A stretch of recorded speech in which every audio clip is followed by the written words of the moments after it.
Hey there, welcome back to the channel. I'm thrilled to bring you the second book in the Level Up series, where magic, snark, and mayhem are the name of the game. This time around, we've got Hex, our warrior mage for hire, facing off against a demon army and a private army with a serious grudge. And let's just say, Hex isn't exactly the type to take things lying down. If you enjoyed the first book, you're in for a wild ride with even more guns, magic, and of course Hex's signature brand of snark. Thank you for tuning in. If you want to keep the free books coming, please hit that subscribe button. Your support keeps the channel going and ensures you won't miss out on any of the action. Enjoy the ride, and let's dive into the chaos. Illegal Magic, an urban fantasy series. Written by Craig Zerf. Narrated by Chance Hartman. As always, to my wife, Polly, and my son, Axel, you chase the shadows from my soul.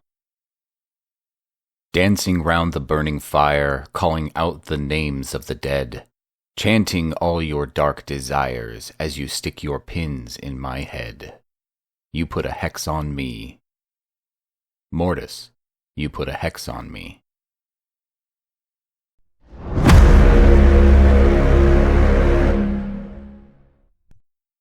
One. I'd received a frantic text message from Father Cooney. Typically, I wasn't sure what the hell the old codger wanted, because he still hadn't quite got the hang of predictive text. And to top it all, his phone was one of those old ones the size of a half brick.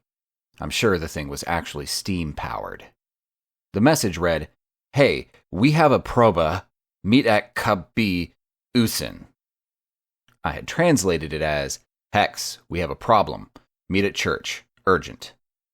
Yeah, I know. Genius. I could have been a codebreaker in the war. Anyway, I'd hopped into the Porsche and driven straight over. Reason being, if the old man was asking a favor of me, well, it must be bad. I mean apocalypse bad. 4 horsemen, plagues of locusts, and firstborn sons being knocked off bad. Because even though I had recently saved the world from being taken over by a fallen angel, at vast personal cost, I might add, and in doing so, done the church a real solid, Father Cooney still saw me as a reprobate and a sinner. He would rather bash himself in the head with a stout stick than be beholden to me. So, if he wanted a favor, let's just say I was obviously the only one he thought could help. And no wonder, 'cause I am Sholto Gunn. My friends call me Hex. And if you look in the dictionary under ass-kicking mage supreme, it'll say, see Sholto Gunn. And maybe there'll even be a short passage extolling my virtues and my strengths. Compassion, reliability, responsibility, and dare I say it, well above averageness in the looks department. But that all depends on the dictionary, I suppose. In all fairness, you may find one that says scary, powerful, controlling, and suffers from anger management issues. I suppose that would also be a fair summary of who I was. Although, they would both agree on the above-average looks thing. Whatever. Although I did do a fair amount of work for the Dark Brotherhood, hence Father Cooney's mild distrust, I also did my share for the church. I suppose one would even say I lived in the gray areas between the stark black and white of good and evil. Someone has to take out the trash from both sides, and someone has to pay that someone, and that someone getting paid was me. I parked the Porsche on a yellow line outside the church, cast a small glamour on it as I closed the door, ensuring no one would notice it was there. A subtle look-away spell should be good for a few hours at least. As I ran up the steps into the church, a group of men walked out. There were 3 of them. One of them, slim build, expensive suit, handmade shoes, Bugatti necktie, teeth white as a shroud, skin that looked as though it had been tanned on a sunbed, then anointed with unguents and polished with oils to achieve a glossy, healthy glow. Sort of like a well-bred Labrador. I wondered if he had a wet nose. He set off my douchebag alarm at 20 paces, and I had to control a sudden urge to trip him up and rub dirt in his hair. Yeah, I know. Anger management issues. I've already covered that. The other 2 flanked him. Bigger builds, off-the-rack suits, jackets one size too large so as to accommodate obvious shoulder rigs, rubber-soled shoes and clip-on neckties. Bodyguards. I stopped in the middle of the stairway and didn't move, forcing them to walk around me. A less than subtle power play. But I won, so happy days. Then I continued into the church and went straight to Father Cooney's office. He was sitting at his desk packing his pipe, his face creased into his standard scowl of general displeasure. "You're late," he growled.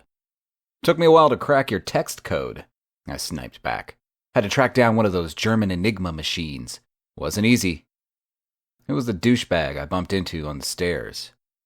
"Montgomery Rutherford II," replied Father Cooney. "Trust fund brat, looking to turn the area into the new Tribeca. Soho, NoHo, Disneyland for yuppies or hipsters or whatever. Wants me to tell the church to sell up. Made some derisory offer and added a few threats. Told him to take a hike. But I know the type. He'll be back." "Yuckies," I corrected the father. "What?" "Apparently they're called yuckies now. Young urban creatives. A sort of cross between yuppies and hipsters. A more touchy-feely, wealthy crowd. You know, artisanal donuts, bamboo sunglasses, and knit-your-own yogurt classes. Anyway, you want me to take care of the trust fund puppy?" Whisper in his ear. Father Cooney shook his head. "No. He's a bully. I'll stand up to him and he'll go away. Eventually." As the priest spoke, his office door creaked open and a young man walked in. Unlike the standard black trousers and black shirt with clerical collar Father Cooney favored, this man was dressed in a full cassock complete with sash. He was tall and slim, olive-skinned, thick-arched eyebrows, well-groomed beard and mustache, and cut crystal cheekbones. His dark eyes hinted at either fervent faith or dangerous fanaticism. In my experience, the difference was oft hard to tell. I knew straight away he would have a name like Valentino Fernandez or Romeo Arroyo. "My new parochial vicar," said Father Cooney. "That would be assistant priest to you," he added. "Father Stanley Moore." Well, I can't always be right. I shook his hand. Firm, dry, and hot. Almost feverish. "Honored to make your acquaintance," he murmured. His voice was soft and sibilant, and like many of the men of God I've met, he seemed to speak in a whisper, even though he was still easy to hear. All in all, if I had to sum him up in one word, I would have said he came across as pious. "Right then, sit down, you two," commanded Father Cooney, gesturing at the chairs on the opposite side of his desk. We made ourselves comfortable as he opened his laptop, fired it up, and turned it so we could all see the screen. Like his cell phone, the father's laptop was pre-Raphaelite, so we all sat in silence while he stoked his pipe, blowing out clouds of blue-white smoke, letting the machine rumble away as it fired up. I had no idea what Cooney smoked, but it was sure to be some budget tobacco that was most likely swept off the factory floor and sold as fertilizer. It smelled exactly like burning oak leaves. Maybe that's what it was.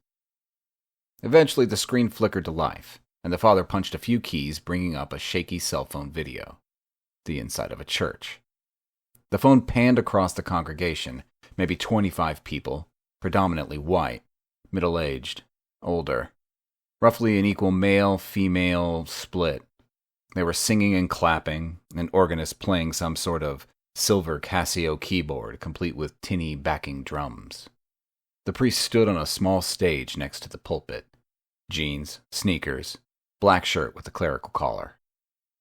A man approached the stage on crutches, one leg, the other missing above the knee. He struggled up onto the stage and stood opposite the priest. The clapping and singing intensified. Two of the parishioners started to shake and dance around as the spirit took them, jerking up and down like epileptics. I glanced sideways and saw Father Cooney's mow of disapproval.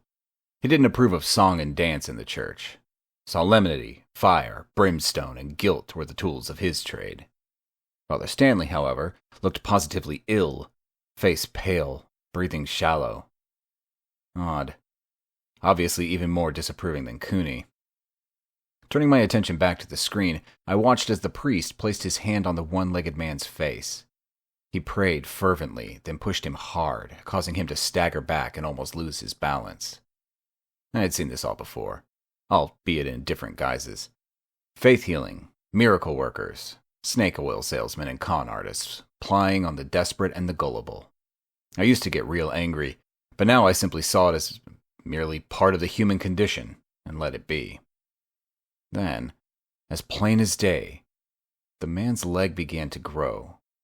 He screamed in pain as his trouser leg filled out and a pink and shiny foot peeked out from the cuff. Falling to the floor, he started to writhe and shake, his head snapping back and forth, gnashing his teeth together and lacerating his tongue as he did. The phone stayed on him, zooming in slightly to show the new leg.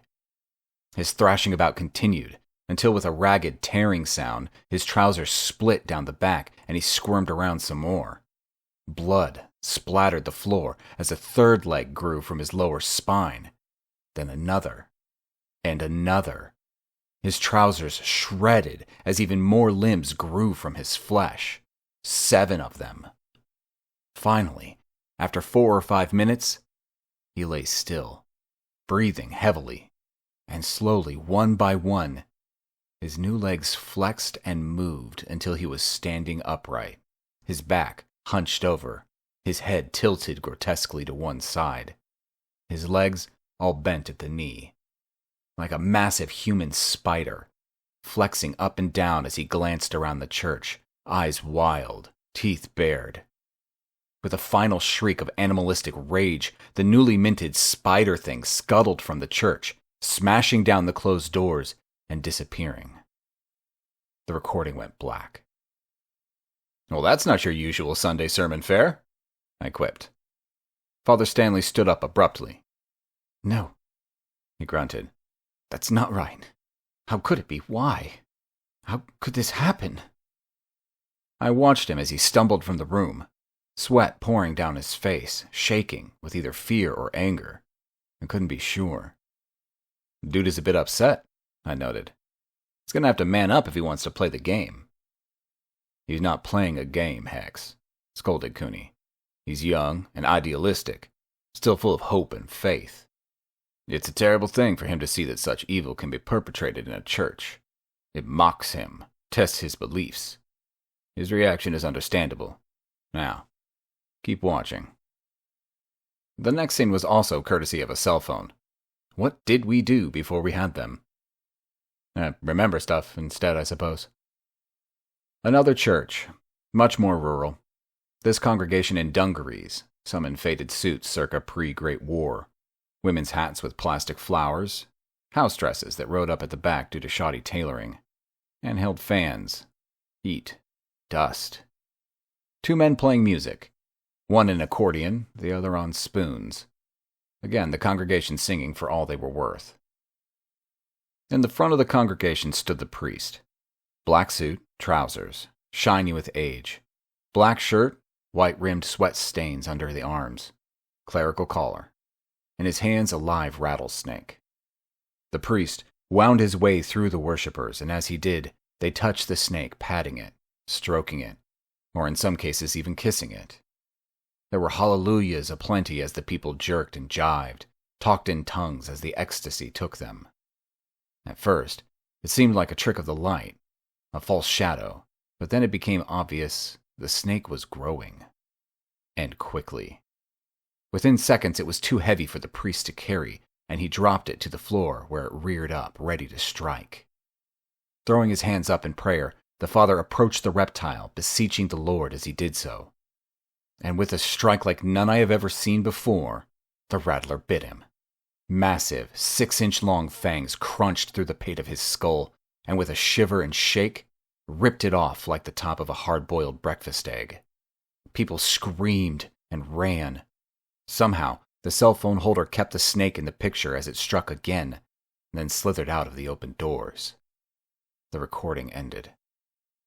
"And lo, they will pick up snakes and drink poison without being hurt," I said, recalling my scripture. "Mark 16:18, confirmed Father Cooney. "Idiots," I gave my official opinion. "Whatever," said Cooney. "One man's faith and so forth. The thing is, Hex, I need you to go and investigate these happenings. Find out what's going on.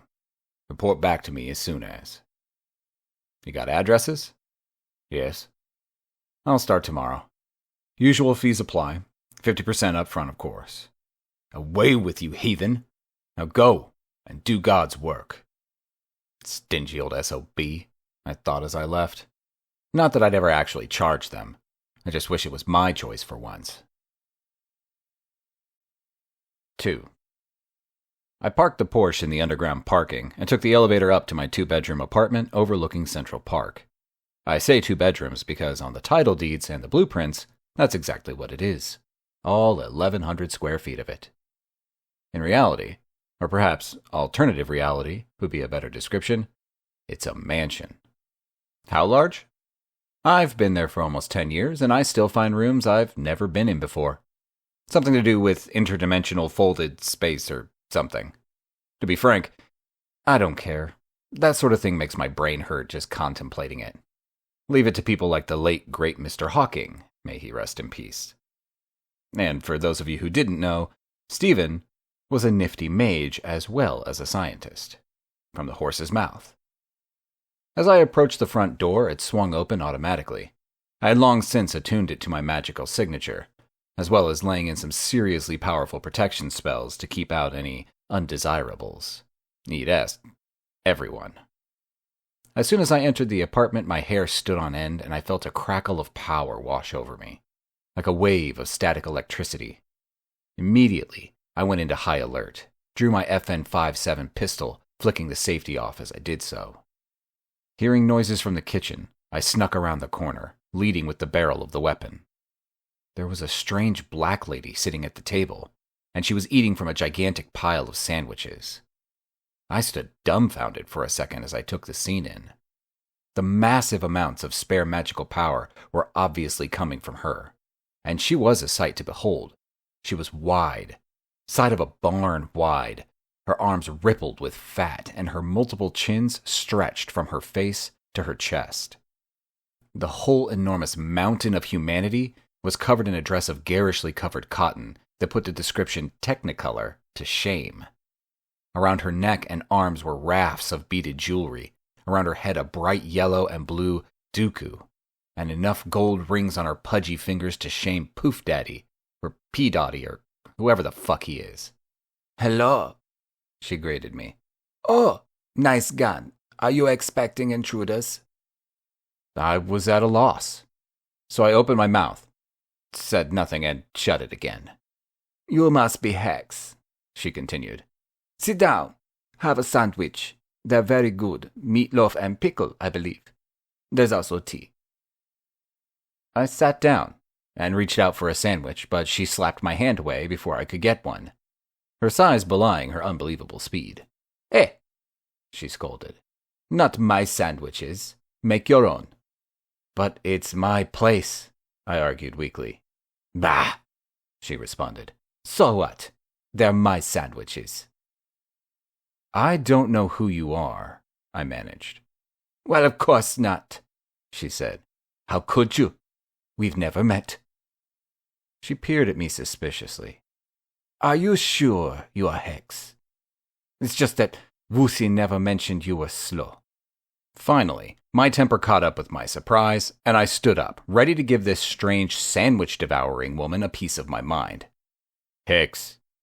I turned around to see Vusi entering the kitchen, his shamefaced expression telegraphing his mental state. "I see you've met Ungogo, my great-great-great-grandmother. I think there may be a few more greats in there, but you get the picture." "Yes," said Ungogo. "We've already met. Look, he made me sandwiches." "Well, I didn't. What the fuck is actually going on here?" Vusi stared at my right hand, and I suddenly realized I was still holding my pistol, so I hurriedly reholstered it. "Don't worry about the gun," said Ungogo magnanimously. "It has nothing to do with me. I think he was expecting intruders or something. It's hard to tell. He appears to be a little slow." "Quiet, grandmother," admonished Vusi. "He's not slow. He just doesn't react well to surprises." "That's what I said," insisted the old lady, as she masticated another sandwich. "Slow." She turned to me and smiled. "I hope you don't mind," she continued, "but I've come to stay for a while. Shouldn't be a problem. I mean, the place is certainly large enough. I took a deep breath, counted to 10, and plastered a fake smile on my face. God, it was almost painful. Then, through gritted teeth, I said, Vusi, perhaps we can have a private chat in my room? So guess what? Ngogo was staying. Vusi had explained a few things to me. Firstly, she was family, and he hadn't seen her in a while. Secondly, she was correct, in that my place was so huge, we probably wouldn't even notice she was there. And finally, if Ngogo said something, then that's pretty much what happened. I mentioned the feeling of power I felt from her, and he seconded that. She is a witch of great stature in our tribe, he said. Strictly speaking, she is a sangoma. Literally translated, that would be witch doctor. Her particular skills are healing as opposed to combat, but make no mistake, you don't piss Ngogo off. She can be quite deadly if she wants to be. After the conflab, I called Grog, who as usual simply appeared next to me. My good man, I informed him, kindly make a room up for Ngogo, wherever she wants. Already done, sir. Good, I thought to myself, as we returned to the kitchen. At least nothing goes on in this house without my express permission. Crap. Well, then make me a plate of sandwiches. Same as she got? On the drive back to my apartment, I had texted Father Cooney and asked him to email me the recordings of the 2 church incidents, and I hoped by now he had found someone who could have helped him do it. I grabbed my laptop from the counter, placed it on the table, and checked my emails. Russian brides, Thai brides, concerned inquiries as to whether I wanted a larger penis or not, a misspelled message from a Nigerian banker who desperately wanted to give me $20 gazillion, and the expected email from Cooney. I hit play and swiveled it so all could watch. Take a look at this, I said, as I munched down on one of the sandwiches Grog had just made. Damn, Ngogo was right. These were good. There was a collective lack of talking after the videos had run. Eventually, Ngogo broke the silence. If that is what church is like in this country, then I'm not going. What the actual fuck? Added Vusi. Yes, I agreed. Very what the actual fuck indeed. Must be honest, never seen the like. It appears to be a simple case of possession, noted Grog. I shook my head. In a church? No ways. It could be, the half-fake continued, if the priest invited the demons in. Unlikely, I countered. I mean, you saw the expression on their faces. They were as surprised as us. Still, only one way to find out. I'll pay the places a visit, do a bit of scout work, and find out what the hell is going on. It should be a paying gig, but Father Cooney has shown his usual largesse and demanded we work for free. Maybe we can purloin some of his communion wine later to offset expenses. I turned to Vusi. You in? Sure, he responded. When should we go? I shrugged. Let me finish these sandwiches, then we'll be off. Need any help with those? Asked Ngogo, as she eyed my meatloaf and pickle masterpieces. I hunched over the plate protectively and growled at her. 20 minutes later, Vusi and I were on the road. 3. The first church was close to Croton-on-Hudson, New York State, a tiny place called T-Town. We took the 87 north, driving through White Plains and Briarcliff, a 50-mile trip. The sat-nav informed us it would take us 55 minutes. An hour later, we had just crawled out of Yonkers. Another hour and we were there. T-Town was off the major roads, nestled in a series of low hills, and surrounded by forest. Like much of rural or semi-rural America, the place was slowly dying. Half of the shops were boarded up, the blacktop eroding. Empty streets. At one time, the site of a flourishing textile mill powered by a tributary that fed the Hudson, now a bric-a-brac of second-hand shops, pawnbrokers, and mom-and-pop stores with faded and expired stock. I loved and hated places like this. The memories of a bygone era filled me with nostalgia, while at the same time, the current cancer of dereliction depressed the hell out of me. The church was easy to find. One main street, and at the end of it, the largest building in the place. the spire reaching high above the rest of the town. The church. Stone and clapboard and fresh white paint. A testimony to the parishioners and the priest. I pulled the Porsche up outside, and we entered via the still broken front doors. I inspected them briefly as we walked past. 2-inch thick solid oak. Massive cast iron hinges. It had taken some serious force to knock these down. As it happened, the priest was there, kneeling in front of the altar, his head bowed in prayer. Both Vusi and I stood behind him and waited respectfully for him to finish. A minute later he stood and faced us. I recognized him from the video. In fact, he was wearing the same jeans and sneakers. I had assumed when I first saw the video that his casual attire was an attempt to put the congregation at ease, or perhaps even a misguided effort to get down with the youth. But now I saw him up close. I could tell he dressed in those clothes because they were most likely the only set he had that hadn't been washed too thin to wear. The jeans had been neatly darned and patched many times, and the sneakers had been resoled by hand, the stitching rough and workmanlike. Here was a man who had taken his vow of poverty seriously. "Gentlemen," he greeted, "I am Father Daly. How can I help you?" I held out my hand and he shook it, his grasp firm and dry, the skin calloused from labor. "My name is Sholto Gunn. I believe Father Cooney spoke to you." He nodded. "Hex," he said. "I have heard about you." I smiled. "Nice things, I hope." The priest shook his head. "No, son. Can't say they were. But apparently you get things done, and right now I could do with a bit of getting things done. Truth be told, I'm at my wit's end. My flock have fled. My assistant has left, and I myself am experiencing a serious crisis of faith. We need to find out what happened here. Ignorance of the facts is a poison, and already it is draining what life is left out of this good town." "That's what we're here for, Father," I assured him. "So," I walked forward and studied the small stage situated to the right of the altar. "This is where it happened. I've seen the video, but can you take me through it? Leave nothing out. Feelings, observations, whatever. Any small thing could help." So the father relived the experience. There was nothing new I hadn't picked up from the recording. "Who was the victim?" I asked. "Local boy, Gary Kowalski. Lost his leg in a hunting accident about 6 years ago." His voice caught, and he scrubbed his eyes with the heels of his hands. "I had no idea," he continued, his voice starting to shake. "How could I have? I only wanted to help, but that thing he became." He looked at me, his eyes slightly wild.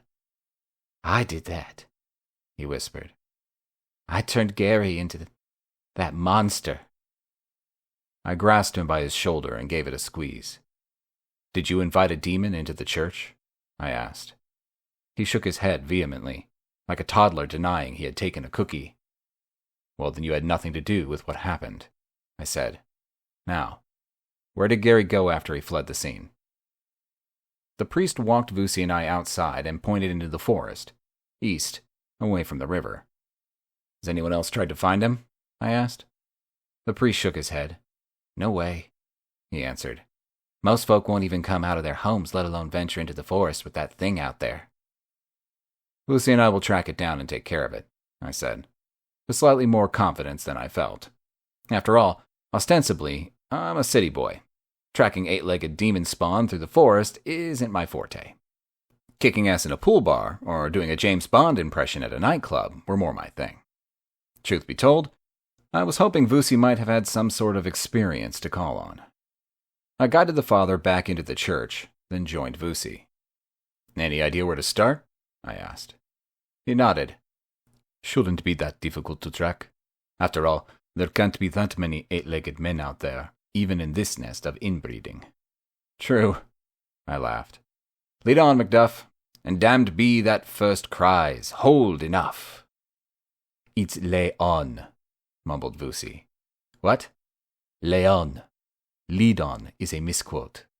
"Fuck off," I informed the budding bard in a stunning display of wit and eloquence. Anyway, my version makes more sense. The forest was so thick as to deny sunlight. Tall firs, leafy larch, and low-hanging hemlocks, branches all gnarled and twisted with age. The density of the vegetation killed all wind, and the air seemed dead. Stale, and redolent with the dank smell of rotting leaf fall. Vusi had been tracking the spider thing's progress, but it hadn't been easy, given the incident had occurred 2 days before. We were lucky it hadn't rained in the interim. "He stopped and rested here for the night," stated the Zulu, pointing at a small depression on the ground. Then he took out his assegai from his shoulder rig and pushed some of the dead leaves aside, exposing a spread of small bones. "Caught a squirrel. Ate it." "So, we're not looking for spider webs or the like?" I asked. Vusi stared at me, then shook his head, dismissing my lame attempt at humor in his usual taciturn way. "No, but he's fast," he said. "How do you know?" "You ever tried to catch a squirrel?" I shook my head. "You got to be fast." I took his word for it, squirrel chasing not ranking high on my things-to-do agenda. We continued deeper into the forest, and as we did so, it got darker and darker. I glanced at my watch. The failing light wasn't only due to the thickening foliage, but also the lateness of the hour. Sundown was approaching, and we were surrounded by perfect ambush points, without backup, hunting down a demon-possessed Spider-Man thingy that was quick enough to catch squirrels and strong enough to tear down solid oak church doors. One might say what we were doing was an exercise in foolhardiness. But then that one obviously didn't know much about Sholto Gunn. I don't sweat no spider demon. Just in case, though, I drew my FN and flipped the safety off. I figured I'd rather be the sissy boy holding an unnecessary gun than Mr. Macho with a spider demon eating his face off. Vusi paused, then held up a hand, fist clenched like those special forces dudes in the movies. He held his finger against his lips. "I got that. Be quiet." He pointed forward and to the left, held up 3 fingers, made a sweeping motion to the right, pointed at me, and made a chopping movement downwards. I shrugged, gave him the old stiff one-finger salute, and crossed my eyes. If he had something to say, then he could just say it. I held no truck with this action hero sign language. He shook his head, walked over to me, and pointed again. "There," he whispered, "in the tree." I looked up, and sure enough, nestled in the branches in front of us, about 12 feet off the ground, was the spider demon thingy, and it was staring straight at us. Head cocked to one side, drool hanging in strings from its mouth, and a ludicrously long tongue hanging out of the side like a child's red ribbon. I shivered slightly. I mean, I've seen some seriously fucked up shit, but this thing exuded evil in waves. Not only that, there was something about it that disturbed the hell out of me. Probably the fact that a mere matter of hours before, it had been a human being. Someone with a family, friends, ambitions, and dreams. Now, it was a deformed and distorted demon vessel with too many legs and a dribbling problem. But this wasn't the time to get all philosophical and start hugging trees and crying about the rampant effects gluten was having on the chattering classes. No. This was time to get down and dirty and start kicking ass. So I brought the FN to bear and squeezed off a few rounds, confident that would be the end of the story. Because it may be fast enough to catch a squirrel, but nothing outruns an FN 5.7 by 28mm semi-auto pistol round. Well, I stand to be corrected. What I obviously meant to say was, almost nothing outruns an FN 5.7 by 28mm semi-auto pistol round. This spider demon thingy was faster than shit out of a goose. One moment I had it dead in my sights. The next thing, it was a mere few feet from me, maw open wide, exposing hundreds of pointy teeth, arms grasping, and legs scuttling like crazy. I dove sideways and rolled as fast as I could to get away from it, at the same time grabbing a spell cartridge from my bandolier. As I jumped to my feet, I slammed the cartridge down and yelled out my command. "Glacias tempestas!" A gale of wind threw the spider thingy back, while at the same time a storm of ice shards slammed into it with enough force to rip the meat from its bones.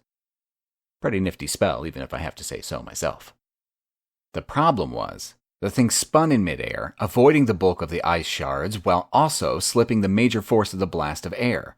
So now, I had a relatively unharmed spider demon still only a few feet away from me, and now I had pissed it off. Big time.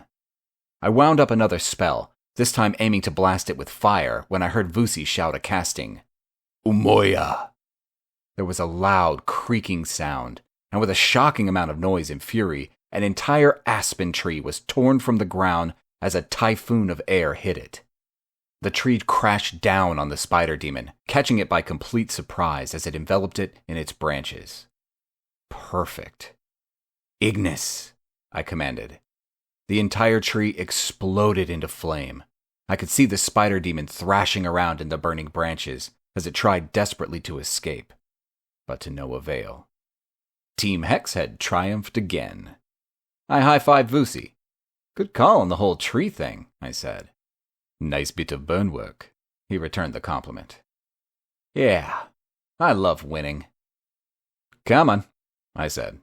Let's go home via the Dullahan bar, have a chat with Gan's head, and get his body to serve us a few celebratory tots of Jack. Best idea ever, agreed Vusi, and we headed back for the SUV. There was no use in waiting and studying the spider thingy. By the time the tree had finished burning, there'd be less than a pile of burned nothing to check out, like a sausage at a bad barbecue convention. And anyway, there was just one thing we had needed to know, and that had been confirmed beyond doubt. That spider thingy was demon-possessed, in a church. Bad news. 4. Father Stanley slammed the pulpit with both hands, fists clenched. But for the cowardly, and unbelieving and abominable, and murderers and immoral persons, and sorcerers and idolaters, and all liars, their part will be in the lake that burns with fire and brimstone, which is the second death, he preached. Sinners are we all, adulterers and idolaters. He cast his gaze over the congregation, and therein flickered fanaticism, but also faith, desperate faith. And as sinners we shall be punished, harshly punished, as is the will of the Lord. For did not Elijah say, Then the fire of the Lord fell and burned up the sacrifice, the wood, the stones, and the soil, and also licked up the water in the trench. When all of the people saw this, they fell prostrate and cried, The Lord, he is God. The Lord, he is God. He gave the pulpit one last hammering, then let his head fall forward, exhausted.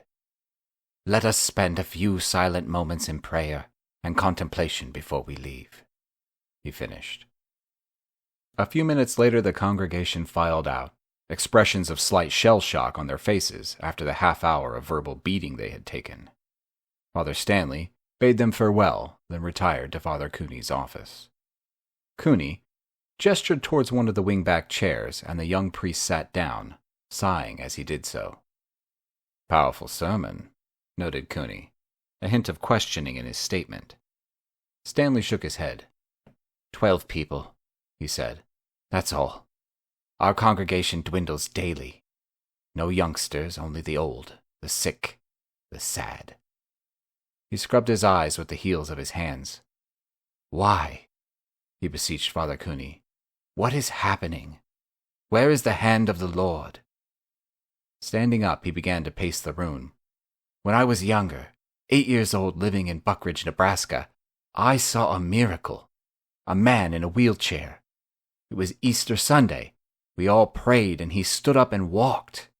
Why are there no miracles anymore? Is it our faults? Are we too steeped in sin, and is the Lord punishing us? The young priest began to weep softly, tears running down his face.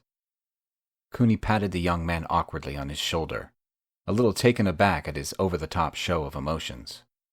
It is what it is, Father Stanley, he said. We can only do what we do, and do it to the best of our abilities. The good Lord will do the rest. No, denied Stanley. That's like saying if you simply pitch up to the classroom, then you will pass the exam.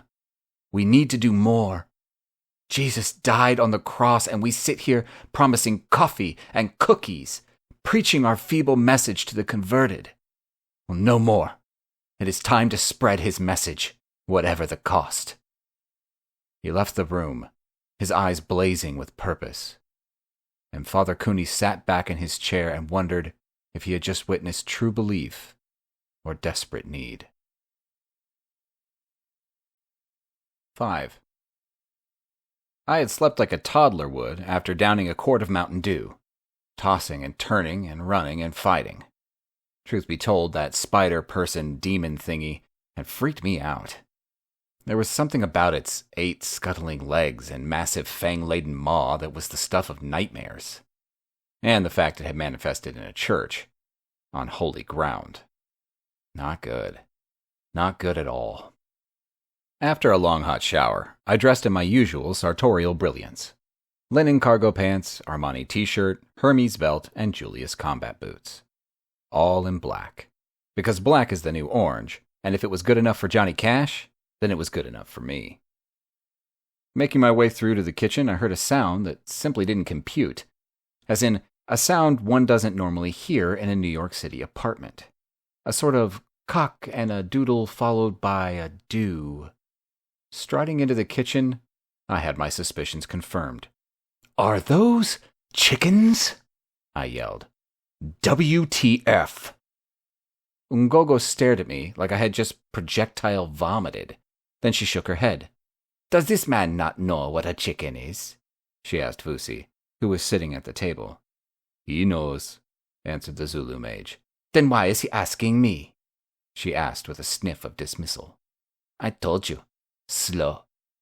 "I'm not slow," I screeched, my legendary cool having dissipated like morning dew under the sun. "It's just that—" "Chickens?" I repeated. I didn't know what else to say. "Ungogo thought we'd appreciate the fresh eggs," informed Grog, "and I'm sure she is correct." I stared at the herd. Flock, whatever.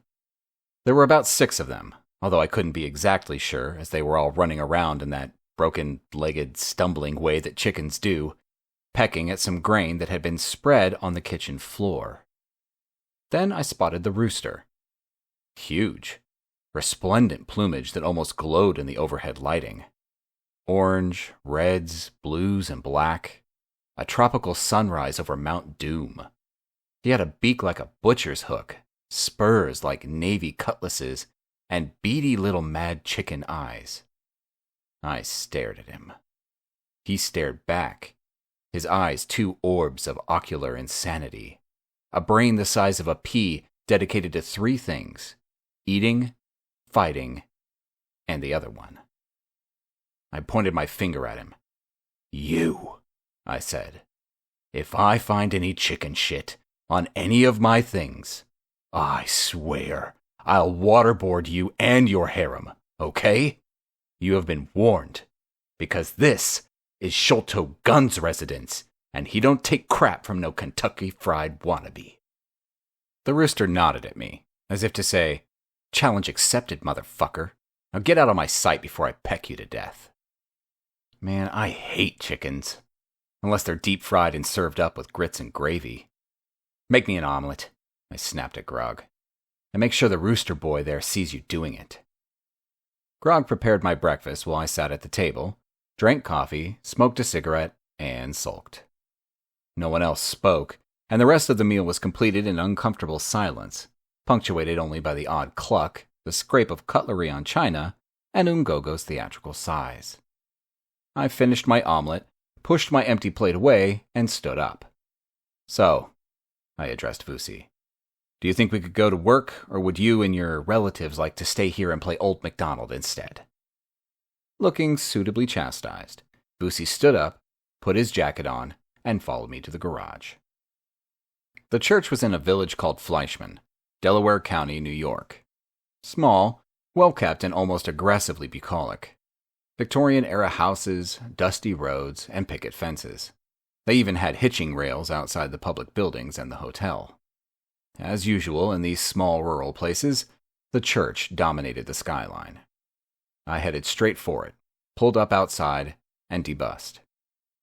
The church secretary was already standing in the open doorway waiting for us.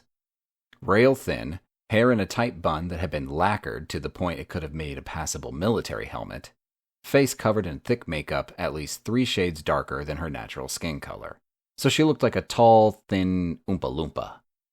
Long skirt, blouse, cheap shoes, string of fake pearls, a set of eyeglasses that were the height of fashion when Mario Lanza had been at the top of the hit parade with his rendition of Be My Love. I put her age at somewhere between 40 and dead. She wrung her hands as we approached, her eyes looking everywhere except directly at either of us. "Good afternoon, ma'am," I greeted. "I'm Sholto Gunn, and this is my compatriot Vusi, some long-involved, unpronounceable name. Father Cooney asked us to come and take a look at the scene of the incident."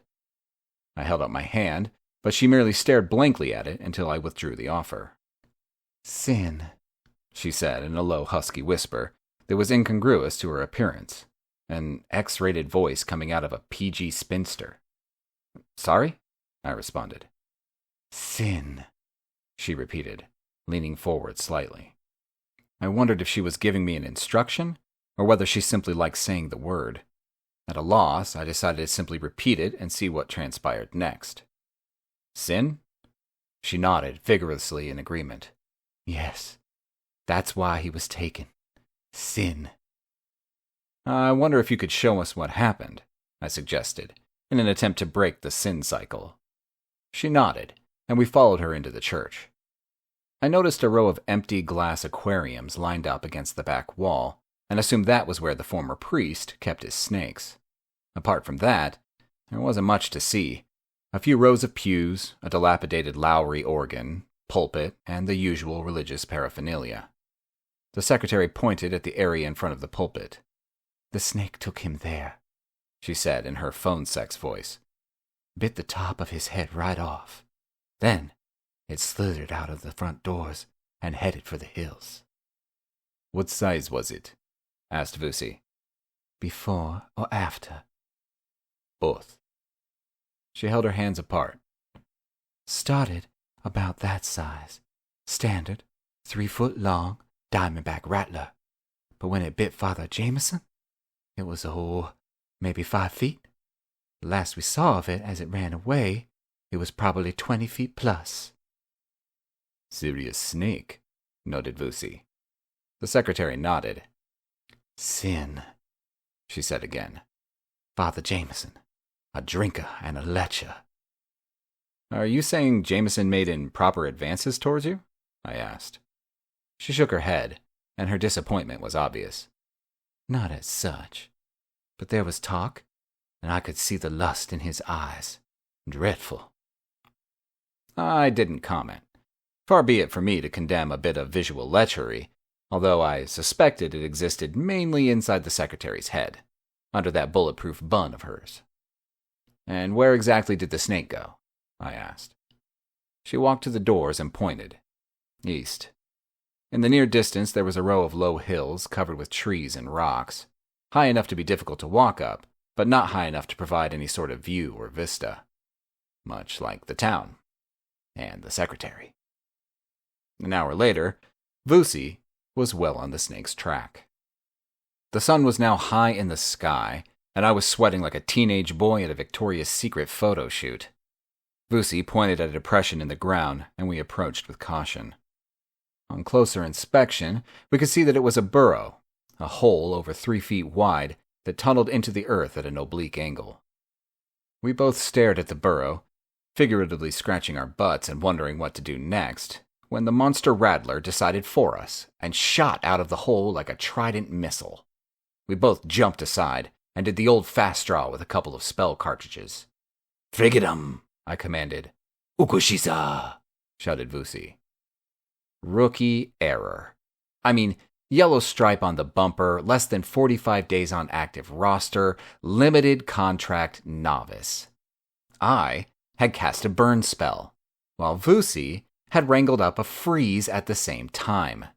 They bashed into each other, gave off a sort of old man wheeze, then collapsed into a small puddle of warm water. The mega snake looked at us with contempt. Shit. I whipped out my FN pistol and started blasting away like there was no tomorrow. but the snake was fast and fluid and really difficult to hit. Some of the rounds nicked it, and the spells and holy water embedded in the slugs did some damage, but just enough to get the thing real pissed, as opposed to slowing it down or anything. Vusi slammed it with another fire spell, but it just shrugged it off and turned on him. Obviously, instead of hightailing it like a normal person, he pulled out his assegai and ran at the snake demon. Synapses in his brain fired and short-circuited as it tried to justify the lack of logic that would cause a 6-foot human with a pointy stick to attack a 50-foot poison-fanged mega-demon. Vusi took full advantage of the snake demon's micro-hesitation, leapt onto its back, threw his left arm around it, and started to hack away merrily. Not to be left out, I grabbed hold of the thing's tail and slammed a lightning spell into it. The serpent juddered and smoked as 20 gazillion watts of electricity pulsed through it. Unfortunately, they also pulsed through both Vusi and me, throwing us off like a rodeo bull on steroids. "What the fuck?" shouted Vusi as he did the neutron dance, flopping and jiving on the ground, his nerve endings exploding and his body going into overdrive.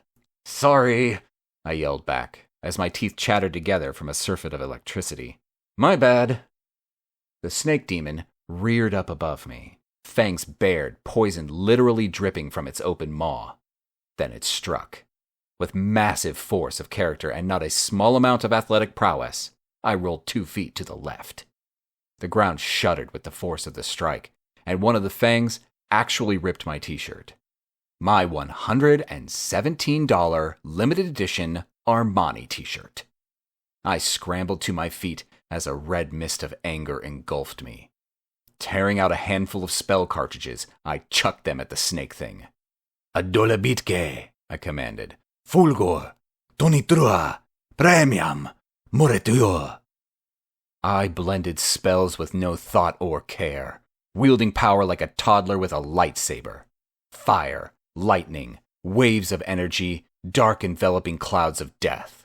I threw it all at the serpent that had fucked up my shit. "They don't even make those anymore," I shouted. "You useless fucking cold-blooded reptile!" I was vaguely aware of Vusi throwing me over his shoulder and running like a long dog in a desperate attempt to get the hell out of Ground Zero. And then the spells took. The snake exploded and imploded at the same time, which, let me tell you, is pretty fucking spectacular. Like an expanding cloud of flame that goes nowhere while getting smaller at the same time. A column of fire leapt hundreds of feet into the air, and jagged sheets of lightning swept across the killing ground. A tempest of wind tore branches off trees, and hailstones the size of small dogs pelted down like an artillery bombardment. 30 seconds later, it was over. There was no snake demon. There were no trees. There was only a 10-foot deep hole in the ground about 20 feet in diameter, and a small smear of deep red snake blood. Vusi looked at me, then shook his head. "Dude," he said, "it was just a fucking t-shirt." "Yeah," I agreed, "but it's my fucking t-shirt." We both started laughing at once as the adrenaline drained from us, while we reveled in the fact that once again, we were still not dead. 6. Father Cooney closed the doors of the church, sliding the bars home and turning the old iron locks. There used to be a time, not that long ago, when he could leave the church open all night, a place of succor and calm for any who needed it. But nowadays, the open doors were an invitation to thieves, graffiti artists, and vandals. After he had secured the main entrance, he proceeded down, through the church towards the exit off the north transept. A single door that led to a suite of offices and storerooms. About to enter his office, he heard a strange sound coming from down the corridor. A whimpering followed by what seemed to be the swish of a cane. Treading softly, he came to Father Stanley's office. The door was slightly ajar, and peering in he saw the young priest kneeling on the floor, barebacked. In his right hand, he held a switch of birch.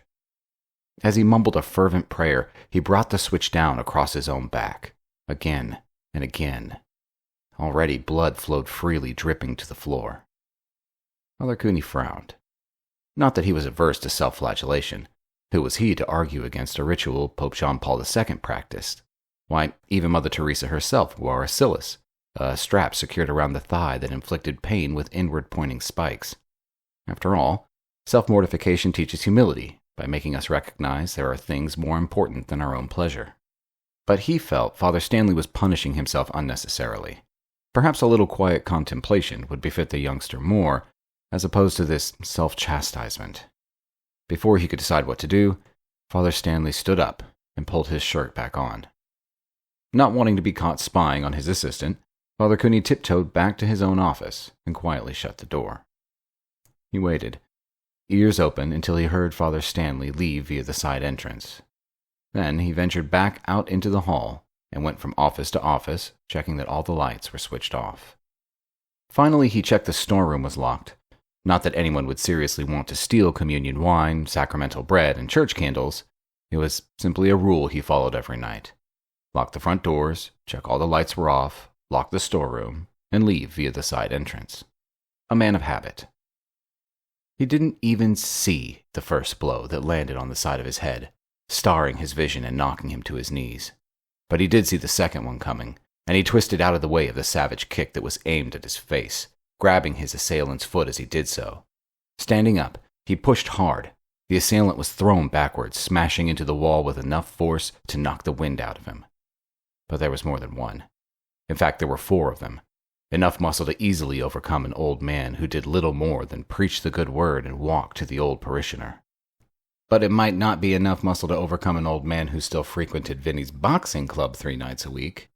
Because back in the day, before the cassock and the white dog collar, Father Cooney had been known as the Bronx Brawler. It wasn't as if he could have been a contender, but you wouldn't have wanted to sit on his bar stool by mistake. Then he had found the Lord and a certain degree of control. Now, he let that control slip. The father fought in silence, the grunts of effort and the sounds of his bare knuckles hitting flesh the only sound he made. But there were 4 of them, and they were young, and violence was their stock in trade. Minutes later, Father Cooney lay on the floor, curled up in the fetal position, arms covering his head in an attempt to stop some of the blows getting through. After what seemed like hours, days even, but in reality was a mere 2 minutes, they stopped beating him. One of them knelt down and put his face close enough to Father Cooney to broadcast the smell of his last meal, spaghetti and meatballs. "Consider this a polite warning, Father," he whispered. "Now, you do what Mr. Rutherford has told you. Convince the church to sell up, or else. Next time, no more Mr. Nice Guy, capiche?" He slapped the father one last time, then they left. Cooney tried standing up, but the world was spinning too fast. So he simply lay still and rested. He was alive, and as far as he could tell, not permanently damaged. He would rest a while. After all, he couldn't fall any further, and tomorrow was another day. 7. It was the next morning, and I needed to talk to Father Cooney, stat. I wasn't sure what I could tell him. Mostly, I just wanted to share my concern. You know the sort of thing. I think we're being invaded by demons. I have no idea what to do about it, but now you can also worry about it, so that makes me feel a little better. Problem shared loves misery, or something like that. I left Vusi at home, with instructions to ensure Ngogo didn't install a herd of goats, turn the sitting room into a field of maize, or start any substance-level farming project of any sort in my apartment. Then I proceeded to the church. After parking the Porsche outside, I entered through the front doors, surprised to see Father Cooney wasn't sitting in one of the pews, waiting to counsel any person who felt the need to drop in. He was usually always there in the early mornings and late afternoons. I wandered through and went to his office. The door was open, so I walked in unannounced. "Holy shit!" I exclaimed without thinking. "Blasphemy," noted Cooney. But he said it with little energy, an observation as opposed to a reprimand. And no wonder. He looked like he had just gone 10 rounds with Tyson Fury. "What the hell happened, Father?" I inquired. He shook his head. "Nothing." "Bullshit," I insisted. "Was it a robbery? If some lowlifes took anything, you tell me what it was, and I swear I'll get it back. No charge. Well, maybe just expenses." "Leave it, Hex. said Cooney. Now, tell me about the happenings in the churches. What have you discovered? I wanted to tell the father, but I couldn't concentrate. Nobody beat up a priest on my watch and got away with it. Sholto Gunn may not be as pristine as newly minted money, but there are certain things he didn't allow to go unpunished. And kicking the crap out of a priest was pretty high on that list. It was that douchebag property developer, Montgomery Rutherford II, wasn't it? I asked. Cooney shrugged. He may have sent some boys over to discuss the finer points of his negotiations, he admitted. I slammed my right fist into the palm of my hand. He's a dead man, I said. No, commanded the father. I absolutely forbid you to kill him. That would be a total overreaction, plus the fact it also flagrantly flouts the fifth commandment. Yeah, well, I've tacked an addendum to that, I replied. Commandment number 5, revised version. Thou shalt not kill unless it's to bring justice to a douchebag who got a priest beat up. No, repeated Father Cooney. What? I said. So he just goes unpunished? Cooney raised an eyebrow. I never said he should go unpunished, he observed slyly. I merely said one shouldn't break the fifth commandment. I grinned. Rest easy, Father, I said.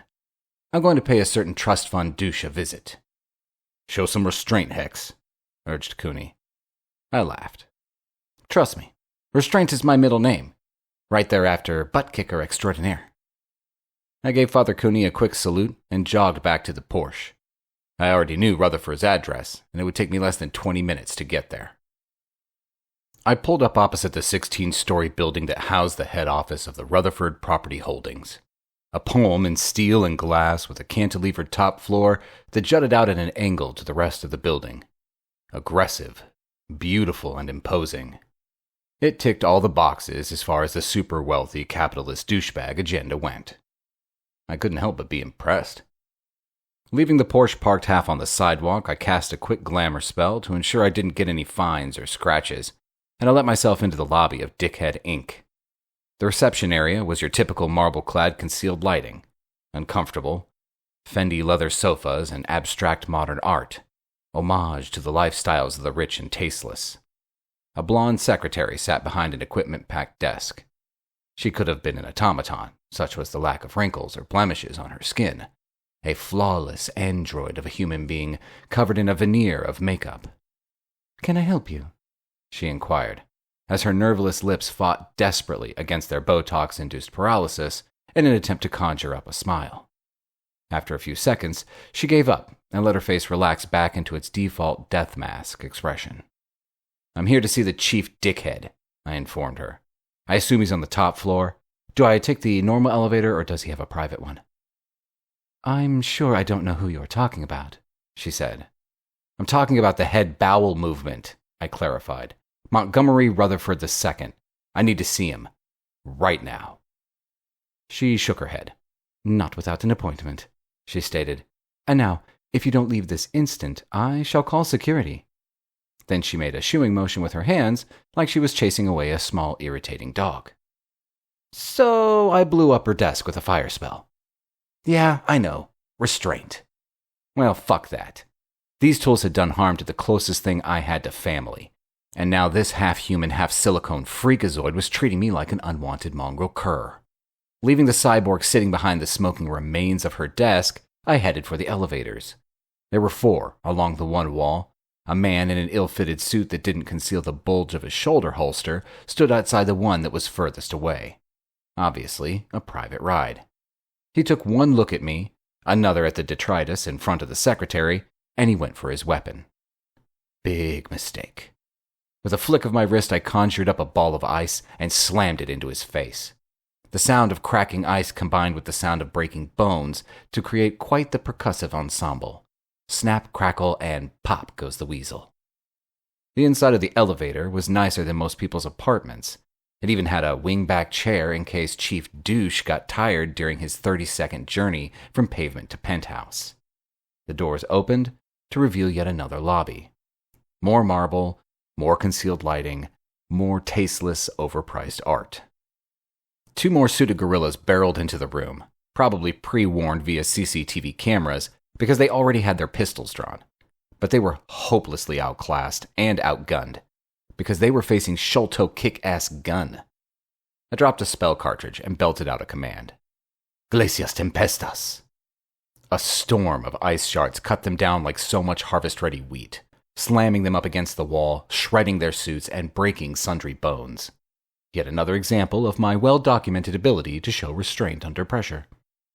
I strode into Rutherford's office, another cartridge ready in my right hand. The chief shit nozzle himself sat behind an aircraft carrier-sized desk. To his right, another man, whose attire and general demeanor screamed accountant. Along the left-hand wall, a row of 4 more semi-human bodyguards, half man, half cookie monster. I flicked the cartridge at them. Fulgor! A rope of lightning leaped from one to the other, overloading their synapses and dropping them to the floor as they spasmed and shuddered and passed out. I stared at the accountant. Get out. I commanded in my best Dwayne "The Rock" Johnson impression, complete with twitching right eye and over-the-top sneer. The man leaped from his chair and sprinted across the room, opening the exit door and disappearing down the fire escape at a speed that both surprised and impressed me. Coward!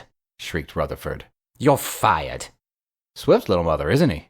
I said, as I palmed another spell cartridge. The trust fund baby stared at me for a few seconds. Then he shook his head. Who the hell are you? Why are you here, and why are you fucking up my place and my people?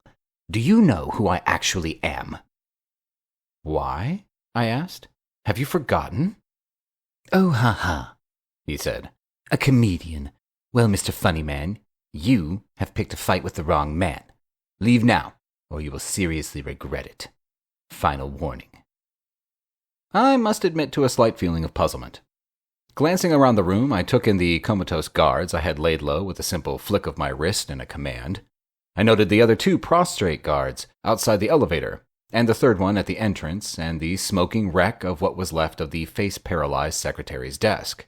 And finally, the empty chair that had just been vacated by a terrified ex-accountant of said Rutherford Holdings. Is it just me? I said. Or are you fresh out of bodyguards, courtesy of the dude standing opposite you? Get to the point, he snapped, and then leave. Man, this guy had been born into such privilege and had been surrounded by so many yes men for so long. He genuinely didn't know the concept of fear. He was so used to being obeyed that even now he saw me as little more than a slight irritation. A recalcitrant child, in need of a scolding and perhaps a spell on the naughty step, while I contemplated the folly of not submitting to the commands of the chief shitbag. There is only one way to treat dudes like this, and that is you go old school on them. So I walked around the desk, grabbed him by the front of his shirt, and yanked him out of his chair, pulling him to his feet as I did so. My name is Sholto Gunn, I informed him. Some call me Hex. You sent some people to beat on Father Cooney. That was a mistake. Fortunately for you, the Father is a man of God, and he has asked me not to kill you. Being a devout man myself, I have agreed to his request. However, I feel some sort of example must be made. I punched him in the face. Then I punched him again. And again. And again. When I was certain I had broken his nose and jaw and knocked out at least 6 teeth, I stopped. Restraint. On the way out, I used my last spell cartridge to set off all the fire sprinklers in the building, because nothing says you have been warned like 16 floors of waterlogged, fucked-up computer equipment. Team Gunn 1, Team Rutherford 0. 8. Damp ran down the stone walls, and the only light was cast by the 5 black candles that sat at each point of the pentagram. Around the chalk pentagram was an unbroken circle of salt. At each point of the compass, a runed stone. Fire, water, air, and earth. In the precise center of the ensemble, a silver chalice, half filled with sea water. The man in the black robe leaned over the chalice, drew a blade across the palm of his hand, and let the blood flow into the receptacle.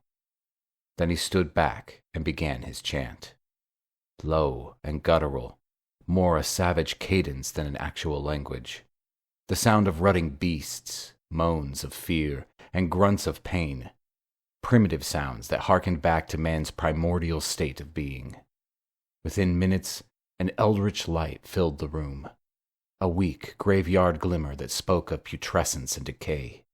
A greenish foxfire given off by rotting fungi and decaying corpses. And finally, a wraith-like apparition appeared in the circle. It dashed from side to side, pushing at the boundaries in an attempt to escape, hissing, wailing, and cursing. But the magical bounds held strong, and eventually it settled down, squatting in the pentacle like a huge putrid toad, waiting for its summoner, its master, to speak, to command. "Just what the fuck do you think you are doing?" asked the master. The demon flinched. "I understand not, master. I do only as you command. My minions carry out your orders just as you have relayed them to me." "Bullshit." "No," denied the demon. "We did exactly as you asked. You wanted spectacle. We provided spectacle. The man who was lame grew legs. The priest who was fornicating with his flock was punished. There were witnesses as required." "You deliberately misunderstood my wishes," snapped the man in the robe. The demon shook what could have been its head in denial. "No, master. We do what we are told. You summon, and we obey." The man nodded. "Fine. Then I have another command. A task for you and your minions. Listen closely, demon, and do not disappoint, or I shall banish you to the darkest pits of hell." The summoner spoke, and the demon listened. 9. Father Cooney had forwarded the latest video via email. I opened my Apple laptop and brought it up on the screen. This time, it was a baptism. Twins. A boy and a girl, tiny new beings dressed in white and looking pretty much identical.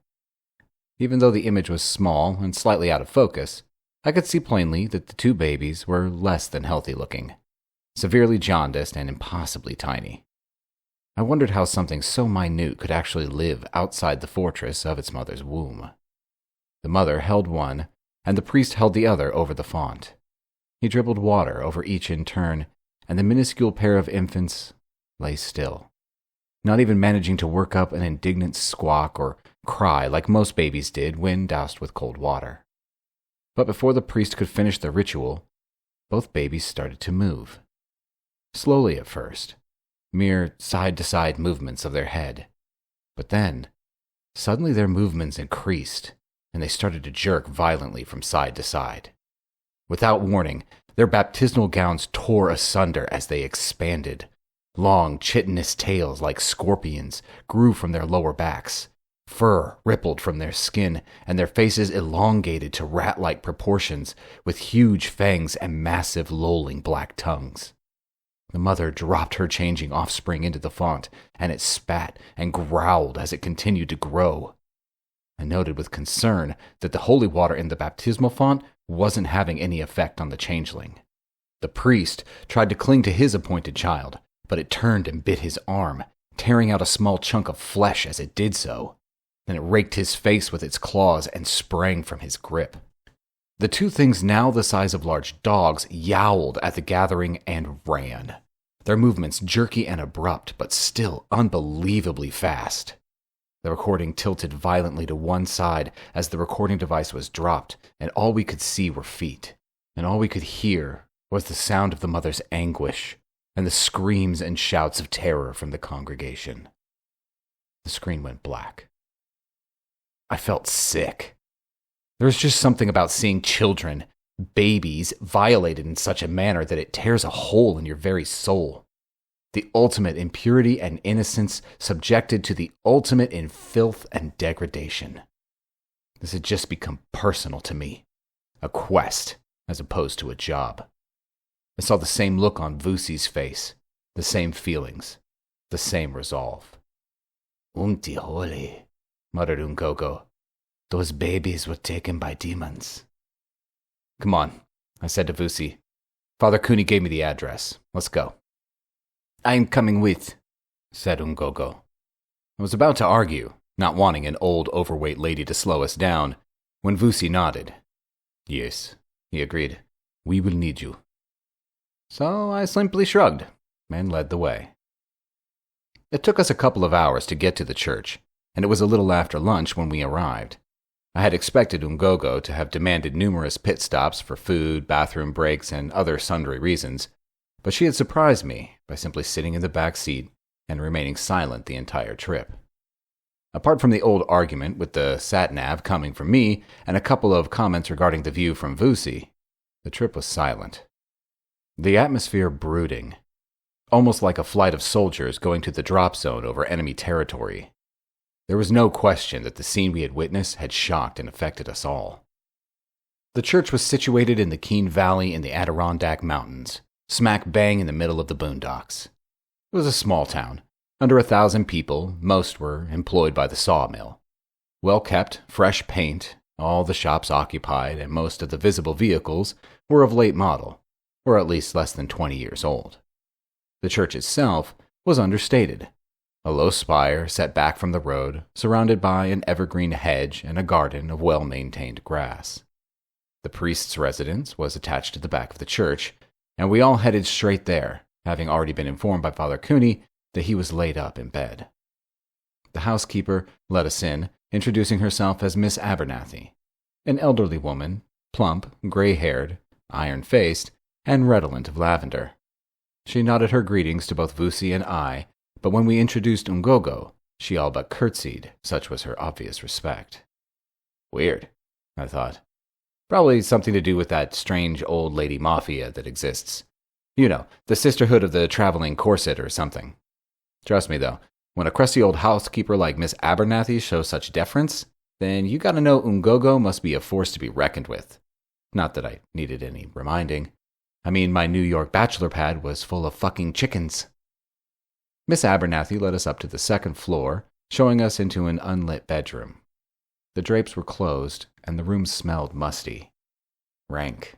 Unhealthy. This is Father Collins, she said. Please do not overly stress him, and keep the drapes closed. The light hurts his eyes. I approached the bed, straining to see clearly in the Stygian gloom, and when I did see the priest, I struggled not to do a double take. The dude looked like a zombie. His face pale as a shroud, his eyes sunken deep in their sockets, and his lips pulled back like a corpse. Father Collins, I greeted him. Not to put too fine a point on it, but you look like shit. The priest didn't even acknowledge my presence. I turned to Miss Abernathy. Have you called a doctor? She nodded. The local doctor. He said he couldn't find anything clinically wrong with the father. He prescribed some Advil and a vitamin B shot, and he dressed the bite on his arm. Ngogo bustled over and peered at the father. Then she pulled his bedclothes down to expose his arm. It was swollen to over twice its normal size, the skin black with infection. She pointed at it and asked Miss Abernathy, How long has it been like this? The housekeeper flinched visibly. That wasn't so swollen this morning, she blurted. I'm sorry, I had no idea. Foolish woman, snapped the Zulu Zangoma. Now, go fetch me a bucket of boiling water and towels. Also, do you have any honey, garlic, and salt? The housekeeper nodded. Good. Bring that as well. Move. She turned to face Vusi. Open the drapes and the windows, she said. Then she addressed me. You, hold the father down. Hold hard. He is going to fight. I didn't question. I simply stepped forward, grabbed the frail old piece by his shoulders, and tensed, ready for whatever happened next. I didn't have to wait long. As the sunlight touched the father, he went apoplectic, from comatose to wired in half a second flat. I pushed him down with all my strength, but still, he started to slowly rise. At the same time, he pulled his lips back to expose his teeth and started to snap at me like some sort of rabid animal. Vusi, shouted Ngogo. Help him. Vusi clamped his hand down on the priest as well, and between the two of us, we managed to wrestle him back to a supine position. Meanwhile, Miss Abernathy returned, fully laden with steaming bucket, towels, and sundry grocery items.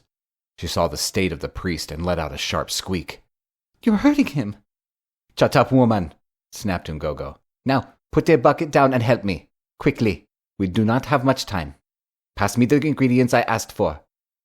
While we held down the thrashing, dying priest, Ngogo chucked ingredients into the bucket, chanting and commanding as she did so. And while she did, I felt the power rising. A subtle, all-encompassing feeling of health and goodness, like a combination of ozone, spring air, and newly cut grass. Carrying the bucket, she approached the bed, and she wet a towel and started to sponge the priest's face and body, continuing her chanting as she did so. "Ukutula, utando, ubumsulwa." Her usual strident voice was low and soothing, a litany of love and understanding, and amazingly, even though I had never before heard the words she uttered, I understood them. Perhaps not in their entirety, but definitely in their import. Peace, love, purity. Father Collins thrashed against the hold Vusi and I had him in, the poison in his body rejecting the curative message Ngogo was imparting. But slowly, over the next 10 minutes, his struggles lessened. Finally, his color started to return, and his breathing went from a death-rattle rasp to a gentle swell of genuine sleep. I looked at his arm to see it had shrunk back to its normal size. I was impressed.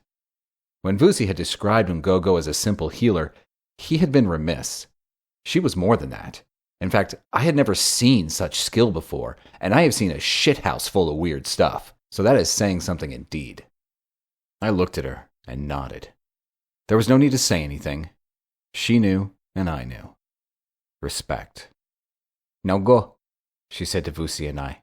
"Seek out this antiholy and destroy it, and do so swiftly, for even now it continues to grow in strength." "They were last seen heading into the local cave system," said Miss Abernathy. "Head east from here. It's signposted, Reputation Caves. No need to take your car. It's close. You can't miss it. The mayor has had the place closed. The sheriff and some deputies are stationed outside. Tell them I sent you." We needed no further encouragement and left the building at a run, heading for the caves. 10.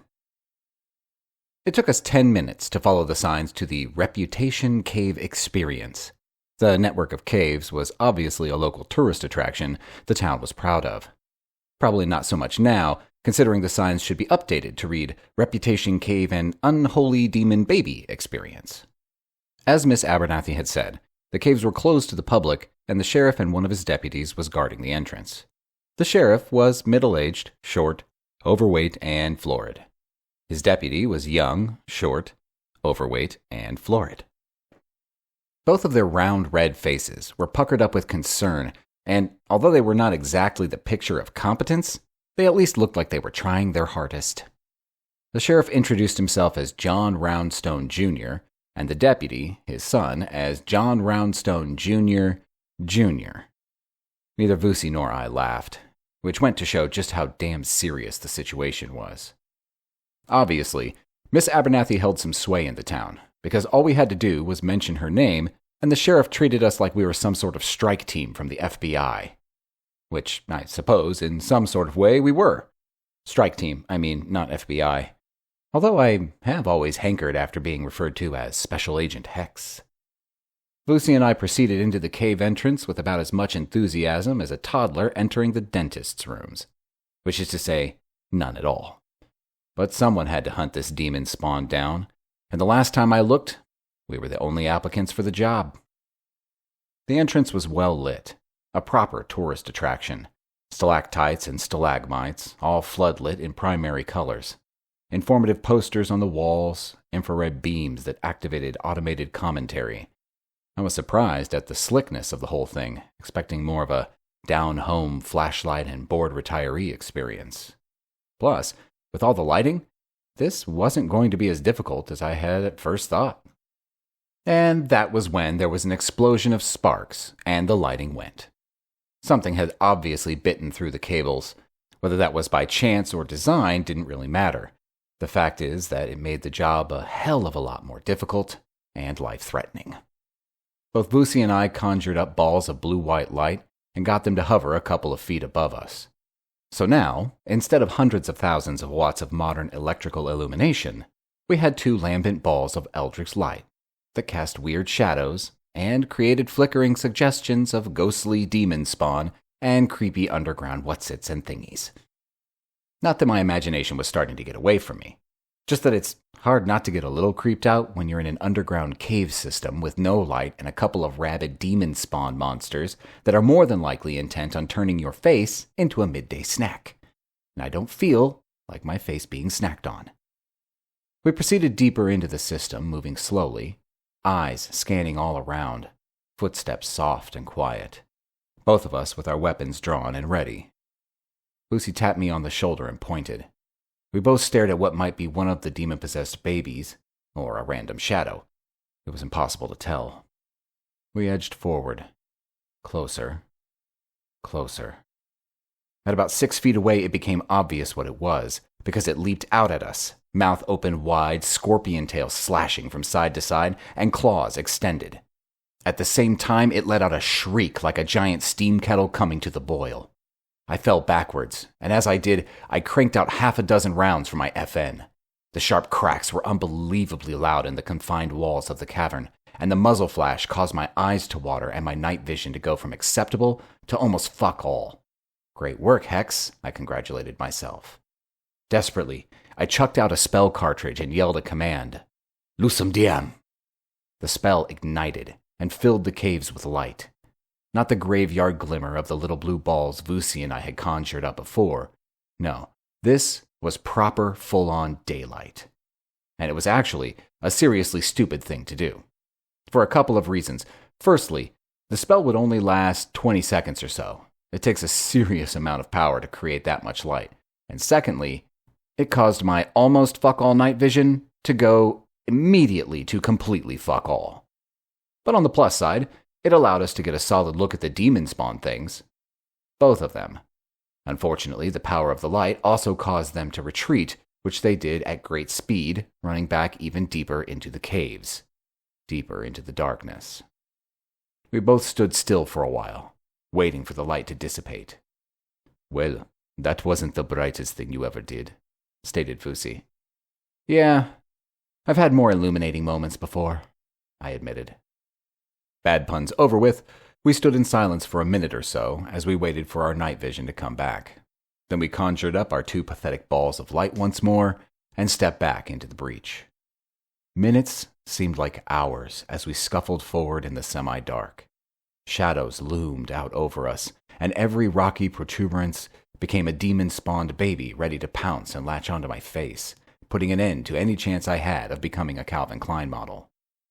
I shuffled closer to Vusi, about to suggest that maybe we go back and get some serious portable lighting, when one of the shadows detached itself from the roof and dropped on me. Picking it up in my peripheral vision at the last moment, I hit the deck and rolled away. The demon thing landed right where I had been but a nanosecond before. I was about to blow the thing into oblivion with a lightning spell when it looked at me, and its face morphed back into the baby it had been before. A pure, sweet, innocent newborn. The sight caused me to hesitate, and I held the spell back. As I paused, the thing leaped forward, arched its back, and zapped me with its scorpion-like tail. The point of the stinger struck me in my right calf. It felt like someone had tied 1,012 cattle prods together and lit me up. The agony was indescribable. I couldn't even cast my spell, such was the debilitating effect of the pain. Fortunately, for me, Vusi hit the thing with a fireball, smashing it off me and slamming it into the far wall of the cave. The thing hit the floor as bits of it caught flame and started to burn, but it didn't stop its attack, launching itself once more directly at me. As it leaped, I raised my FN, drew a bead, and pulled the trigger. A sharp double tap. Both rounds hit it right in the middle of its face, the armor-piercing rounds punching through it like it was made from wet blotting paper. Yeah! I shouted. Get some, you piece of shit! You sting Sholto Gunn, you get a face full of lead. I tried to stand up, but my leg collapsed under me. In fact, the pain seemed to be getting worse, if that was at all possible. On a scale of 1 to 10, it was already at a 27. I wasn't sure how much more I could take without actually passing out. Or throwing up. I threw up. Well, at least I knew the answer to that question. Now I only had to stop passing out. Vusi grabbed me under my shoulders and dragged me to my feet. I think it might be time for a tactical withdrawal, he advised. Probably, I admitted. I must profess to feeling a little under the weather at the moment. That fucker's sting hurts like a mother. I tried to walk, but it was a no-go. In fact, I could feel my entire system was shutting down. The pain had run like a wildfire and had now spread to both legs. Sweat ran freely down my face, and I could taste blood in my mouth from where I had bitten my lips in an effort to stop fainting. And obviously, that was when the second demon spawn attacked us. It landed smack in the middle of my back and stung me on my left shoulder. I managed to get at least one good cuss out before I fell. Then the world started to spin with alarming rapidity. "Motherfucking asswipe, demon piece of crap penis jockey!" I yelled. Then I threw up again. Meanwhile, Vusi was slinging spells like a Louisville Slugger pitching machine. Lightning crackled, fireballs bounced, and shards of ice ricocheted from the surrounding walls. A bunch of stalactites broke off from the ceiling and fell to the floor like deadly crystal spears, narrowly missing both Vusi and me. The demon spawn leaped, ran, spat, and snapped, but Vusi was way too fast for it as he kept it at bay with his spear. And finally, with his standard cry of "Ingidile, I have eaten," he plunged the assegai deep into the body of the demon.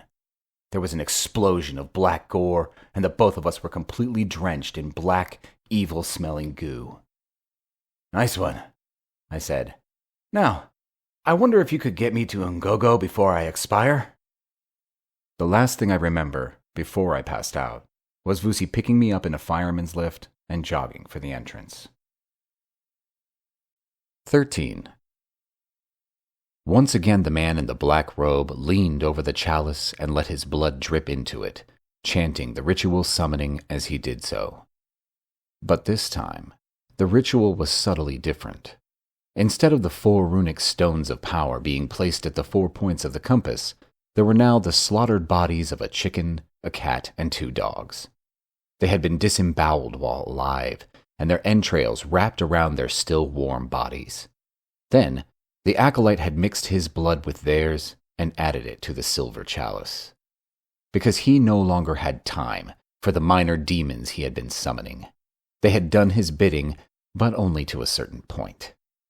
Their level of understanding was far too limited. Their ability to perceive what he, as their master, actually wanted to achieve. So now, he was summoning a higher demon. A sentient being of great power, a servant who could comprehend the tasks it was given. Not merely some foot soldier that did its irksome best to do as little as possible. With a flash of light and a rumble of thunder, a pillar of thick yellow smoke rose from the chalice, filling the room with the stench of brimstone. Slowly the smoke coalesced and reformed, thickening until it was a solid mass. Then it took form. 7 feet high, cloven hooves at the end of its double-kneed legs, claws like scythes on its hands, 4 curling horns sprouted from the side of its head, and its eyes glowed with hellfire. It looked at the man in the robe with both hatred and contempt. It showed no fear of its summoner, its apparent master. Then it smiled, showing multiple rows of jagged and broken teeth. "You wear your clerical collar," it noted with amusement. "Even though you summon the forces of darkness, you still purport to be a follower of the light." "Needs must," replied Father Stanley. "Just because I command evil to do good does not mean I am evil. I am stronger than that. For did not King Solomon raise the demons to help him build the temple to the glory of the Lord?" The demon laughed, the sound of 1,000 dying martyrs. "And what good have you done, little summoner, who puts himself at the same level as King Solomon?" Father Stanley looked away, his face suffused with shame. Things have not gone according to plan, he admitted. The lesser demons twisted my commands. The lame man, the sinning priest, the dying twins. They were meant to cure them and make them see the light, but instead they destroyed them. No, denied the higher demon. They did as you asked. The lame man grew legs, many legs. The priest saw the error of his ways, and the darling dying babies were transformed into beings of great power. If they had not been cut down by those interfering mages, they may have lived forever. Father Stanley stared at the monster he had summoned, and in a moment of epiphany, he realized what he had done. He had transgressed, broken the deadliest of the 7 sins, pride. In his desperate need to prove miracles still happened, he had turned his back on the church, believing he could turn evil into goodness. He had forgotten his own lack of divinity and refused to acknowledge his own limits, faults, and wrongs as a human being. He had attempted to become a god. Prostrating himself on the floor, Stanley begged his God for forgiveness. "I have sinned," he cried. "I have let you down, O Lord." "Not only that," added the higher demon, "you have also made an error in the construction of your circle of containment. You forgot to put fresh seawater in the chalice." And with a smirk on his face, the demon stepped out from the pinnacle and grasped Father Stanley by his face. "Now," he said, as he bent down and placed his lips over the Father's in a passionate kiss, "let us become one." And Stanley screamed and screamed and screamed and stopped.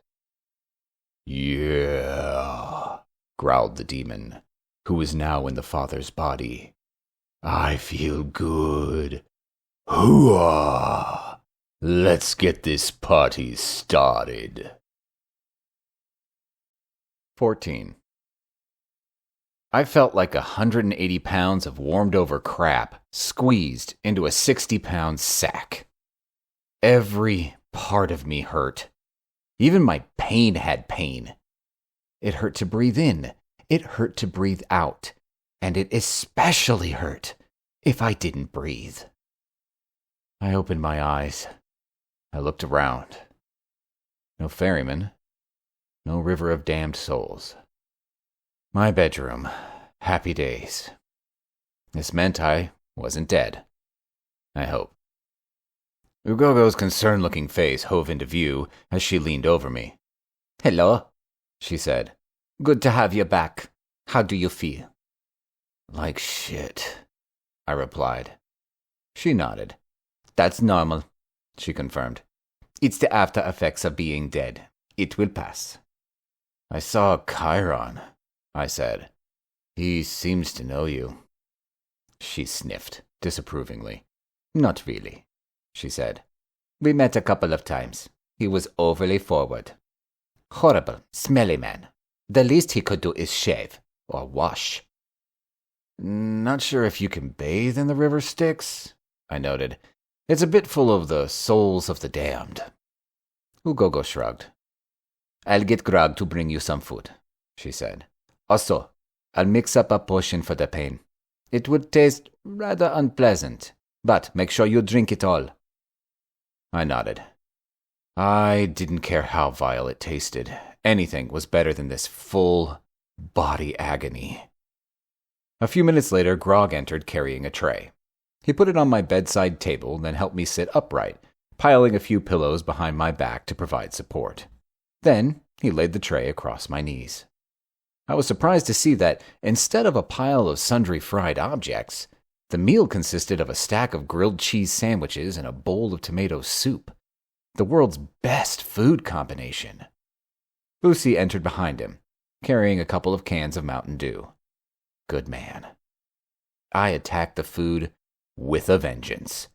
It was superb. The cheese sandwiches were crispy on the outside without being burned. and unctuous and gooey in the middle. The soup was a triumph of rich tomatoey goodness. I polished the lot off before addressing my friend. "Hey," I greeted. "Hey," he returned. "Not dead anymore, I see." "Yeah," I admitted. "I reckon I got Ungogo to thank for that." Vusi nodded. "She went the extra mile for you," he said. "After you got stung the second time, things went downhill fast. By the time I carried you out of the caves, you were gone. No heartbeat, no breathing, nada. I tried CPR, it did no good. The sheriff helped me chuck your corpse in his cruiser, and we hightailed it back to the priest's house. Ugogo got to work on you straight away, and kept working on you for 6 hours straight. Then we brought you home. That was 2 days ago." "Wow," I said. "Heavy. Anything else go down while I was out? More strange church happenings?"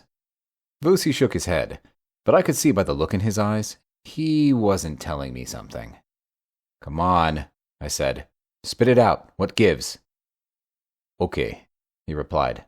"But remember, you're very newly not dead, so I don't want you to overreact. Everything is fine, okay?" "Okay," I confirmed. "Promise," he insisted. "Okay," I repeated. "I promise. Pinky swear. Scout's honor. DYB, DYB, DOB, DOB, whatever. Talk to me." "Someone chucked a Molotov cocktail at Father Cooney's house. He's fine. A couple of minor burns. Lost some furniture. Nothing too serious." "Rutherford," I shouted. "Mother-humping cockwomble." I leaped out of bed, meaning I jerked sideways frantically, wound up in my bedclothes, and fell onto the floor. Epic fail. Obviously still getting over my recent bout of death. Vusi helped me back into my bed. "You promised," he said.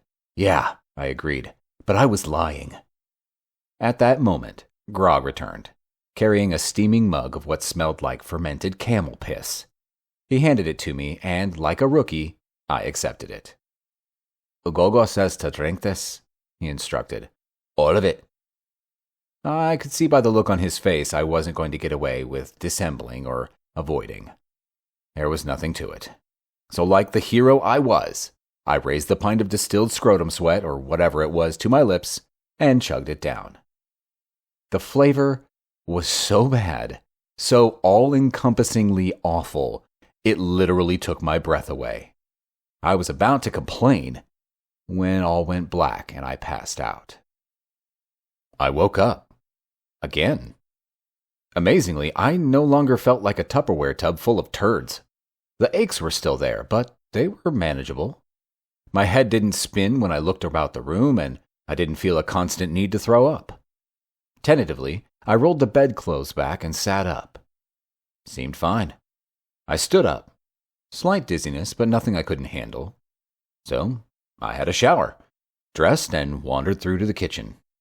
As per usual, Ugogo was there, as was Grog and Vusi, and the chickens, and I couldn't believe my eyes. "Is that a fucking goat?" I asked, making a concerted effort to keep my voice as calm as possible. No one answered, although Ugogo did give me a look as if to say, what else could it be, given its entirely goat-like shape, goat's head, goat's hooves, and little goat-like horns? I turned to Vusi. "Didn't I specifically ask you to ensure Ungogo didn't bring a goat home?" "Yes," I continued. "I specifically remember saying no goats." "I'm not sure," he replied. "Was that before you died and Ugogo spent some of her own life force to bring you back, or afterwards?" Guilt washed over me like a runaway train. Point taken, I nodded. "What's its name?" "It's a goat," said Ugogo. "It doesn't have a name. That would be like naming a cow." I didn't say anything, mainly because if I had a cow, I would definitely name it. Still, I suppose I was a city boy who lived in a New York apartment, albeit an apartment that was slowly becoming Old MacDonald's farm. E-I-E-I fucking O. Grog placed a plate of fried stuff in front of me, back to the old regime. I ate, got up to pour myself an industrial-strength coffee, and sat down again. Montgomery Rutherford II, I said. It's time to go kick his ass. Vusi nodded. 15. We walked straight into it. I can only blame the fact I was still recovering from my recent bout of death. Montgomery Douchebag II had set us up good and proper. Chummed the waters, lured us in, and then leaned back on the rod and set the hook.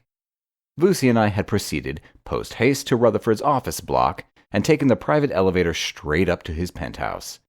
I know, I should have realized it shouldn't have been so easy, but spilt milk and all that. The fact is, both of us were standing in his office while he stood opposite us wearing a smile so wide he was in danger of swallowing his own ears. And behind him stood 3 more people.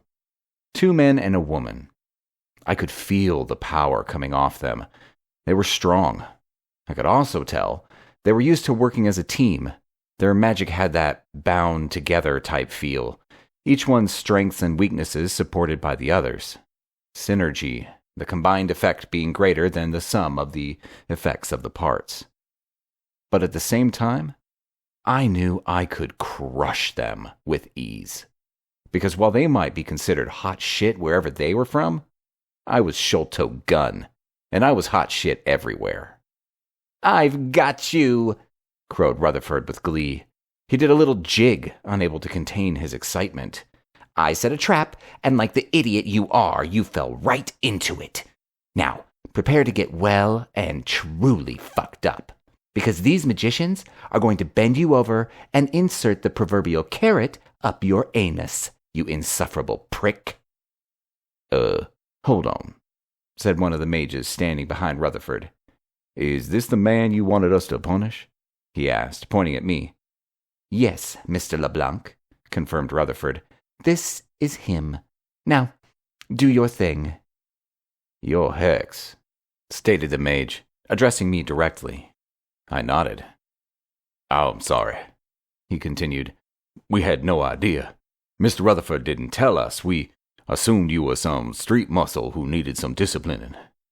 "Well, you know what they say about people who assume, don't you?" I asked. "They make an ass out of you and me." "Punish him!" shrieked Douchebag. LeBlanc shook his head. "Sorry, Mr. Rutherford. All monies will be reimbursed, apart from a small deposit, of course, but we know our limits. No one takes on the mage who was capable of striking down a fallen angel." "Destroy him, you cowards!" yelled Rutherford. LeBlanc shook his head. "Mr. Rutherford, sir, shut the fuck up. When Hex is in the room, he's the only one who does any destroying. I have a wife and family, and I would dearly love to see them again. And I don't mean from an open coffin. Goodbye, Mr. Rutherford. We're out of here." The 3 mages filed past me, eyes down. They nodded respectfully as they passed by. Then they left. Oh, yes. Man, it's good to be the king. Vusi nudged me in my ribs. "Don't let that go to your head," he murmured. "They don't know you just let yourself get bit to death by a baby." "Fuck off," I retorted. "Just let me wallow in my own greatness for a few seconds." "Yeah, sure," he said. "You're a legend in your own mind." "Right," I continued. "Looks like you're shit out of luck, Rutherford," I informed the trust fund asshat. Pulling a spell cartridge from my pouch, I walked up to the billionaire. He flinched backwards, tears of fear trickling down his face. "What?" he asked. "Punishment time," I informed him, as I slammed the cartridge against the side of his head. "Spoliaris!" The spell took effect immediately, swelling Rutherford's joints and twisting his bones. He screamed in pain and dropped to his knees. I leaned over him and put my mouth close to his ear to ensure he heard me. "You inflicted pain on mine," I said. "You sought to hurt my family. So now you shall suffer. Be thankful I have only given you arthritis. I could have given you terminal cancer, Ebola, hemorrhagic fever, but I let you live. That's because I'm feeling generous. But you stay away from Father Cooney. You don't even think about him. Or next time, I will fuck you up so bad people will talk about it for the rest of forever. Now, goodbye, Mr. Rutherford. You and I will not be seeing each other again. I punched him in the face, turned on my heel, and left, with Vusi right behind me. 16. I had popped in that morning to see Father Cooney, and he was fine. Apart from a few minor burns he had got on his hands while trying to save some of his ratty furniture.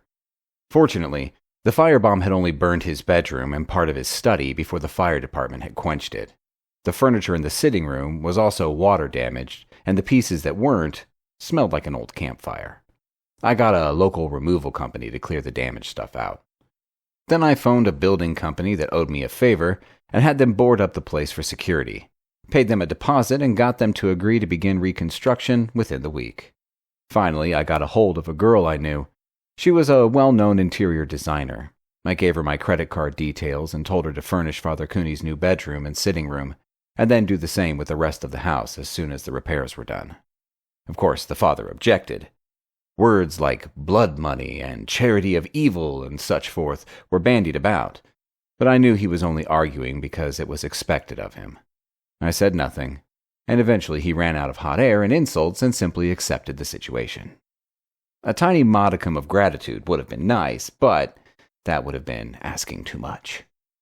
Now I sat in my own kitchen, surrounded by chickens. Opposite me, leaning against the oven, was the nameless goat, his yellow eyes following my every movement like an automated CCTV camera. Vusi sat down next to me and handed me a cup of joe. He made coffee like he was a drug pusher. It was so strong the stuff probably had a street value higher than most amphetamines. The reason we were both there was that we had been summoned by Ngogo. I asked Vusi what this was all about, and he simply said, "She wants to talk." So we waited. Eventually, the old woman pitched up, Grog walking alongside. With much grunting and groaning, she sat down, then placed an animal skin pouch on the tabletop. The thing was about the size of a tobacco pouch. I could feel the power coming off it. Whatever was inside, it had some serious juice. Without any preamble, Ngogo spoke. "I am worried," she stated. "There are portents of ill will about. Things are not as they seem, and I fear for both you and Vusi's safety. So," she continued, "I am going to throw the bones and see if we can divine anything of import." She picked up the pouch, opened the drawstring, and held it out to me. "Breathe into the bag," she instructed. I obeyed, giving the pouch a good helping of coffee breath. Then she shook it a few times, mumbled some commands I couldn't pick up, opened it, and cast the contents onto the tabletop. If I had expected actual bones, and I did, I would have been disappointed. And I was. The contents of the magical bag looked like a kindergarten kid had been made to turn out his pockets and put the contents on the table. A beer bottle top, a rubber band, a piece of broken glass, a shoelace, a rooster's feather, a round black pebble, and what looked suspiciously like a chipped glass eye. Ngogo peered closely at the pile of junk and continued muttering to herself. I glanced at Vusi and shrugged. He smiled. "This is old-school magic," he said. "Trust me, very powerful. I can't do it. Takes finesse, subtlety. Also, took her many years to collect the correct artifacts." Finally, Ngogo looked up from her pile of junk. "Not good," she said. "The bones are indecisive, but they do say one thing. They warn of great danger.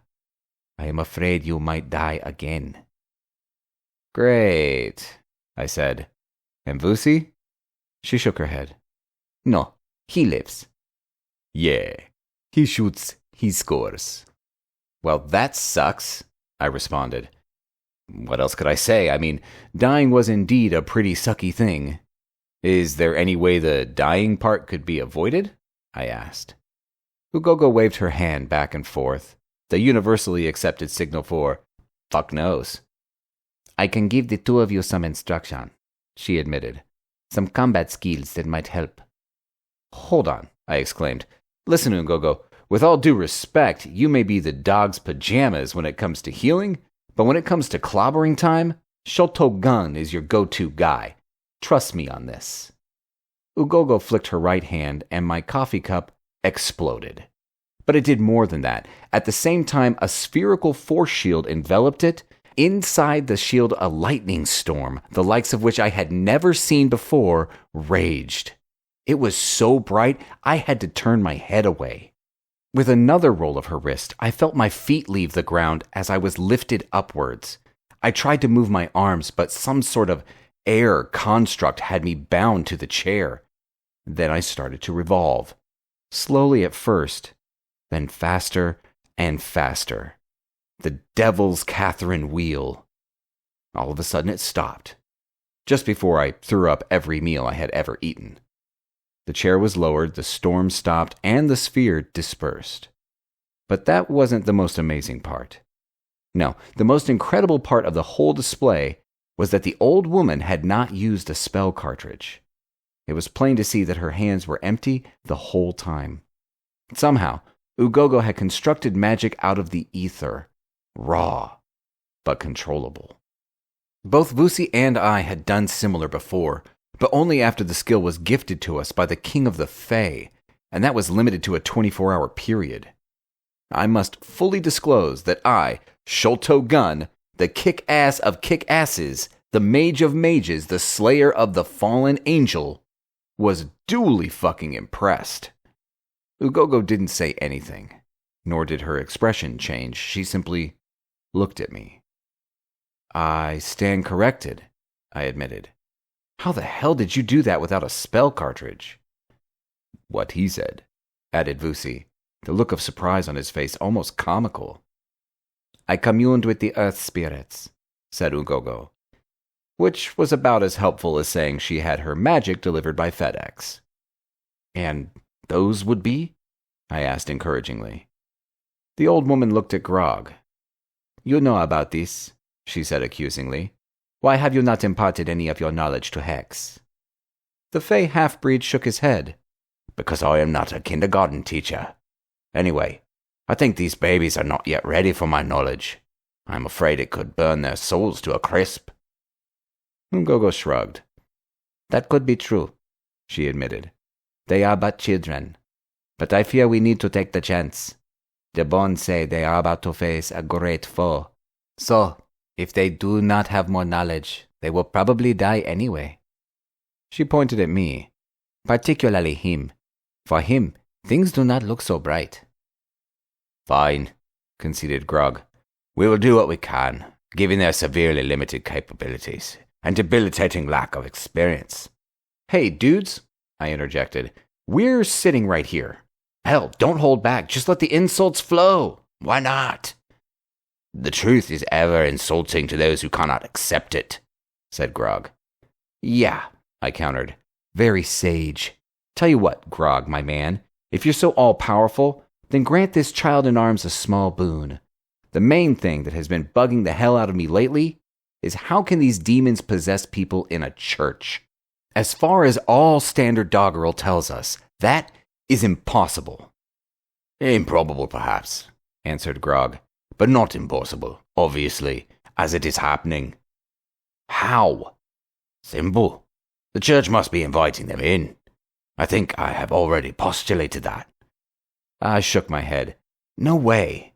Yes way, insisted Grog. There is no other way for a demon to cross the holy line. Someone is inviting them in. I sat back in my chair. What Grog was saying made sense, except I just couldn't accept it. The priest I had spoken to was most insistent he hadn't flouted any of his religious beliefs, and the other incidents also showed no hint of foul dealings. A puzzle, to be sure. So, are you going to teach us? Asked Vusi. Ugogo nodded. Grog and I will impart some of the necessary knowledge to you. Not too much, but enough to at least break your complete reliance on those clumsy spell cartridges you use. And at the very least, the knowledge will enhance the power of your current spells, which is a good thing. Let us begin then, said Grog. You have little time and much to take in.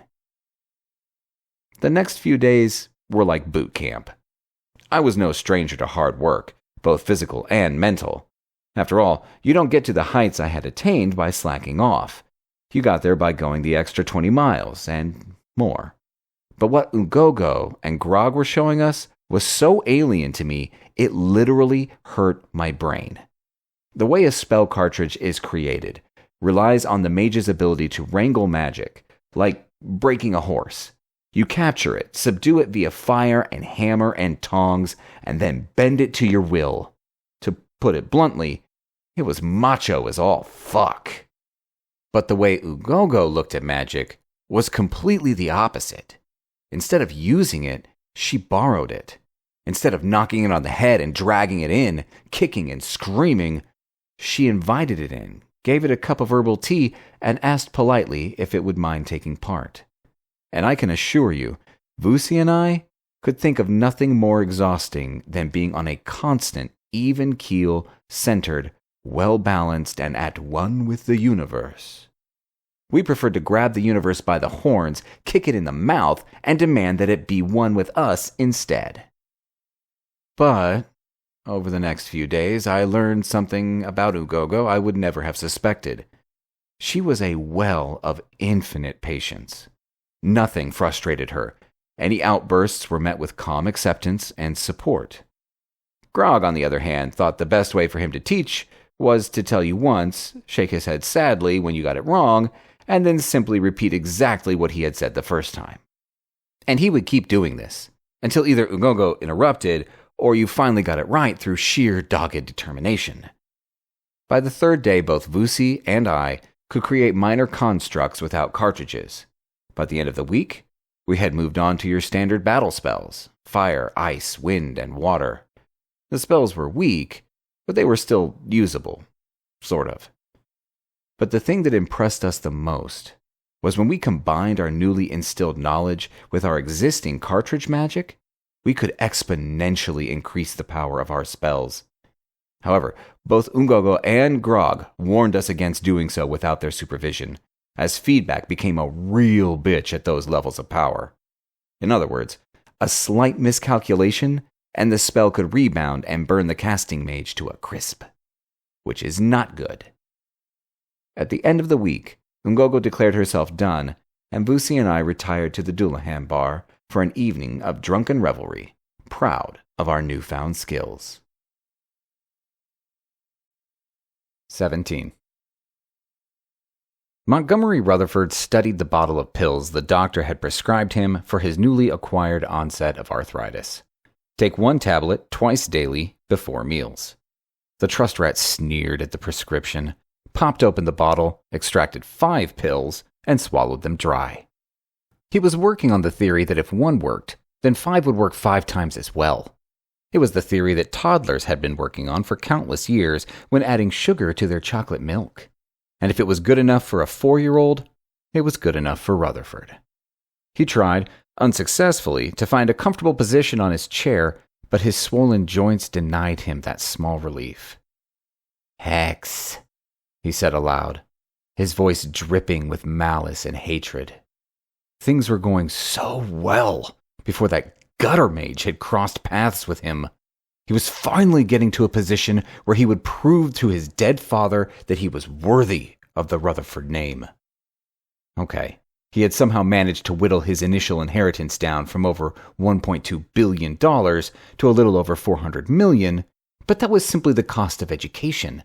And let's face it, he thought to himself, 400 mil was still some serious cash.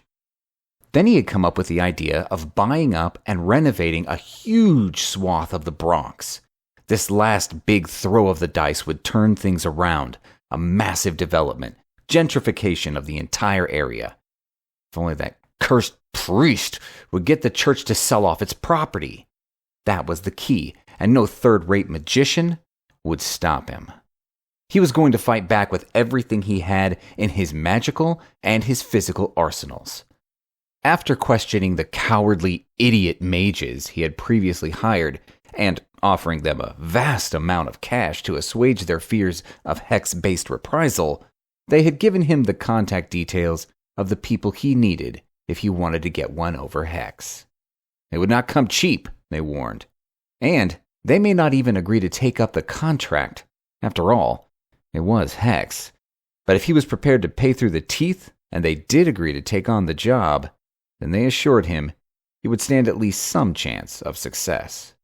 But not satisfied with that, Montgomery Rutherford II had decided to push the boat out even further, and had contacted, through a mutual business partner, a group of mercenaries, a top flight outfit that were happy to take on any job, destroy any target, and kill any competitor. For a price, of course. So, Rutherford made his plans and paid his monies and rubbed his hands together. Revenge is a meal best served warm and as soon as possible, he told himself. And Hex had better be ready, because it was ass-kicking time, and Montgomery Rutherford was there to wear the boot. 18.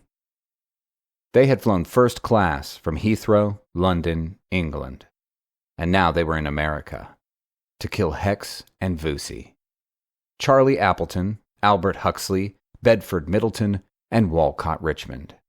Together the four men were known as the Knights of Dark Renown, an ancient British order of dark mages stemming from the days of the Druids, trained from birth in the black arts, dedicated, efficient, and totally without scruples.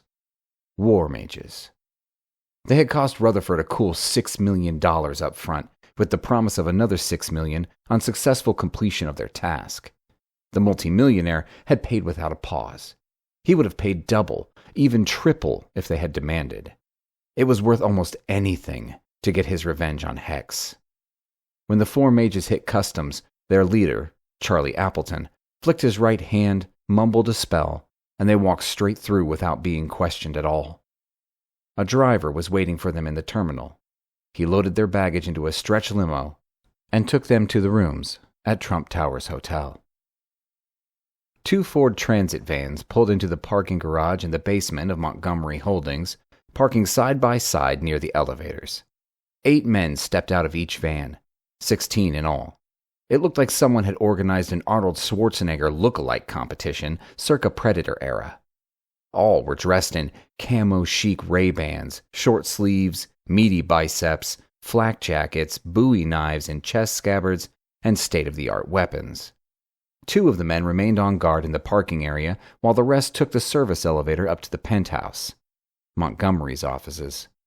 When the elevator doors opened, 2 more peeled off, left and right, took up positions on either side of the doors. The rest strode through to the office where they were greeted by one of Montgomery's many assistants. Once again, 2 men broke left and right, guarding the office entrance. The rest, save one, formed up in a line just inside the doorway. The leader stepped forward and saluted. "Ah, yes," said Montgomery, saluting back with his left hand by mistake. "Colonel Mustard, I presume?" "Manford. Actually, sir. Major Manford." Montgomery glanced down at a file on his desk. "Yes, you appear to be correct. Manford. Ex-South African Special Forces, dishonorable discharge, 2012, suspected of war crimes on 3 separate continents, now the commanding officer and CEO of Executive Solutions." The arthritic Trustafarian stood up with a grimace of pain and held his hand out. Manford shook it gingerly, noting the twisted and swollen fingers. "Yes, Major," said Montgomery. "You sound like my sort of man. Exactly my sort of man. For the moment, you and your men are on guard duty. However, that will change very soon, because I have a job for you. A hit, as it were. And once you have carried out that assassination, then I shall cry havoc and let slip my magical dogs of war." And Montgomery Rutherford laughed and laughed and laughed like the loon he was. 19. Father Stanley stood before his Bible study group and smiled. Or to put it more accurately, the body of Father Stanley that was now the receptacle for the archdemon Benoth stood and smiled at his Bible study group. And they smiled back at him. For his smile was like nothing they had ever come into contact before. It crackled with charisma, power, and latent sexuality. Gone was the taciturn, serious, and solemn junior priest they had known and respected, but never really liked. And in his place was an alluring, charming host who enveloped them in his warmth and love. A man who inspired loyalty, devotion, and dare they even think it, a frisson of desire. Stanley Benoth opened his arms and spoke their names, looking at each of them as he did. Jacob, Sheila, Deshawn, Malcolm, Elisha. I know that, as a man of God, I should not have favorites. All are equal in his eyes, but... And he paused, casting his eyes down and managing to look both slightly guilty but also pleased. I have asked you 5 here today because you are my favorites. He smiled again, and 5 faces beamed back at him. And Benoth was actually telling the 5 new acolytes the truth. For Father Stanley's memories had told him these 5 were the least devout of his parishioners. People attend church for many different reasons, some due to their true faith, others because they are pressured to, yet more to simply get out of other, less pleasant things like household chores or visiting a mother-in-law, and some simply because they were lonely. And of the small congregation that frequented the Church of the Ladies, these 5 were the ones who had the least dedication to their faith. And as my favorites, continued Stanley Benoth, I would like to ask of you a small favor. There was a general nodding of agreement. After all, how could they refuse this new, charming, and attractive version of Father Stanley? Please, he turned to the door of his study. Follow me. The group traipsed after Stanley Benoth, following him along the corridor, through the door at the end, and down the flight of steps into the basement. The basement where the circle of protection and the pentacle of power were situated. For the first time the group exhibited some reluctance, a modicum of doubt, but with the pentagram, the black candles, and the general creepiness of the whole place. But Stanley Benoth assuaged their fears. I know what this looks like, he said, his voice low and reassuring, but bear with me. You are in no danger. Please, just do as I say, and all will be fine. And he turned the full weight of his coercion on them, an almost palpable feeling, like he was physically holding them in his arms. Come, he continued, as he shepherded them into the circle. Stand here for a while, and soon all shall become clear. As soon as the 5 were in the circle, Stanley Benoth pulled out a small penknife, opened the blade, sliced his palm, and flicked his blood into the circle. At the same time he called out a command that closed it, trapping the 5 inside. Come Pythias, come Belial, and Ashtaroth, come Asmodeus and Mammon. Send your servants to claim these shells. Send your essence to power these containers of flesh and bone. Come forth, riders of the night, sowers of sin, and eaters of souls. Come forth and live. Smoke and brimstone filled the room, and lightning arced from ceiling to floor. With cries of anguish, the 5 chosen finally broke from Stanley Benoth's compulsion, and reality came crashing down on them. Together they screamed in mortal terror as their very souls were ripped from them and discarded like so much wrapping paper, leaving 5 lifeless husks ready for the infusion of the demon kind that Benoth was calling forth. When the smoke cleared, Benoth broke the circle and issued an invite to the 5 newly minted demon spawn. Come on out, brothers and sisters, he said. Don't bother thanking me for the gift of these corporeal forms. Consider it my pleasure. And anyway, as the giftee, you owe me big time. Now, as your leader, master, and literal mainstay of your existence, I have my first command for you to obey." He started to strip off his clothes, piling it on the floor next to himself. "Let's get it on," he instructed. "First a bit of the old sins of the flesh, and then let's see what we can fuck up next." With that, the 5 new demons-humans started to remove their clothing, some licking their lips lasciviously, others simply assuming looks of wanton perversion. And in the far recesses of Benoth's mind, a young priest gibbered in horror and fought to break free of the prison he found himself trapped in. 20. Father Cooney harumphed angrily at the girl who was directing the workmen that were carrying in the furniture. "This is totally unnecessary," he grunted. "Not according to Hex," she chirped back. "Young lady," snapped the father, "Hex is not the boss of me, and I say that this new furniture is unnecessary. A needless extravagance. Take it all back this instant." The young lady, whose name was Priscilla, shook her head. "Hex may not be the boss of you," she admitted, "but he sure is the boss of me, so this furniture goes where he said it must, and that happens to be your house." "He is doing this to deliberately irritate me," said Father Cooney. Priscilla stared at him with an expression of bafflement, combined with the beginnings of righteous anger. "Really?" she asked. "Well, if you seriously believe that, then I feel sorry for you, Father, because I can assure you, if Hex wants to irritate someone, he doesn't usually do it by kitting their house out with new furniture, paying for their damages to be repaired, footing their hospital bills, and then donating a crap house full of money to the church." She shook her head vehemently. "No, if Hex wants to irritate someone, then he would usually give them a plague of boils, or break a few bones, or lay a curse on them that would make them regret they ever lived." "You don't understand," mumbled Cooney. "You know nothing." "Oh, I know plenty, Father," she argued. "I know you're acting like a spoiled brat. I know you should be showing a little gratitude as opposed to whatever it is you are showing right now. And I know Hex loves you. But I suppose none of that matters to you. With you it's all black and white.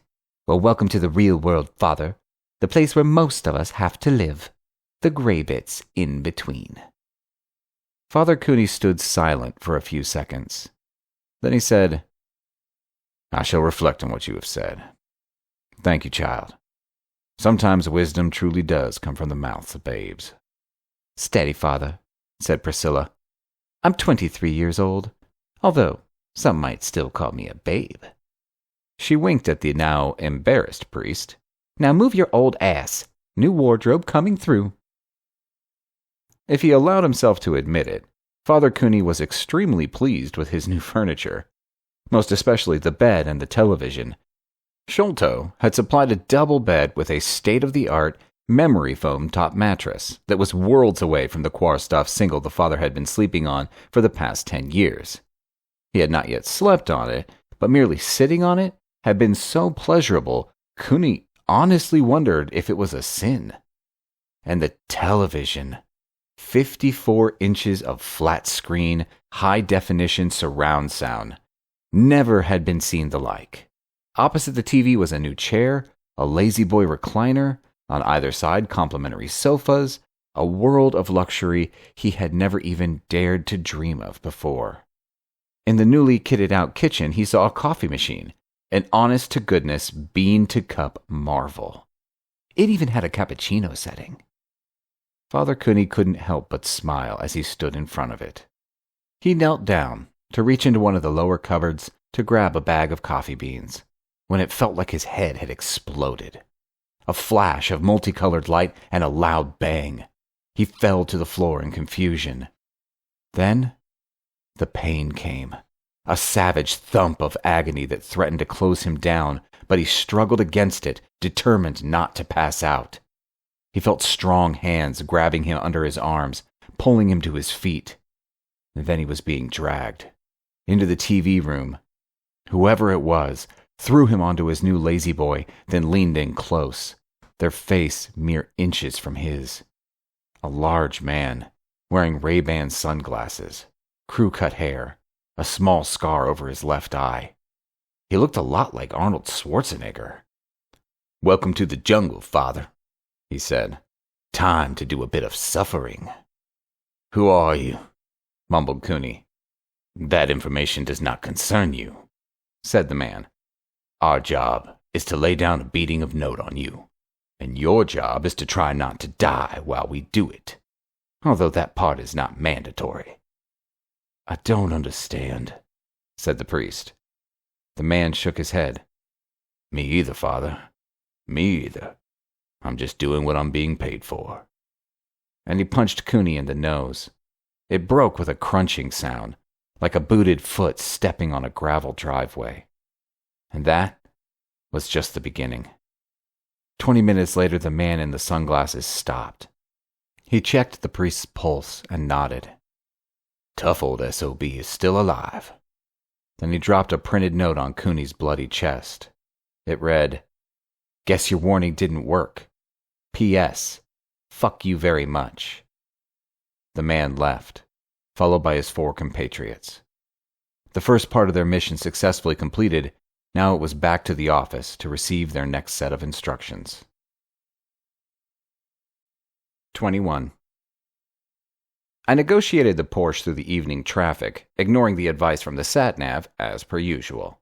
And, as per usual, the machine was right, and I was wrong. I know, it's a huge character flaw to get snotty with a silicone chip, but there's just something about taking instructions from what is basically a tiny TV set that goes against the grain. "You know, you don't actually have to turn that sat-nav on," said Vusi. "Obviously," I replied. "I'm irrational, not stupid. And anyway, sometimes I'm right." "Yeah, but the box doesn't know." "But I know," I said, "and that's what's important." I pulled up outside the Church of the Ladies of the Cedars of the Lebanon. I needed to talk to Father Cooney. After Grog had basically confirmed what I thought, I needed some proper priestly advice. Who or what could be inviting these demons onto church ground? Because as soon as we could work that out, then we could narrow our search down a mite. At the moment, we were simply reacting to each incident. It would be real nice to go proactive for a bit. The doors were open, and Vusi and I walked through the church, and via the interconnecting corridor to Father Cooney's residence. The place still smelled of smoke, but it was faint, almost covered by the smell of new paint. I knocked on his entrance door, and as I did so, it swung open. "Father Cooney," I yelled. "It's me." "And me," added Vusi. We waited for half a minute, then I walked in. "Hello?" No reply. So I continued through to the living room. The old dude was asleep on his new lazy boy. Ha! I never caught him asleep. That was something I wasn't going to let him forget in a hurry. "Hey, Sleeping Beauty," I quipped as I walked up to him. And then my heart froze in my chest. It looked as though someone had worked him over with a wrecking ball. His nose was completely flattened, both eyes swollen to the size of oranges, lips torn to shreds, broken teeth scattered on his chest. With a guttural cry, I knelt next to him, feeling his neck for a pulse. It was there, but weak, so weak. The father was mere inches away from death. In my peripheral vision, I could see Vusi on his phone. I heard him talking to 911, giving them the address and stressing the severity of the situation. My mind spun as I started to fall apart. I didn't know what to do. Then I saw the note on his chest. Picking it up, I read it, and I felt like someone had gut-shot me. Rutherford. Which meant this was my fault. If I had finished off the asswipe instead of cursing him, then the father wouldn't be a whisper from death at this very moment. My weakness had killed the only family I had, the man who had saved me from being a complete orphan. I let out a choking wail of grief and self-loathing. And that's when Vusi slapped me. Hard. "Get your head in the game," he shouted at me. "Have you got any spells that might help?" I shook my head. I wasn't a healer. I could hardly apply a Band-Aid without fucking the job up. Well, I got nothing either, he said. So you had better come up with something, or I can assure you, Father Cooney won't live to see another sunrise. I racked my brain. I couldn't heal, but I could put a hold on things. Yes, that was the way to go. Taking out 2 spell cartridges, I placed them on the father's chest. This was not a spell I could trust my newly learned skills to. This had to be done 100% correctly. Summoning my strength, I concentrated on the command. Tarda Maximus. There was a thrum of energy, and the cartridges sank into the priest's chest, giving off a light blue light as they did. I breathed a sigh of relief. The spell had worked, for what it was worth. Vusi frowned. What did you do? He asked. It's a stasis spell, I told him.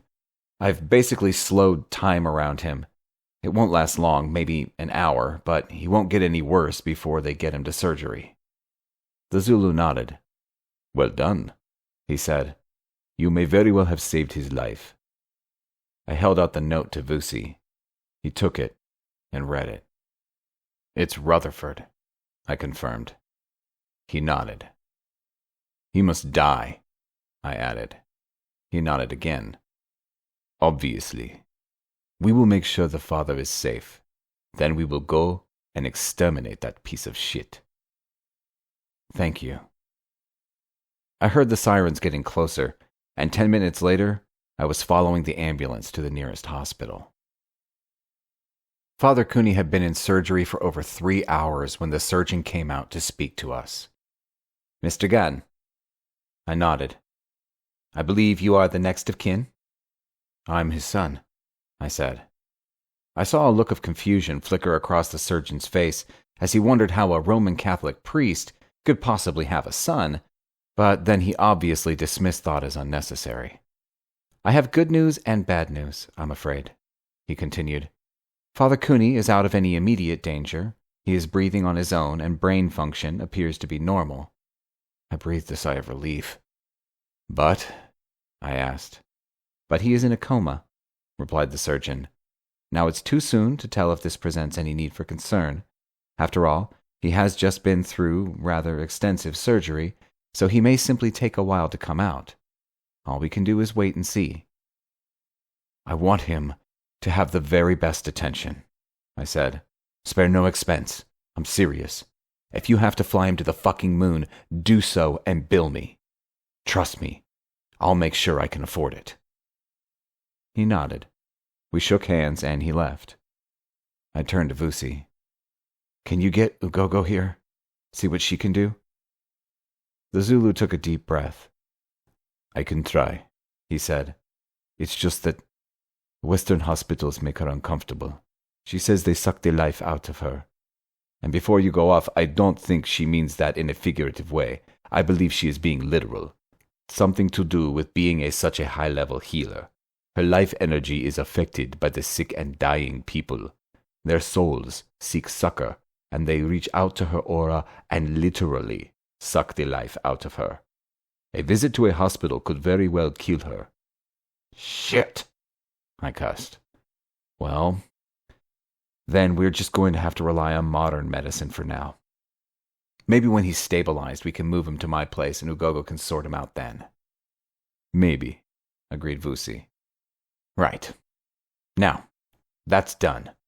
It's time to pay Rutherford a visit. Time for him to suffer. We left the hospital together, engines running hot, and ready to rock and roll. Rutherford was a fucking dead man. 22. There were 2 security guards in the lobby to the Rutherford building. They stepped in front of Vusi and I as we entered. Both had their revolvers drawn. I brushed them aside like the insects they were, smashing them into the wall using a blast of air. Both would be out for the count for the foreseeable future. I stabbed the call button and waited for the elevator to arrive. You do realize this is most likely an ambush, said Vusi. I'm counting on it, I informed him. Then at least we got them in one place. Easier to kill them all. The elevator arrived, we got in, and punched the penthouse button. I palmed a couple of spell cartridges and loosened my FN pistol in its holster. Vusi also prepared himself, adjusting his assegai, ready for a quick draw, and grabbing a cartridge from his pouch. The doors opened into the penthouse lobby. It was empty, and the double doors to the office were closed. I strode over to them, and using a cartridge, blew them open. Premium! They exploded inwards, tearing off their hinges and spinning through the air like a pair of giant frisbees.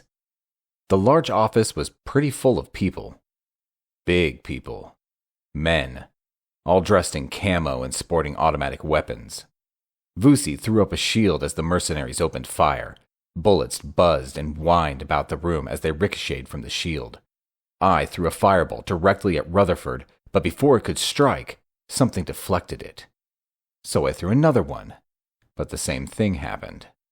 At the same time, Vusi used 3 cartridges to create a massive shockwave that rippled across the room, slamming into the mercenaries and driving them into the walls with such force that they were all taken out of the fight, at least for the next few minutes.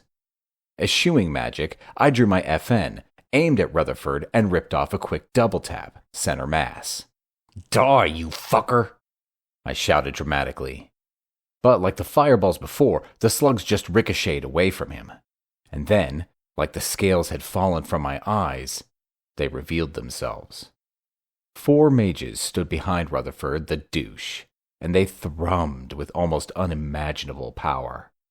To Vusi's credit, he reacted instantly, throwing a combination of lightning and fire at them.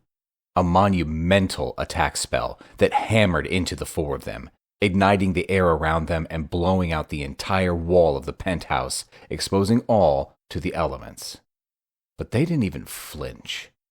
I could see they had created a shield out of interwoven strands of their individual magics, a lattice work of power that didn't merely provide a solid armor, it flexed, then pushed back.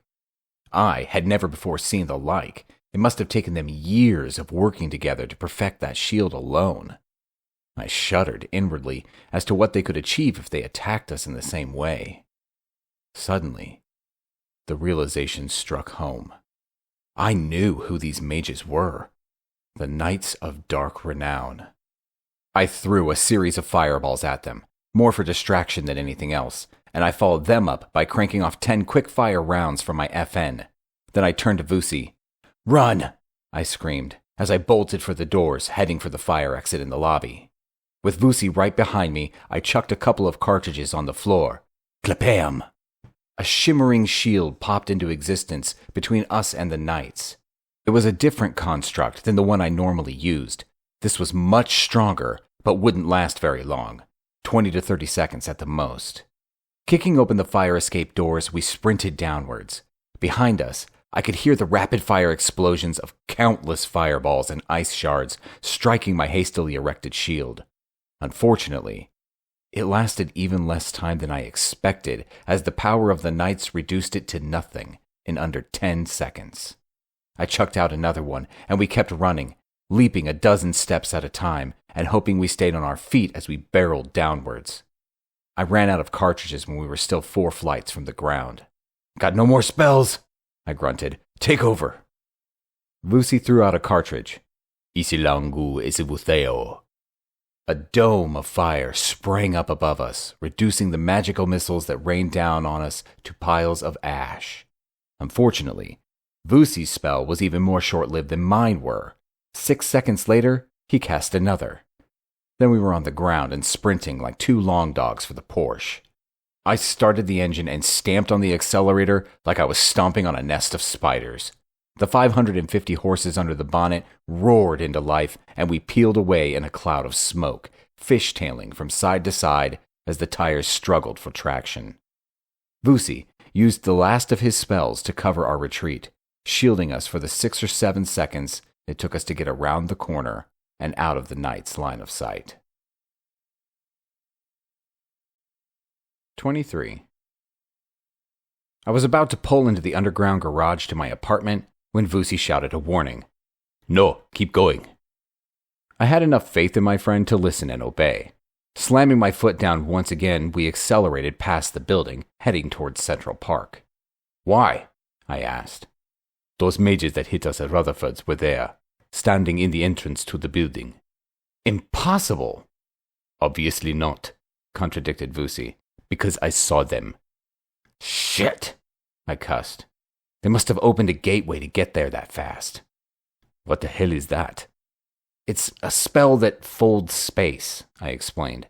"Takes massive amounts of power, extremely difficult to perform." "You don't say," snapped Vusi. "Can you do it?" I shook my head. "Well, I can between here and the Feylands," I amended, "but that's not the same." "Who are those dudes?" asked the Zulu. "You took one look at them and did the runaway as soon as. What gives?" "What gives," I said, "is that those dudes are the meanest mother humpers both sides of the Atlantic. They're known as the Knights of Dark Renown. There's always 4 of them. They go back to the days of the Druids, thousands of years. Originally, they were trained as war mages to combat the Romans when they invaded Britain, but since then, they have become a mercenary outfit. War mages for hire. They practice earth magic, but a pretty dark version. Much like the Druids, there's rumors of human sacrifice, blood magic. Bad shit, man. Bad shit." "You sound like you're scared of them," noted Vusi. I shook my head.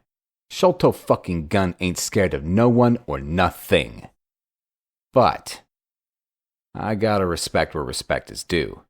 Those are some ice-cold mothers, I swear, and they work together, so there's a shithouse full of synergy involved. One-on-one, you or I could take any of them with ease. 2, more difficult. 3, touch and go. But the 4 knights together, best run and hide. "And the soldiers?" asked Vusi. "Not sure," I admitted. "As far as I know, the knights work alone. I've never heard of them having a paramilitary arm. I can only assume Montgomery cockwomble douchebag hired a team of armed mercenaries to up the ante even more. They shouldn't be a problem, though. We can take them easily." "Yeah," agreed Vusi, "but not while the knights are busy kicking our butts at the same time." I didn't answer. The truth hurt. I was Sholto Gunn, and I hated coming second. But I had to be realistic and admit to myself that attacking the knights head-on was just a really messy way of committing suicide. "I'm out of spell cartridges," I said. "Me too," added Vusi. "And we're not proficient enough with Ugogo's way of casting to take on these night dudes. What are we going to do?" "I've got a backup room. It's under the Church of the Ladies. Even Father Cooney doesn't know it's there. I found it when I was a kid, and when I got older, I snuck in there and packed it with emergency stuff I might need if the shit hit the fan." "Stuff like what?" "Everything," I answered. "Weapons, ammo, food, clothes, money, passports, more weapons. Even a small gas kiln and anvil for making spell cartridges. Everything." "Then let's get there ASAP," said Vusi. "We need to make a plan, consolidate." "What about my apartment?" I asked. "How do you mean?" "I mean, what if the knights try to get into my apartment?" I clarified. "We need to warn Ugogo and Grog." "True," agreed Vusi. "Mind you, knights or not, I feel sorry for anyone who tries to take out Ugogo and Grog together." I laughed. True. Better safe than sorry, though. Vusi got on the phone and explained the setup to Ugogo. It didn't take as long as I thought it would, and as soon as he hung up, I asked him what Ugogo had to say.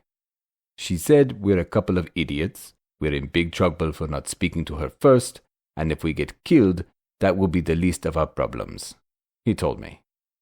"Great," I responded. "Now Ugogo's pissed with us as well. I reckon I'd rather take my chances with the knights." "Me too," agreed Vusi. 100 times over. I pulled the Porsche in next to the church, hiding it around the back in case anyone was looking for us. Together, we went inside. 24. It felt strange going into the Church of the Ladies, knowing Father Cooney was in a coma in the hospital. The place felt more than empty, almost as if the building itself was mourning what had happened to him. I led Vusi down the steps to the basement where my secret room was situated, but was surprised to find the door locked. A sturdy new hasp and padlock barring the way. Weird, I said, to no one in particular. This is never locked. It's just an empty basement room. Maybe they decided to turn it into a storeroom, suggested Vusi. Whatever. We need in, I responded, as I drew in some power and channeled it into the lock. It should have shattered apart. Instead, nothing happened. Vusi chuckled. You've lost your touch, he said. Here, allow me. He zapped the lock with an internal spell. Again, nothing. Yeah, not so funny now, I quipped. What the fuck? Vusi grabbed the padlock and peered closely at it. Then I felt him probing at it with a tendril of magic. It's warded, he announced. I shook my head. Father Cooney doesn't go in for magic, you know that. Evil incarnate, etc., and so on. No ways would he allow it to be used in his church. Well, then someone placed it without his knowledge, insisted Vusi. How else could the lock defeat both of our castings? True, I admitted. Time to go old school on it. I drew my FN and fired a shot into the padlock, smashing it to little bitty warded pieces. Shit, shouted Vusi, as he rubbed his ears. How about a heads up next time? You could have ruptured my eardrums. Sorry, I apologized. My bad. Pushing the door open, we went through, flicking the light switch on as we did so. I felt like someone had thrown a bucket of ice-cold water on me. Literally. The air was as cold as the inside of a walk-in freezer. Our breath plumed in front of us, and goosebumps blossomed all over my body in reaction to the sudden drop in temperature. I looked down and saw the circle, and the pentagon, and the black candles. Holy shit. Vusi put his hand on my shoulder. Settle down, he said. This is heavy, but I'm sure there's some sort of rational explanation. Obviously, there's a rational explanation, I shouted. Someone has been practicing demon worship in the crypt of a church. This goes way beyond heavy, dude, I continued. This is deadly sin territory. This is burn at the stake and rain cats and dogs shit, horsemen of the apocalypse. Obviously, it's not Father Cooney, assured Vusi, like I needed assurance that the man I thought of as a father wasn't a devil worshipper. I know that, I snapped. It's obvious who it is. There can only be one suspect. Father fucking Stanley. I started kicking the candles over and using my heel scraped at the chalk circle and pentacle. Almost immediately, the temperature of the room started to rise above freezing as the wards broke down. That solves the whole demons in the church puzzle, said Vusi. Clearly, Stanley was conjuring up demons and sending them to create havoc. And because they were summoned in a church, they could cross the boundaries at will. But why? I asked. When I last saw him, he seemed to be seriously devout. I might even go so far as to say fanatical. Why would he call up demons? Perhaps he envisioned it doing good, suggested Vusi. Don't be ridiculous, I countered. No good ever comes of demons. You know that. I know, confirmed Vusi. But did he know? Think about it. If he only recently discovered how to raise a demon, and he was under the impression that he could command it to do good, maybe heal or help, then he could quite possibly have intended to send them out on missions of goodwill. The road to hell is paved with good intentions, I quipped. Yeah, you may be correct. What an idiot. I wonder where the shithead is now. Maybe after we stock up our weapons and spell cartridges, we go look for him. Maybe, conceded Vusi. Bear in mind, we also got to take care of Rutherford, the Knights of Dark Renown, and that bunch of mercenaries who are all trying to kill us at the moment. Also, we need to get Father Cooney under Ugogo's care as soon as we can move him. And move the world a little to the left while we do so, I said, well aware that the obstacles in our way seemed to be mounting by the minute. Give me a hand. I grabbed the side of a large bookcase that stood against the wall and started to push. Vusi threw his weight into it as well, and with a screeching groan, the huge lump of furniture slid to one side, exposing the entrance to a large dark room. I fumbled around to find the light switch and flipped it on, bathing the room in a harsh white neon glow. The room was the same size as the basement. In the far corner stood a gas-powered kiln or forge, a small anvil, 3 workbenches, a table, and 4 chairs. On the opposite wall were shelves of MREs, meals ready to eat, changes of clothing, an assortment of tools, and an array of weapons and ammunition. I hadn't bothered to put the weapons in a separate gun safe, as I considered the whole room to be a safe. Vusi stood in front of the weapons collection and laughed. "Man," he said, "talk about overkill. This is some serious prepper shit here. What were you expecting? World War III? "Laugh it up," I answered, "because that's pretty much the seriousness of the situation we're in right now. I always reckoned if the shit hits the fan, you don't ever want to find yourself outgunned." Vusi called out the weapon stock as he perused them, like an auctioneer at a cattle sale. M16A1 with 40mm grenade launcher. Colt 45 pistols. Heckler & Koch MP7 submachine guns. Soviet RG6 automatic grenade launcher. Barrett sniper rifle. "Got any artillery?" he asked with a grin. "Nah, couldn't get the field gun down the steps," I answered sarcastically. "But I do have an RPG rocket launcher with thermobaric rounds. Just as good as any artillery piece." Vusi did the long, low whistle of true appreciation. "You know your weapons," I added, impressed with the ease that the Zulu named every weapon. "Yeah," admitted Vusi. "Been around some." He didn't add any further info, so I didn't push it. "Come on," I said. "Let's get to making us some spell cartridges. Then we'll plan from there." Vusi nodded, and we set to. 25.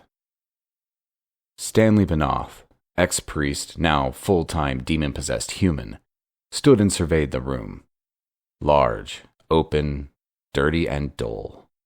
It was a warehouse in the middle of an all-but-abandoned industrial area just outside the city limits. Huddled in the corner, like a pack of hyenas, were his demon-possessed humans, and even as their master, Benoth could see they were, at best, a motley crew indeed. His original 5 from the church were the pick of the bunch, and even they were nothing to be proud of. The rest were culled from the flotsam and jetsam of society. Homeless bums, streetwalkers, and hopeless drug addicts. People who had slipped through the cracks in the pavements of society. Essentially, people who would not be missed. In a dumpster, his minions had dragged into the warehouse, stacked like so much cordwood, lay the corpses of another 12 people. They were the failures, the broken ones, because the possession of the human body by a lower demon is not an easy transition. It puts a huge strain on the heart and respiratory organs, and, if as was the case with many of the homeless, they were in less than acceptable health, they simply expired. Dead by a heart attack, embolism, aneurysm, or simply total organ failure. Some had come through the experience alive, but Benoth had deemed them unacceptable and had commanded his minions to dispatch them forthwith. He didn't need subpar stock, and anyway, it was good practice for the minions who needed to get used to using their minor inherent spell skills and demonic strength. Not to mention that killing was fun. And it was always good leadership to allow your troops a little fun occasionally. Stanley Benoth called 2 of his more trusted possessed over to him. Jacob, Sheila. They rushed over and prostrated themselves before him, their eagerness to please almost dog-like in its subservience. "Master," they chorused. Benoth picked up 2 hammers and 2 cold chisels he had gotten one of the other minions to steal earlier, and he pointed at the large chalk circle and pentagram he had sketched on the floor. "Take these tools and chisel into the concrete, following the summoning circle. I want a channel cut at least an inch deep. That will ensure the circle cannot be broken and increase the power of the summoning. Then, we should be able to bring more of our brethren across at a quicker rate. Get to it." The 2 minions scuttled to the circle and began hammering frantically. Benoth watched them for a few minutes to ensure they were correctly following his orders, amused to see that Sheila's hands were already bleeding from open blisters. With a shout, he commanded more minions to his side and instructed them to venture forth and bring back more people. More husks to be filled, more bodies to be possessed, more soldiers for his burgeoning army of evil. 26. I woke up feeling like a pile of dirty underwear, grimy, wrinkled, and unwashed. I also felt like I'd run like 12 marathons in a row without rest. Even my brain was stiff. Glancing over at Vusi, I saw he too was awake. His eyes were open, but he lay as still as death. Eventually, he spoke. I feel like shit. Me too, I admitted.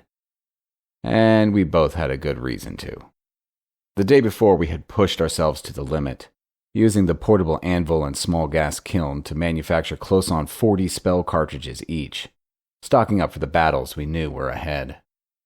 Then we had both passed out, on a couple of thin camping bedrolls, sleeping for almost 20 hours straight.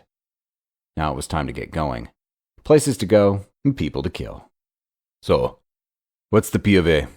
Asked Vusi. P of A? Plan of action, he explained. First, we gotta get out of here. It won't be long, and they, meaning the knights and the mercs, will come looking for us. That would be double bad. We'd be trapped like rats in a barrel, and also, there would definitely be collateral damage.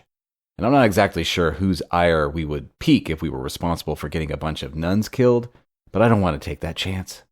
Let's load up the Porsche with everything we reckon we'll need, then see if we can get back into the apartment. If we can't, cross that bridge when we get to it, I said. After checking the coast was clear, we loaded up the Porsche with weapons and ammo, rucksacks, sleeping bags, MREs, holy water, a couple of charms that had been ruined for me, and a load of cash in small used bills. It took us a couple of trips, and we managed to do it without being spotted by anyone. Before we set off, I cast a glamour spell on the SUV.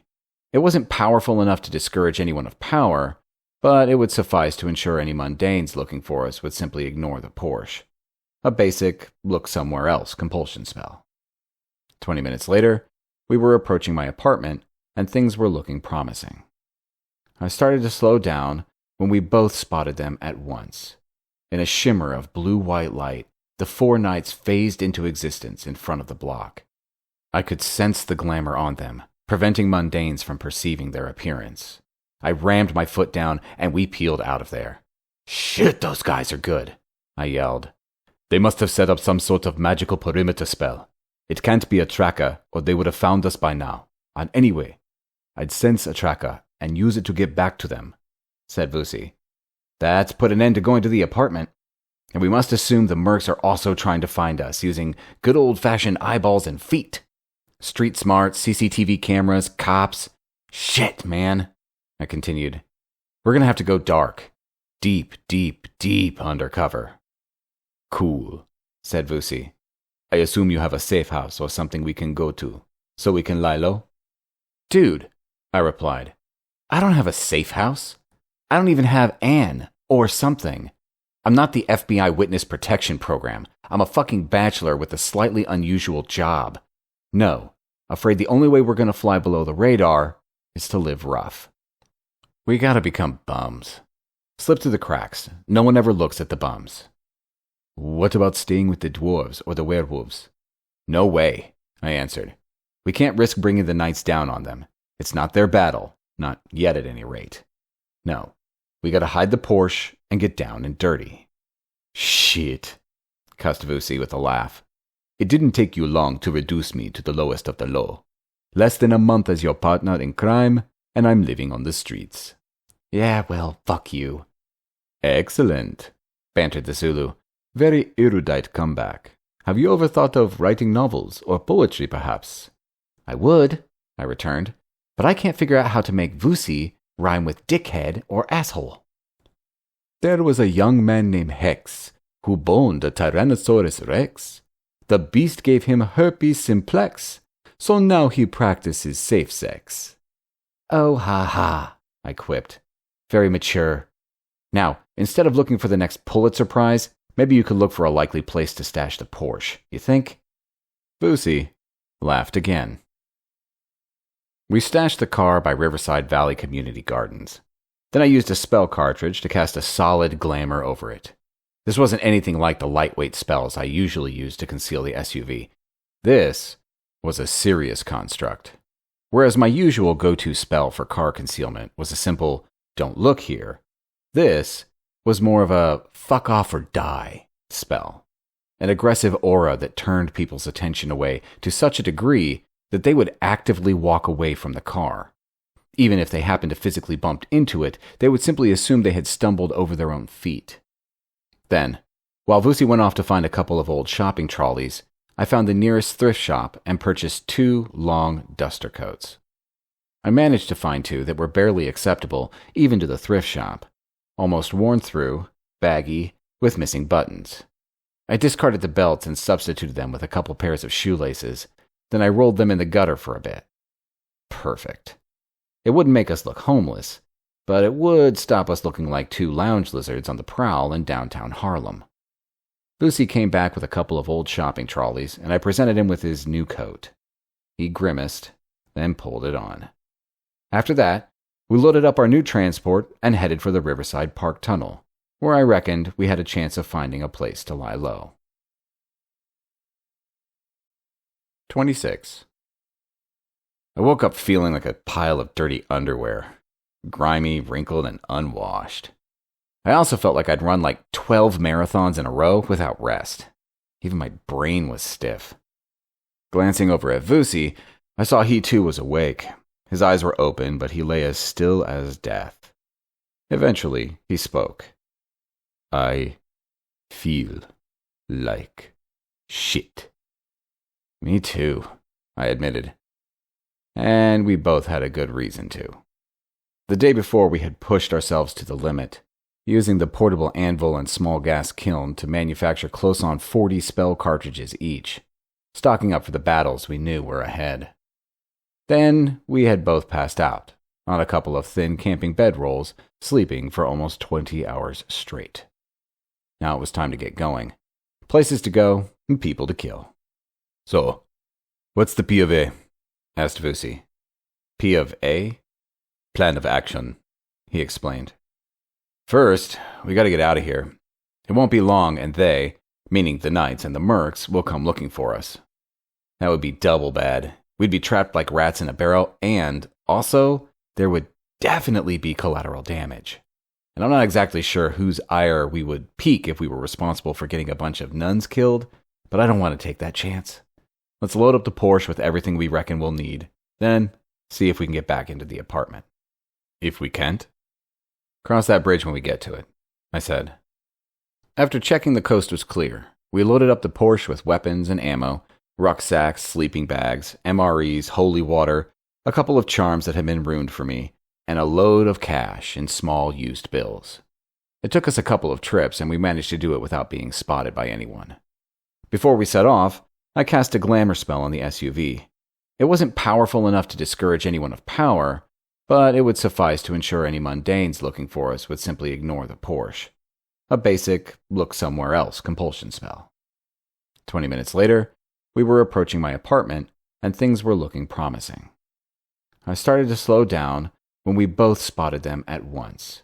In a shimmer of blue-white light, the 4 knights phased into existence in front of the block.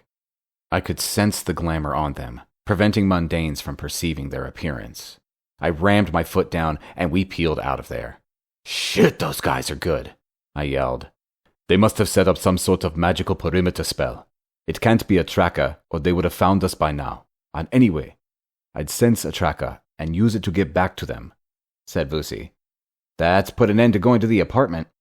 And we must assume the mercs are also trying to find us using good old-fashioned eyeballs and feet. Street smart, CCTV cameras, cops. Shit, man," I continued. "We're going to have to go dark. Deep, deep, deep undercover."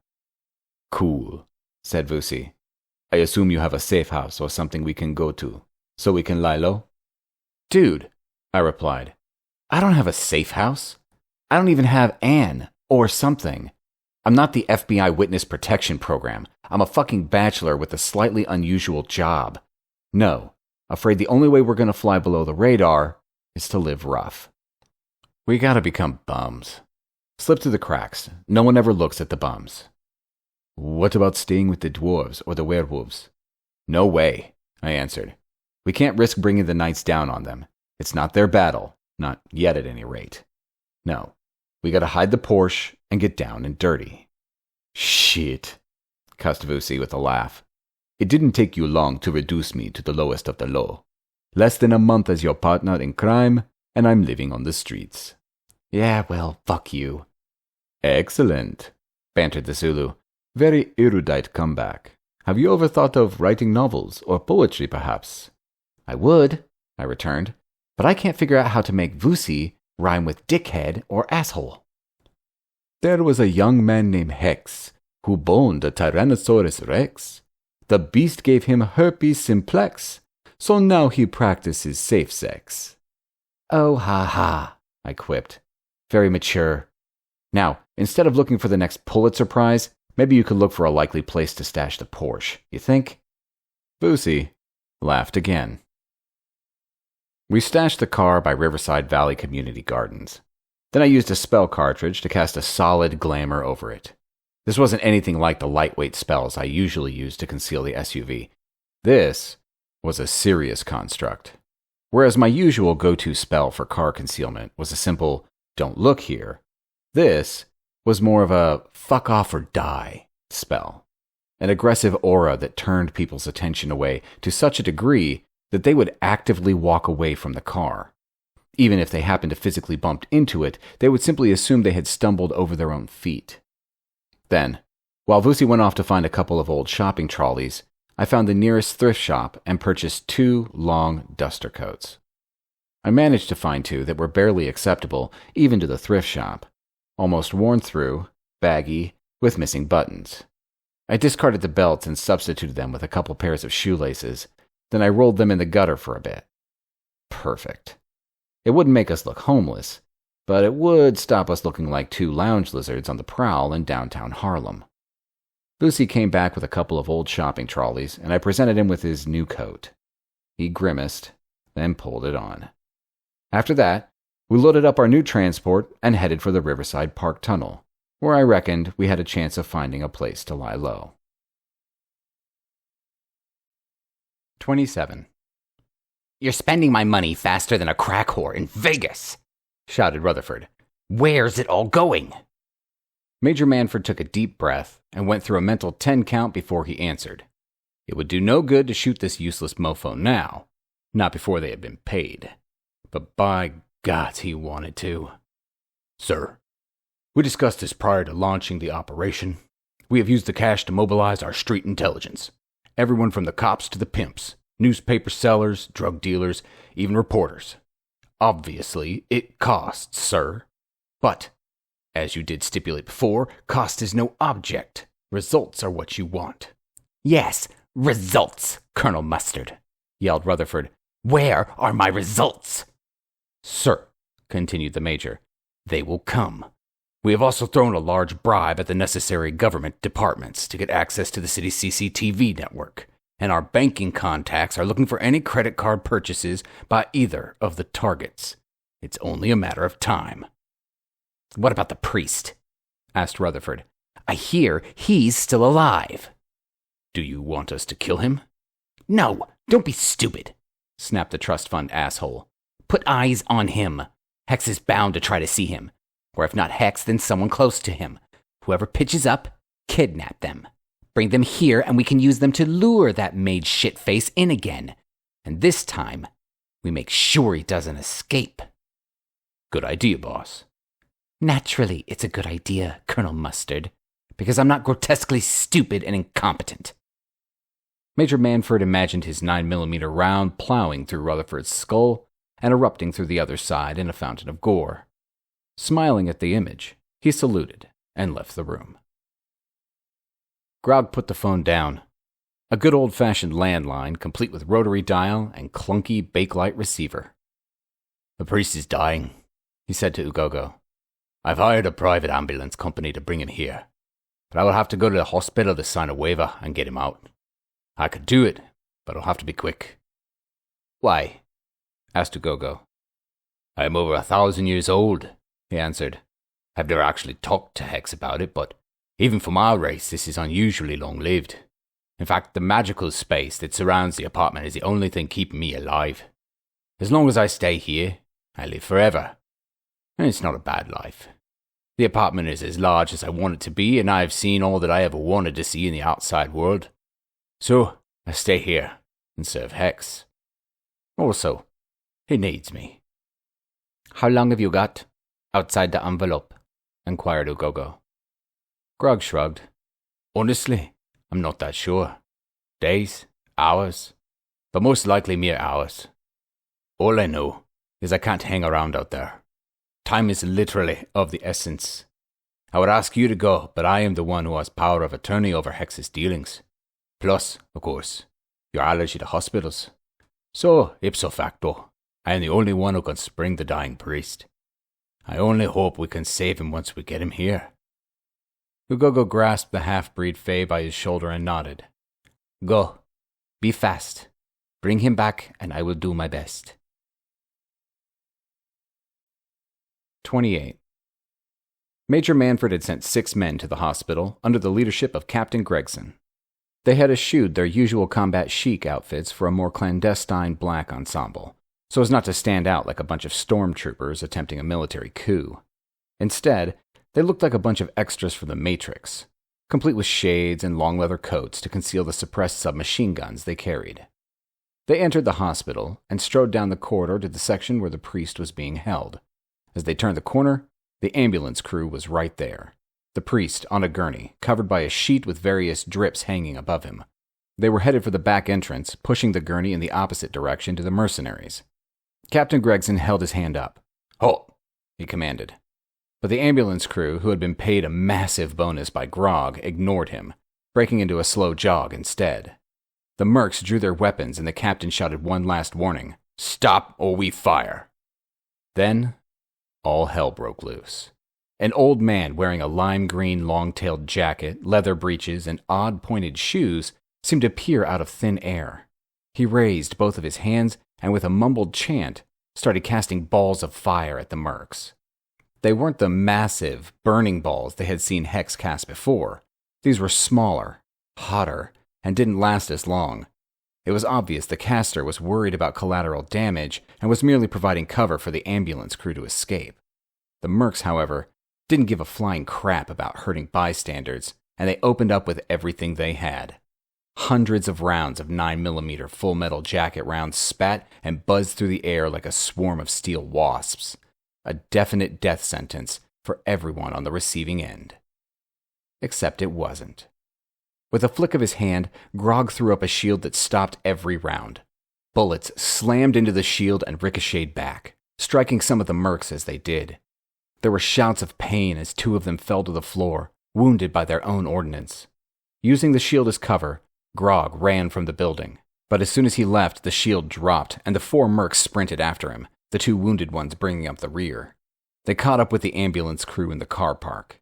Again, the mercs opened up with no concern as to any innocents who might be caught in the crossfire. Bystanders ate dirt as car windscreens exploded and bullets hissed and whined about the car park. Screams of fear and pain rang out as people took hits, red blooms of blood staining their clothes as they went down. A mother, an old man, then a small child. And Grog, seeing the indiscriminate carnage, cried out in fury. Drawing in massive amounts of power, he threw up a shield around himself. Then he calmly walked out into the open, striding towards the team of mercenaries. They turned their collective firepower on the half-breed Fae, causing him to stagger slightly as the combined weight of lead hammered into his shield construct. But they could not stop him.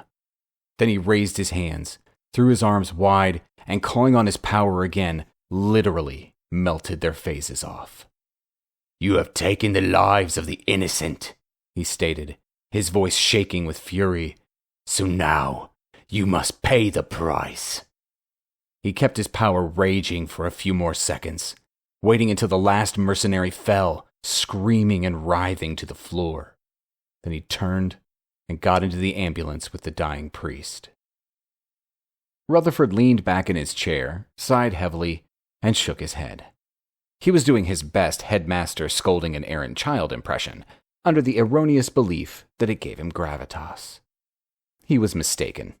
It actually made him look like he was taking a morning after Mexican food dump. "Well," he said to the Major, "you lot fucked that up, didn't you? What a bunch of amateurs. What the hell did they think they were doing?" Major Manford stepped forward, his face purple with anger. "What did they think they were doing? You milk-fed brat!" he shouted. "They were dying. They were getting their faces melted off by God knows what. And if I hear one more word of disrespect from you, I will take my pistol and shove it up your overprivileged asshole and pull the trigger until it's empty. Do you understand?" Rutherford squeezed his eyes shut in fear as the blood drained from his face, and his sphincter puckered up in an almost unsuccessful attempt to stop soiling himself. But then his years of self-delusion regarding his own self-worth cut in, and he snapped back. "Remember who you are talking to, Colonel. I am the man who pays your wages, and you will address me as Sir." "It's Major, you piece of shit," returned Manford, "and money does not make me your whipping dog. From now on, you treat me and my men with a modicum of respect. Learn some manners, or we may just decide to teach you some. Sir." "Fine," conceded Rutherford, as his mind twisted the facts of the last minute just enough to allow him to convince himself that he had once again proved his undeniable superiority. "Where do you think they were going with the priest?"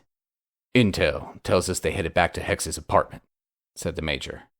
"Well, that simplifies things," stated Rutherford as he turned to face a shadowy figure standing behind him. "You lot, go to his apartment, break the door down, and bring them all here." The Knight of Dark Renown sneered at the Trustafarian. "Don't you think we've already tried that? The place is impenetrable. We can keep Hex out, but we can't get in. It's warded by magic that is so old and strong that it's impossible to break. And if we push too hard, it might even result in a backlash that would kill us all. No, if they're in there, then that's that. But we will keep Hex out, and eventually he'll make a mistake. Then we'll get him." "That will have to do," sighed Rutherford, as he reverted to headmaster mode again. "That will just have to do."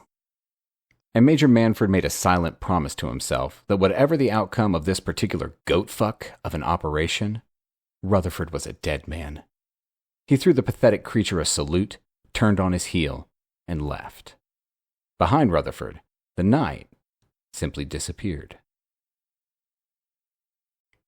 29.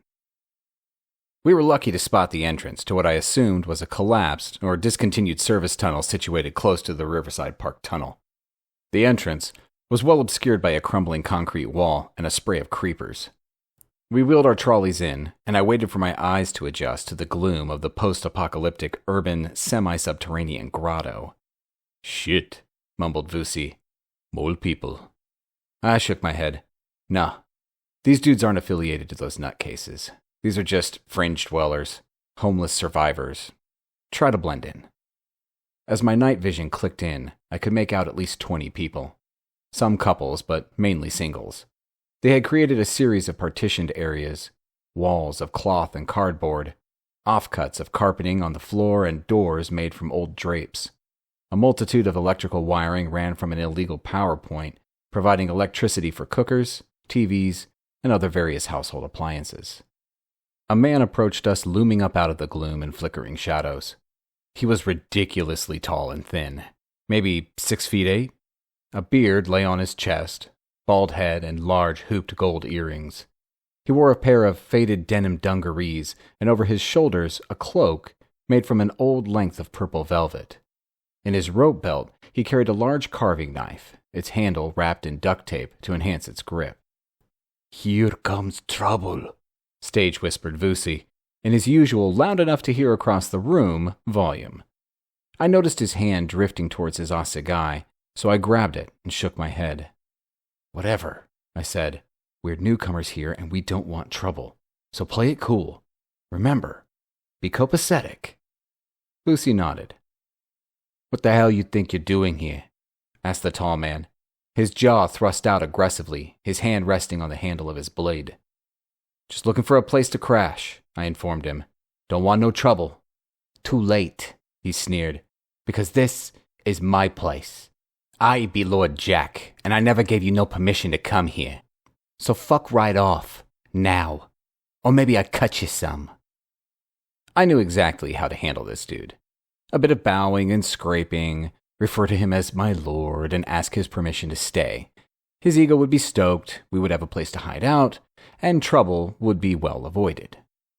Instead, I wound up and punched him in the face, breaking his nose and knocking him flat on his back. Sholto Gunn didn't do no kowtowing like some sort of peasant. No ways. The long man pulled his knife from his belt and sprang up, showing more resilience than I had expected.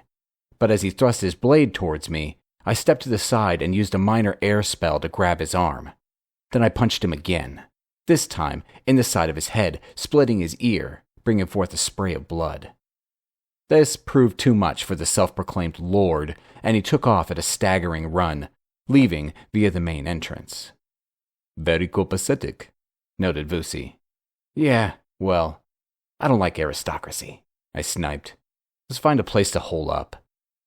We started to push our trolleys further into the grotto, but as we did, a group of 3 more people approached, 2 men and a woman. I could see by their general body language and the way they held themselves they meant no harm. Their postures were non-aggressive, almost apologetic. The woman spoke. Hi there, she greeted. Who are you all? I'm Sholto, but you can call me Hex, I answered. And this is my pal Vusi. We're homeless, added Vusi unnecessarily. A 6-year-old, at his school play trotting out the lines given him. The woman shook her head. No, you're not. I'm Marlene. This here is Reggie. She pointed at a small, wiry Latino. And this is Daddy, she continued, gesturing towards an old African-American. Gray hair, small beard, and large eyes as full of hurt as a badly beaten hound dog. Look, I don't know what or who you all are, but you just humiliated Lord Jack, which means you either stupid or you don't know the streets at all. I'm guessing the latter. We're homeless, repeated Vusi, and copacetic, he added. Hey, a couple of old coats doesn't make you homeless, said Marlene. So how about you all stop insulting our intelligence? Look you here, Lord Jack is chief shit around here on account of being friends with a bunch of gangbangers from the Skins. He does what he wants and he takes what he wants, and that includes the girls. Everything. You don't like it, you get a house call from a group of Skins. And you don't want that. No, sir. In return, we don't get hassled from any of the other street trash. We got trouble, but at least it's trouble we know. So if I was you, I would skedaddle. Because Lord Jack, he gonna come back with a bunch of boys with weapons and all. And they gonna rip you a new asshole. Nah, I said. I reckon we're gonna stay here for a bit. And don't you worry none about Lord Crap or any gangbangers. We got that covered. Now, where's Lord Crap's hangout? Marlene looked resigned, and Reggie looked nervous. But Daddy laughed out loud. Looks like we got some interesting times coming, he said. Come on.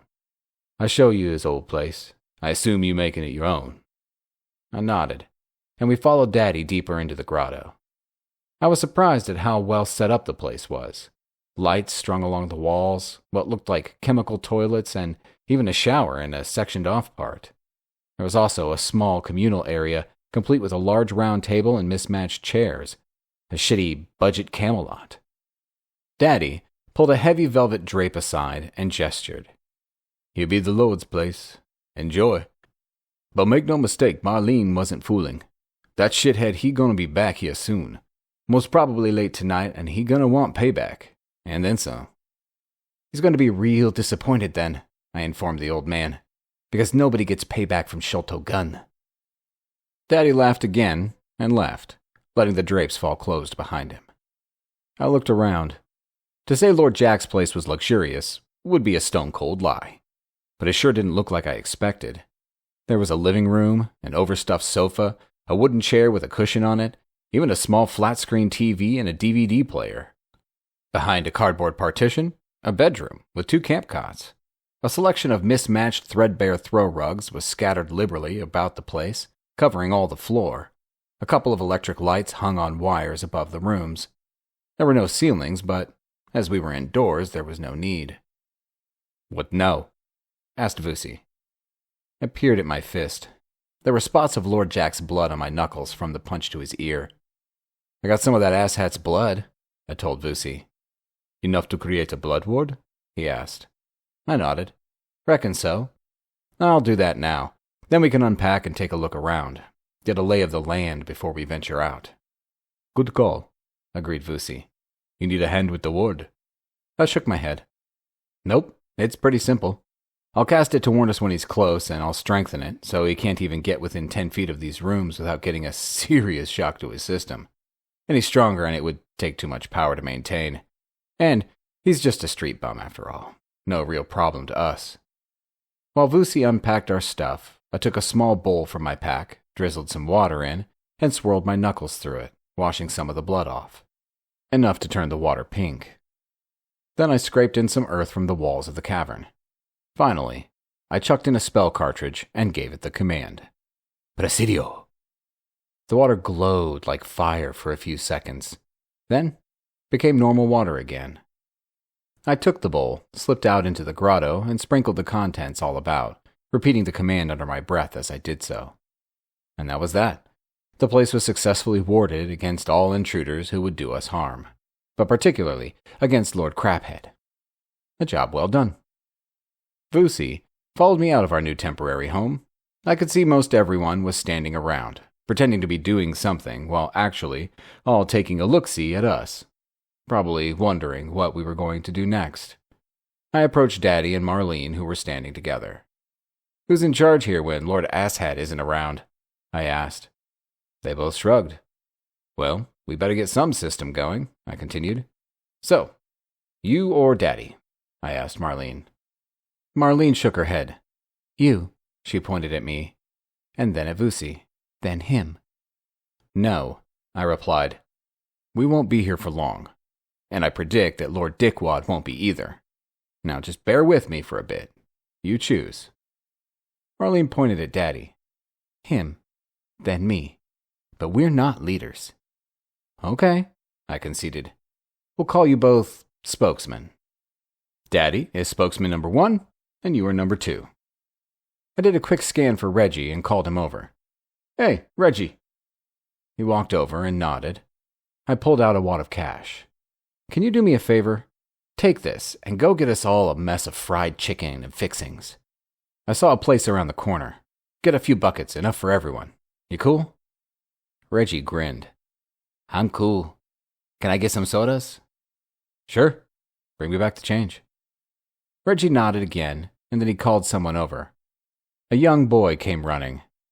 "This is my boy Carlos," he said. "He can help me carry." They walked off together. "Right," I said to Daddy.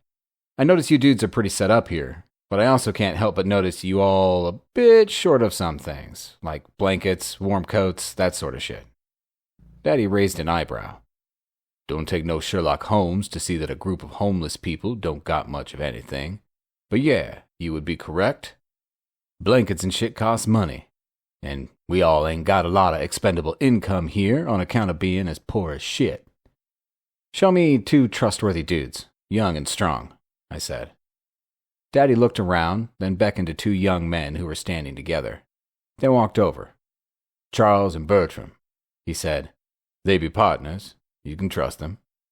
I took out another wad of cash. This one was more substantial than the one I had given to Reggie for the chicken. I held it out, and Charles took it. Then I took a pen and notepad from my jacket pocket and scrawled out a list. "You know where the Army Surplus store is?" I asked. He nodded. "Yeah," I continued. "It's past the fried chicken place, about 2 blocks.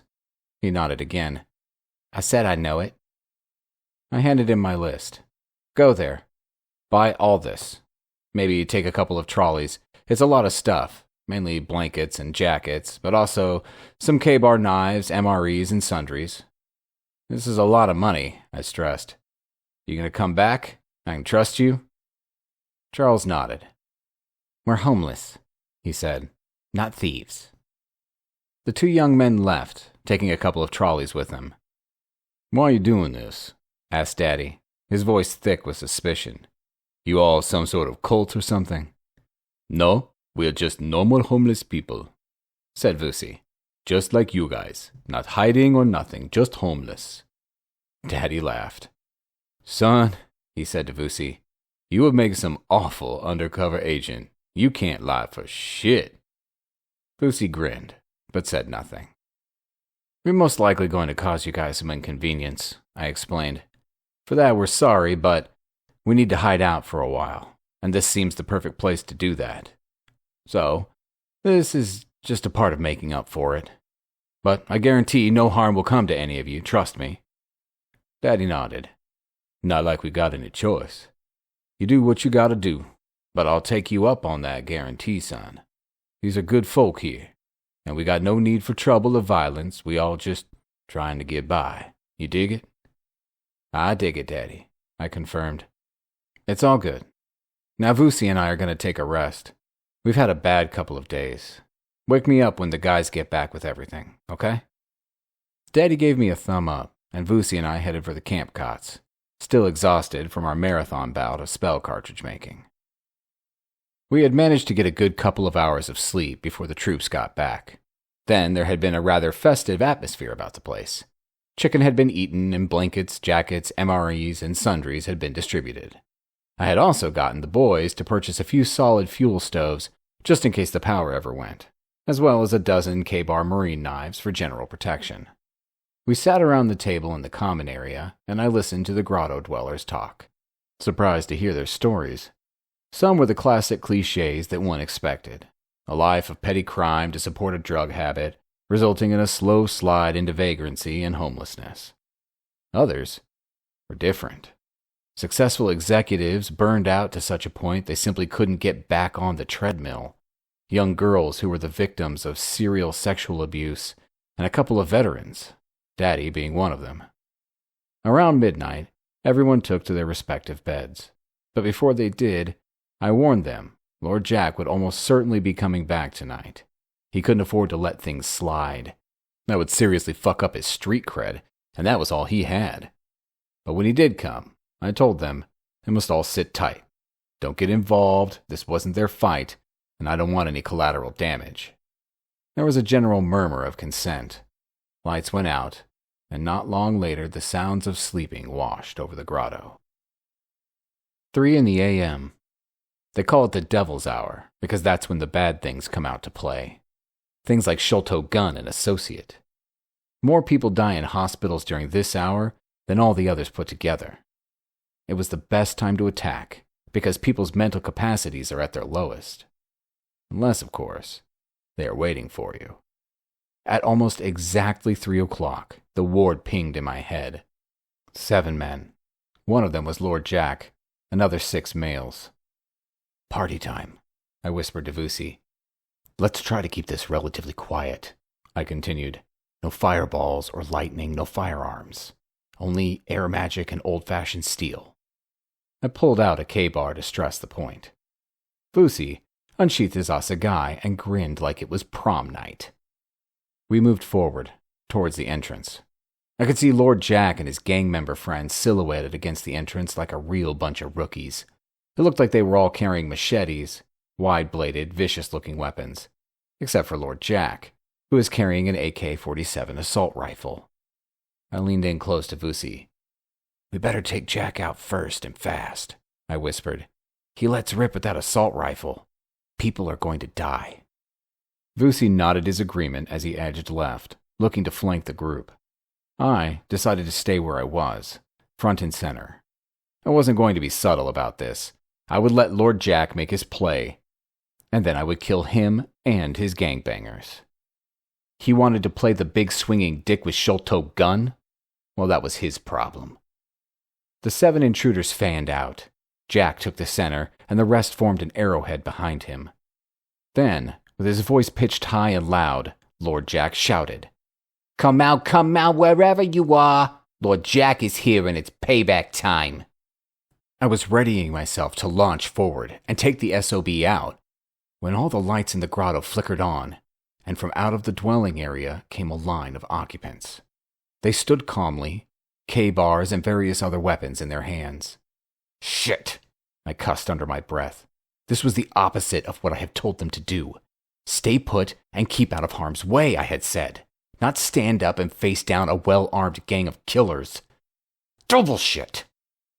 Daddy stepped forward. You're not welcome here, Jack. Leave now, or there will be consequences. Jack brandished his AK. Damn right there will be consequences, you old fuckwit. I got a fucking machine gun, and all you got are a couple of knives. Now put your pig stickers down, and maybe I won't fuck you all up really bad.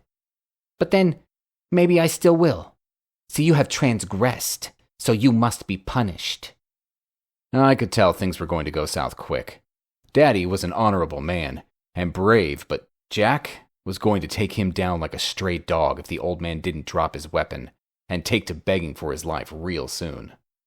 But Daddy just stood there, like some sort of classical statue, eyes burning with conviction, knife at the ready, adamant, proud. But pride comes right before the fall.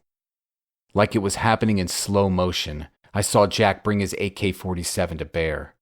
I saw his finger tighten on the trigger, and I knew my plan to keep things quiet and on the down low was shot to shit. I whipped out a spell cartridge. Fulgor! A massive bolt of lightning crashed into Lord Jack, coursing through his body, boiling his eyeballs, and arcing from the end of his AK, exploding the rounds in the magazine and ripping the flesh from his arms as it did so. I may have overdone it a bit, but I simply couldn't take the risk of losing Daddy. None of this was his fault. At the same time, Vusi went combine harvester on the rest of the gang members. His assegai flashed in the overhead lighting as it rose and fell, dripping blood and gore as he yelled out his battle cry. Ingidlile, I have eaten. And while my lightning spell had been impressive, there was nothing quite as frightening as seeing a single man dispatch a group of 6 combatants with but a spear in under 10 seconds, without receiving a single scratch in return. It is an almost supernatural experience. I turned to Daddy and shrugged. I think we probably owe you dudes a bit of an explanation, I admitted. Daddy stared at me for a few seconds and said, You think? 30. Stanley's soul screamed in agony as it was once again bathed in burning hellfire. The demon, Benoth, was impressed at the fallen priest's fortitude. Usually, by now the possessed soul would have withered to such an extent it was barely present. But Stanley still fought back, determined to right the wrongs he had put into motion. And his pain was to Benoth as a pile of foie gras was to a gourmand. Delicious, beyond imagining. Benoth dismissed the priest's thoughts from his mind as he strode across the warehouse floor, contemplating his next move. All about him, his new subjects, scores of human flotsam and jetsam possessed by lower demons, lay together in groups. Some slept, some fornicated, others ate, pushing scraps of rotting food into their ever-hungry maws. The stench would be overwhelming to normal human olfactory senses. Feces, vomit, rotting food, and decomposing corpses. But to Benoth and his minions, the reek was as sweet as rosewater. He found 2 of his initial converts in a pile of rutting filth and dragged them aside.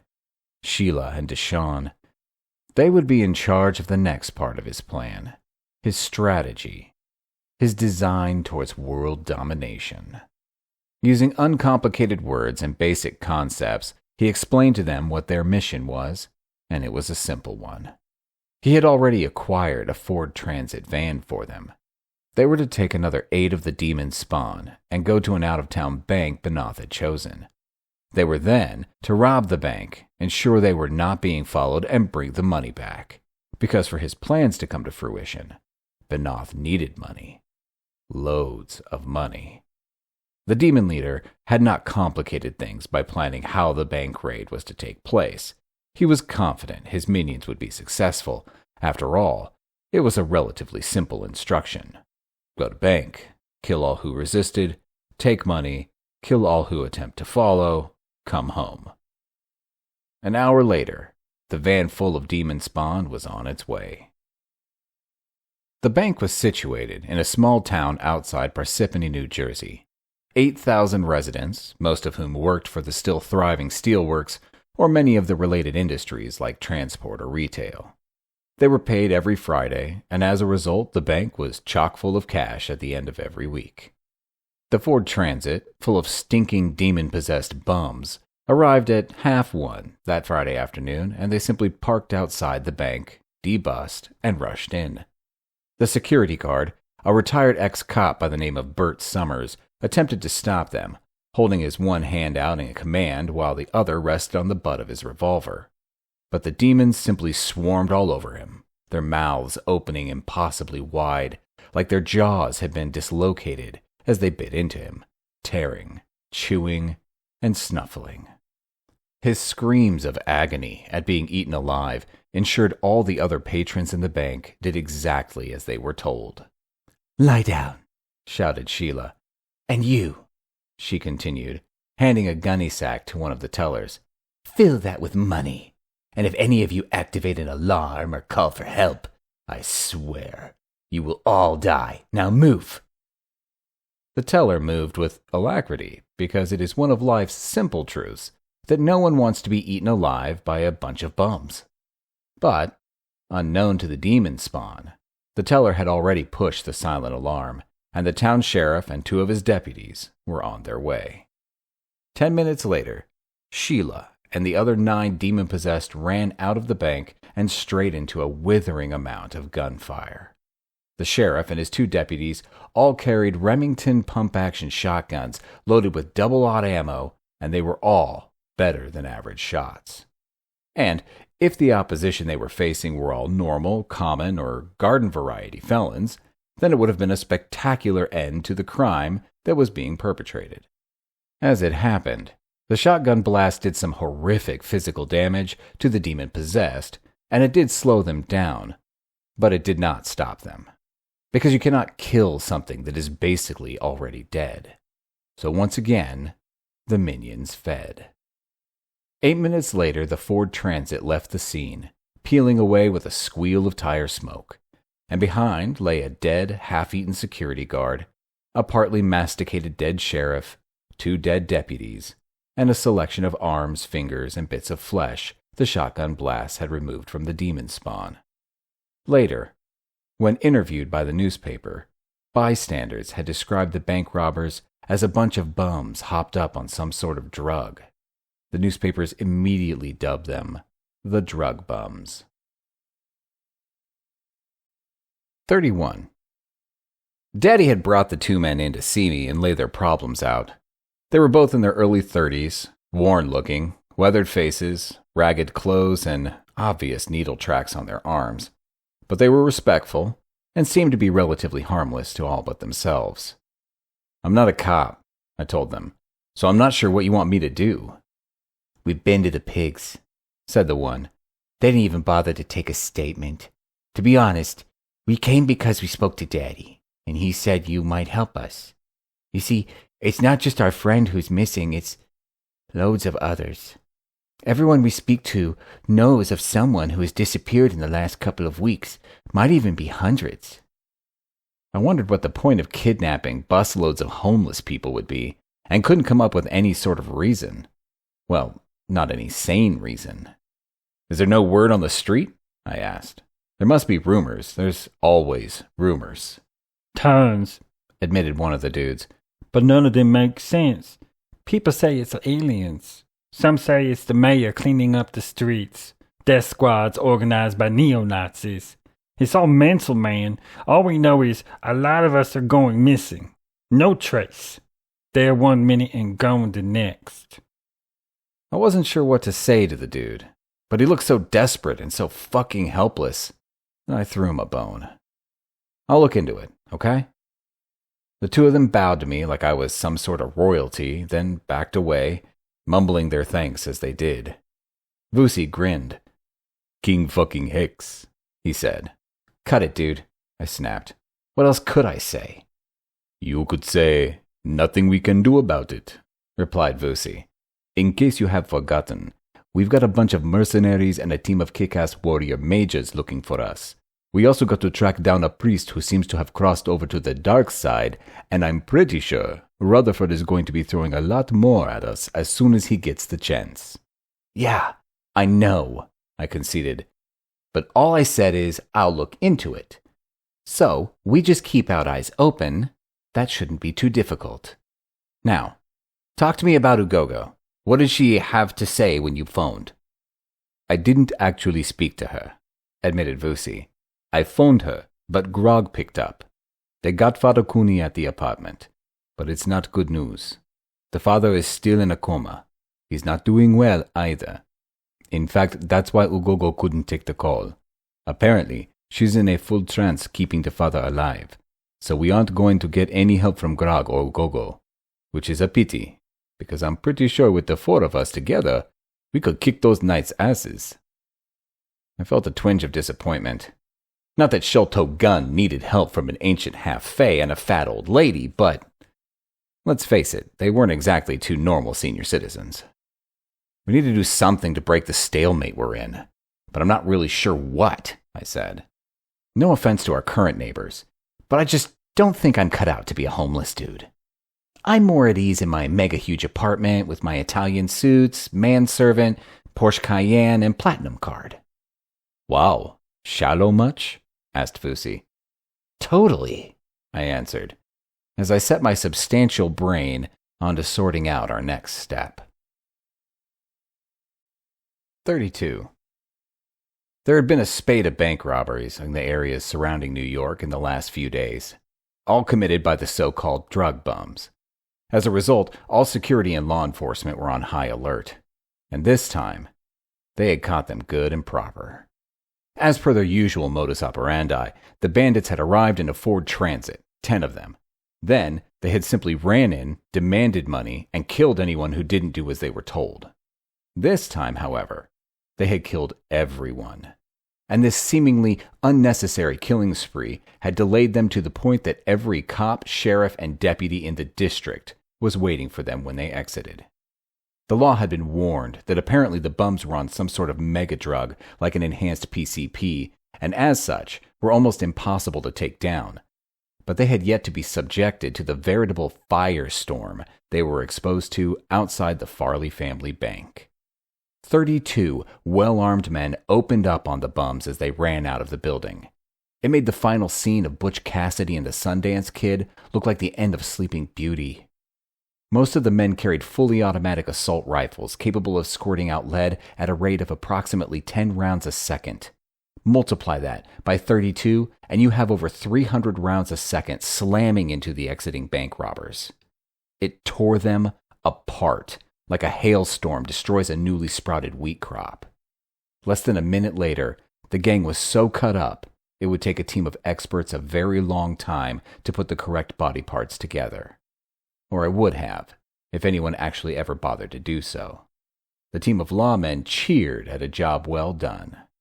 And that was the third such robbery that had come to a similar end in just 3 days.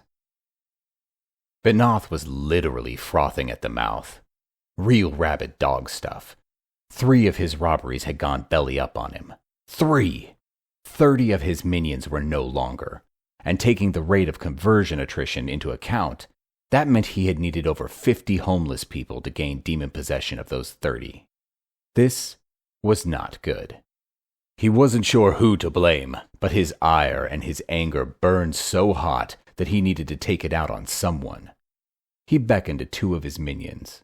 They approached, and as they stopped in front of him, he tore the first one's throat out and crushed the head of the second. Then he flew into an even greater rage, because now he had just lost another 2 of his demon spawn, and this time there was no one to blame but himself. With a scream of fury, he called over Malcolm and Alicia, the only 2 surviving members of his original 5 demon spawn, the final 2 of his most trusted. They knelt before him, cringing as they expected a blow, or worse. But Benoth stayed his hand. Instead, he spoke. "We need more stock," he informed them. "A lot more stock. Take everyone out tonight and bring back more homeless. More of the unwanted and unwashed. I want this place full tonight. For our next step, we'll need manpower. Go. Do it now." They rose, bowed deeply, and left to do their master's bidding. 33. I rolled off the camp cot, crawled over to Vusi, and woke him up. "Hey, dude, by the pricking of my thumbs, something wicked this way comes." He sat up and rubbed his eyes with the heels of his hands. "Seriously?" he said. "You wake me up to Shakespeare?" "Macbeth," I confirmed. "One of my favorites." "But yes, seriously, someone or something is coming. I haven't said any words, but I can feel it." The Zulu cocked his head to one side. "You're right," he agreed, as he picked up his assegai. "Let's move." We headed for the entrance to the grotto, moving on silent feet. I had my FN in my right hand and a bunch of extra magazines in my belt. I suppose I should have fitted the pistol with a suppressor at some stage, but I wasn't a big fan of silencers on pistols. It made them bulky and unwieldy. Also, I like to make a noise. A statement. Sholto Gunn is here with his thunder stick, and that means someone is in the shit. Vusi spotted them first. A group of people bunched together just inside the entrance. He pointed at them with his assegai. "Doesn't look as though they're armed," he noted. "No knives or guns, not even sticks." As my eyes adjusted to the gloom, I could see they were just a bunch of homeless dudes. Bums, most likely. Ragged clothing, filthy, unkempt hair. But there was something wrong. My spidey senses were ringing at top volume, and the hairs on the back of my neck were at full attention.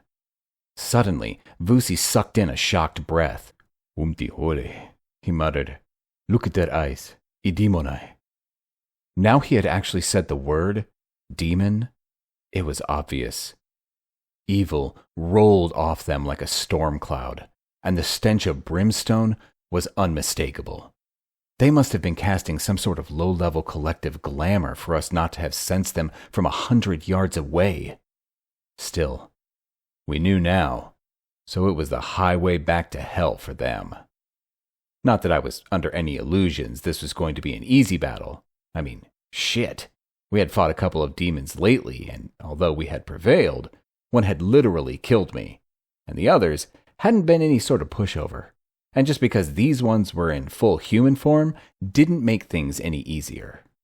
In fact, if they were capable of casting a glamour, then that meant they were capable of minor spells, so if anything, these denizens of hell were going to be even more difficult to slay than the others we had faced.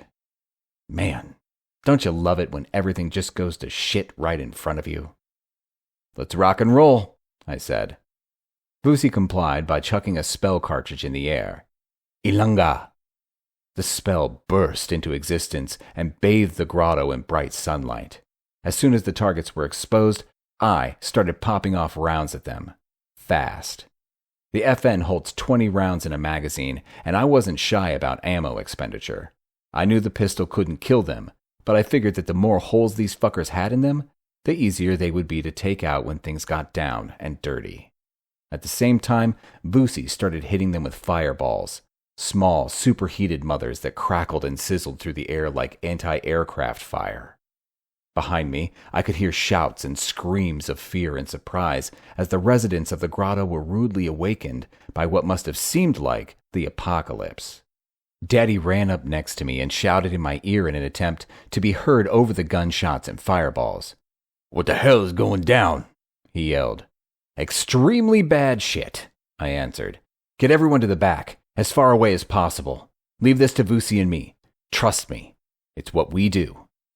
I changed my empty magazine out for a fresh one and continued making holes in the demon spawn. Vusi's fireballs weren't having as much effect as one would have wished.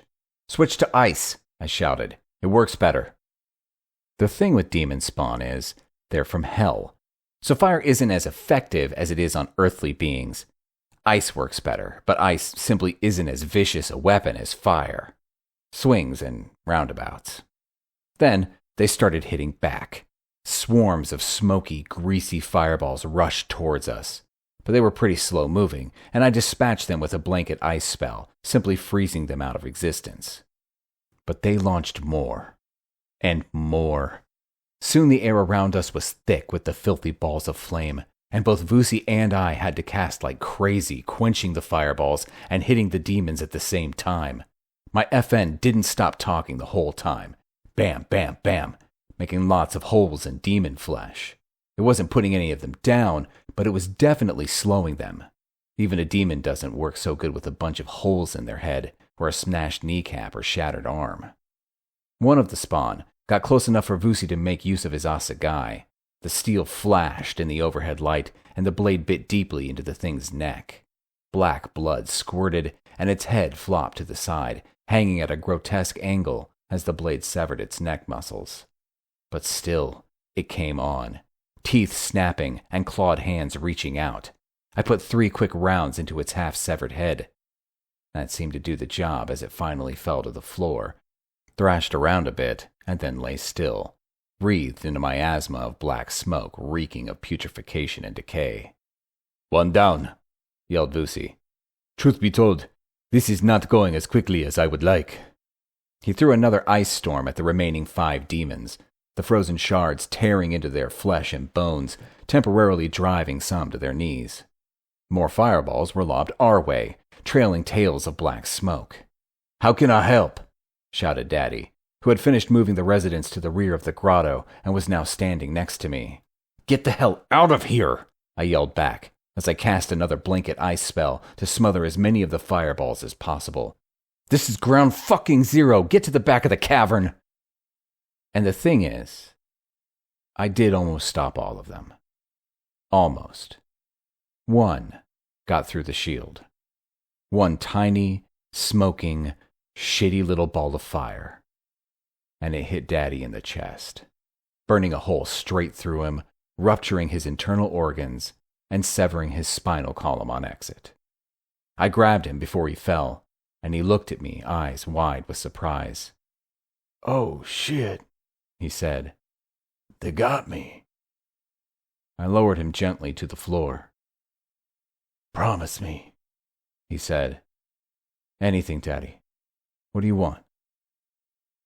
"Take care of them," he whispered. "They might be homeless, but they good folk. Just been unlucky, that's all. Take care of them." I nodded. "I swear." Daddy smiled and died. Motherfucker. I stood up and let the anger take me, buoying me up like a wave of righteous ire wrath. Taking out a batch of 4 cartridges from my bandolier, I threw them into the air. Out of the corner of my eye, I saw Vusi do a double take as he realized what I was about to do. "No!" he shouted. "Not in a confined space, you'll kill us all." "Form a shield," I yelled back. "Protect them." He sprinted towards the back of the grotto, chucking out a couple of cartridges as he did so. I saw the blue flicker of a shield form behind him, sectioning off the rear of the grotto, protecting it. Then I gave the command. "Magnus tempestativus tacta!" Yeah, I know. Crazy. But in my defense, the sons of bitches had just murdered Daddy right in front of me. So fuck them. It was payback time, even if it involved a bit of a risk. The gigantic lightning storm erupted like Mount fucking Vesuvius. Columns of lightning crashed down from the grotto's ceiling, smashing into the concrete floor, creating jagged lumps of molten shrapnel. I threw up a personal shield and crouched down so as to expose myself as little as possible to the orgy of destruction I had just unleashed. The storm doubled back on itself in the confined area as lightning struck lightning and the very air burst into flames. And then, like someone had flicked a switch, it stopped. The spell spent.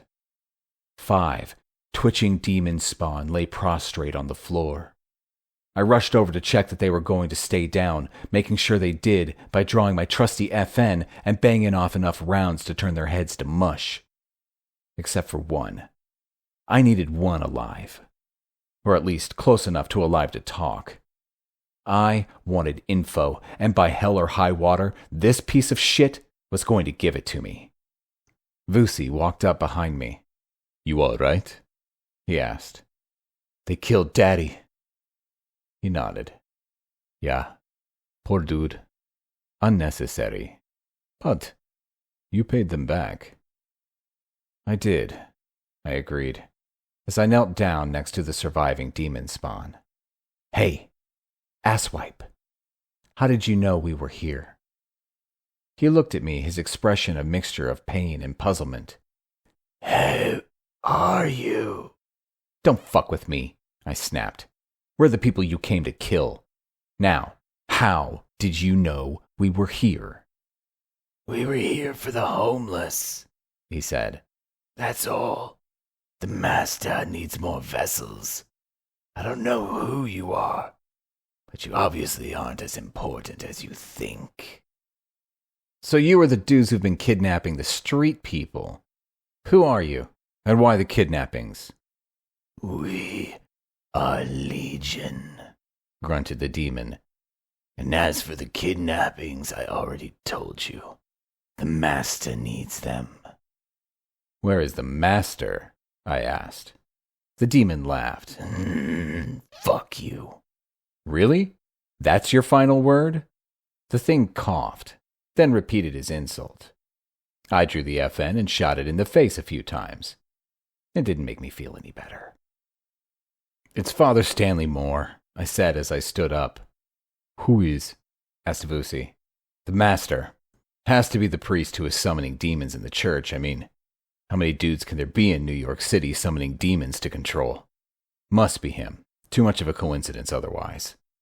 But the thing is," I continued, thinking as I spoke, "this piece of shit said they are Legion. To me, that means there are many of them. That doesn't bode well. Also, I don't see how Father Stanley, a relatively inexperienced practitioner of the dark arts, could control these many demons." "Maybe it isn't Father Stanley," suggested Vusi. I shook my head. Gut feeling. I continued my supposition. "It is him, but he's been possessed himself. I've seen it happen many times before. Some idiot dabbles, raises a demon to control, makes a basic error, and bang, demon has got you. Next thing, you're just a vessel for an unholy piece of crap who walks the earth doing evil. Not good. We gotta find this dude and put a stop to this." "So, why are they kidnapping homeless dudes?" asked Vusi. "Food? Slaves?" "I wish," I replied. "No. He said the master needs vessels. Sounds like the SOB is creating a demon army, using the homeless as bodies for the demons he summons. This is a nightmare of serious proportions. Can you do your tracking spell thing on one of these dudes? See if we can track down where he's come from?" "Easy," affirmed Vusi. I turned to the residents of the grotto, who were clustered around Daddy's dead body. "Listen up, guys," I said. "Vusi and I are going to find the dudes responsible for this. Then, we are going to punish them. Punish them with extreme prejudice. After that, we'll be back to take care of Daddy's body and sort you guys out. You all okay with that?" There was a general murmur of agreement. Most of them were simply too shocked by recent events to do anything but agree. "It's done," stated Vusi, as a small blue light appeared above his head. "We follow the light." "Right," I said. "Let's do it. You dudes hang tight, okay? We'll be back." Vusi and I left the grotto at a jog, heading for the Porsche, the blue light bobbing around in front of us as we ran. 34. Mayhem. That was the only way Stanley Benoth could describe his surroundings. But it was controlled mayhem. His minions had brought in over 100 new vessels.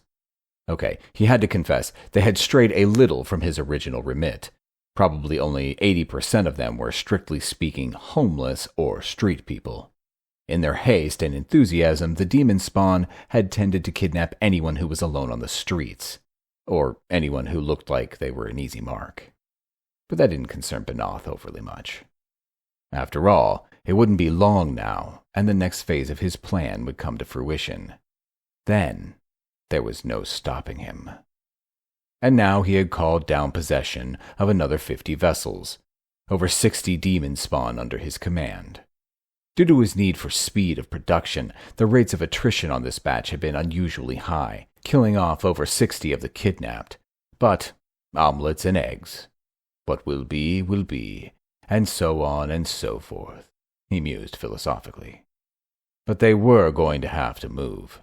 The rotting pile of corpses was going to start drawing attention at any time, and sooner rather than later, as the eye-watering stench of decomposition was already detectable many yards from the actual building. Being the demon with a plan, Benoth had already earmarked their next place of residence, a little out of the city, in an area secluded enough to discourage detection, but was close enough to still venture back into the Big Apple if needed. Outside, around the back of the warehouse, was a stolen Bluebird passenger coach. It was rated to carry 47 people, but Benoth had no qualms about cramming everyone into it. He beckoned to one of his minions. It was time to board the coach and set off. We followed the blue tracking globe across town, through Jersey City and on towards Newark. It kept us going through Newark to the outskirts, an area I'd never seen before, a mixture of ramshackle housing, boarded-up buildings, and abandoned warehouses. A place where hope went to die. We meandered through a maze of unlit roads until Vusi pointed. "There," he said, "at the end of the road, on the corner." I cut the lights and pulled over so we could take a closer look on foot. It was an old warehouse, obviously not in use. A chain-link fence surrounded it, but it had fallen down in parts, so the area around it was easily accessible. As we got out of the Porsche, I cast a light glamour over us. Just a little something to provide a bit of extra cover. Nothing too earth-shattering, merely enhanced camouflage. The spell bent the light around us, so if you looked, you would see a slight disturbance of air, but unless you really concentrated, we weren't immediately apparent. It was something I had only recently perfected, and I was actually proud of it, because unlike usual don't-look-at-me spells, this relied more on physics than magic. It worked on rerouting light waves as opposed to changing the viewer's perception. As such, it was less easily observed by magic users. I opened the back door and took out one of the M16A1s with the 40mm grenade launcher. Then, I grabbed a couple of extra mags and 5 grenades. I gestured to Vusi. "You want one?" He sneered at the weapon and drew his assegai. Man, someday he and I were going to have a talk about using ranged weapons. No need to get within touching distance before you could off someone. Suit yourself, I shrugged. Personally, I reckon go large or go home. He held up his assegai. "This is going large," he said. I didn't bother to disagree. Instead, I simply put on my best Clint Eastwood expression and jacked a grenade into the launcher. Vusi rolled his eyes. "Come on, Terminator," he said. "Let's check this place out." We approached with caution. Regardless of the camo spell, you could still see us if we knocked anything over. And our footsteps and breathing were still audible. Also, I suspect that demons have pretty enhanced senses, so it was all quiet on the Western Front for us. As we got closer to the dilapidated building, 3 things struck me. 1. The place stank like an open grave. Secondly, there were dim lights on inside the building. And finally, there was a lot of subdued talking and movement going on. I peeked in through one of the windows. "Whoa," I whispered. "Check this out." The place was like Sodom and Gomorrah, just without the pillars of salt. Some demon spawn rutted like animals on the bare floor. Others sat in a circle, feasting on various human body parts. Yet others simply lay sleeping. But the majority seemed to be lining up in a semblance of a queue, like children about to embark on a school trip. Vusi popped his head up for a bit of eyes on. Gross, he ventured. Looks like they're about to go somewhere. My thoughts exactly, I concurred. Let's say we throw a spanner in the works. The Zulu nodded, but I detected a slight hesitation. Problem? I asked. Vusi shrugged. There's quite a few of them, maybe 60. So? Just saying, he continued. It's like, more than the 6 we've so far fought in one go. You scared? I teased. Absolutely shitting bricks, he confirmed. Me too, I admitted, relieved that I wasn't coming over with a lone feeling of cowardice. Tell you what, let's hit them hard with everything we've got, and then make like a bunch of sheep and flock off. Vusi nodded. I'm in. I stood up, took a few steps back, and ran straight at the window, crossing my arms in front of my face as I blasted through. As I hit the floor, I sighted the M16 and stroked the trigger. I had the assault rifle set on burst mode, so every time I pulled the trigger, it spat out 3 rounds. Moving it from left to right, I started knocking demon spawn off their feet. It wasn't killing them, but it sure was fucking up their day. As I got to the end of the line, I changed grip and fired off a 40mm grenade. The thing exploded against the far wall, and the concussive blast hit me like a tidal wave. But I stood firm, changed my mag, and got back to firing. Meanwhile, Vusi was going completely apeshit. He was unloading spells like they were about to reach their expiry date, and he didn't want to be left with a bunch of redundant stock. Get some, he yelled. Goddamn Takaloshi! Fireballs, lightning strikes, mini tornadoes, and ice storms filled the room in an absolute orgy of magical energy. Windows blew out, bodies crashed through walls, and blood and gore spattered about like spilled paint. Then the demons started to fight back.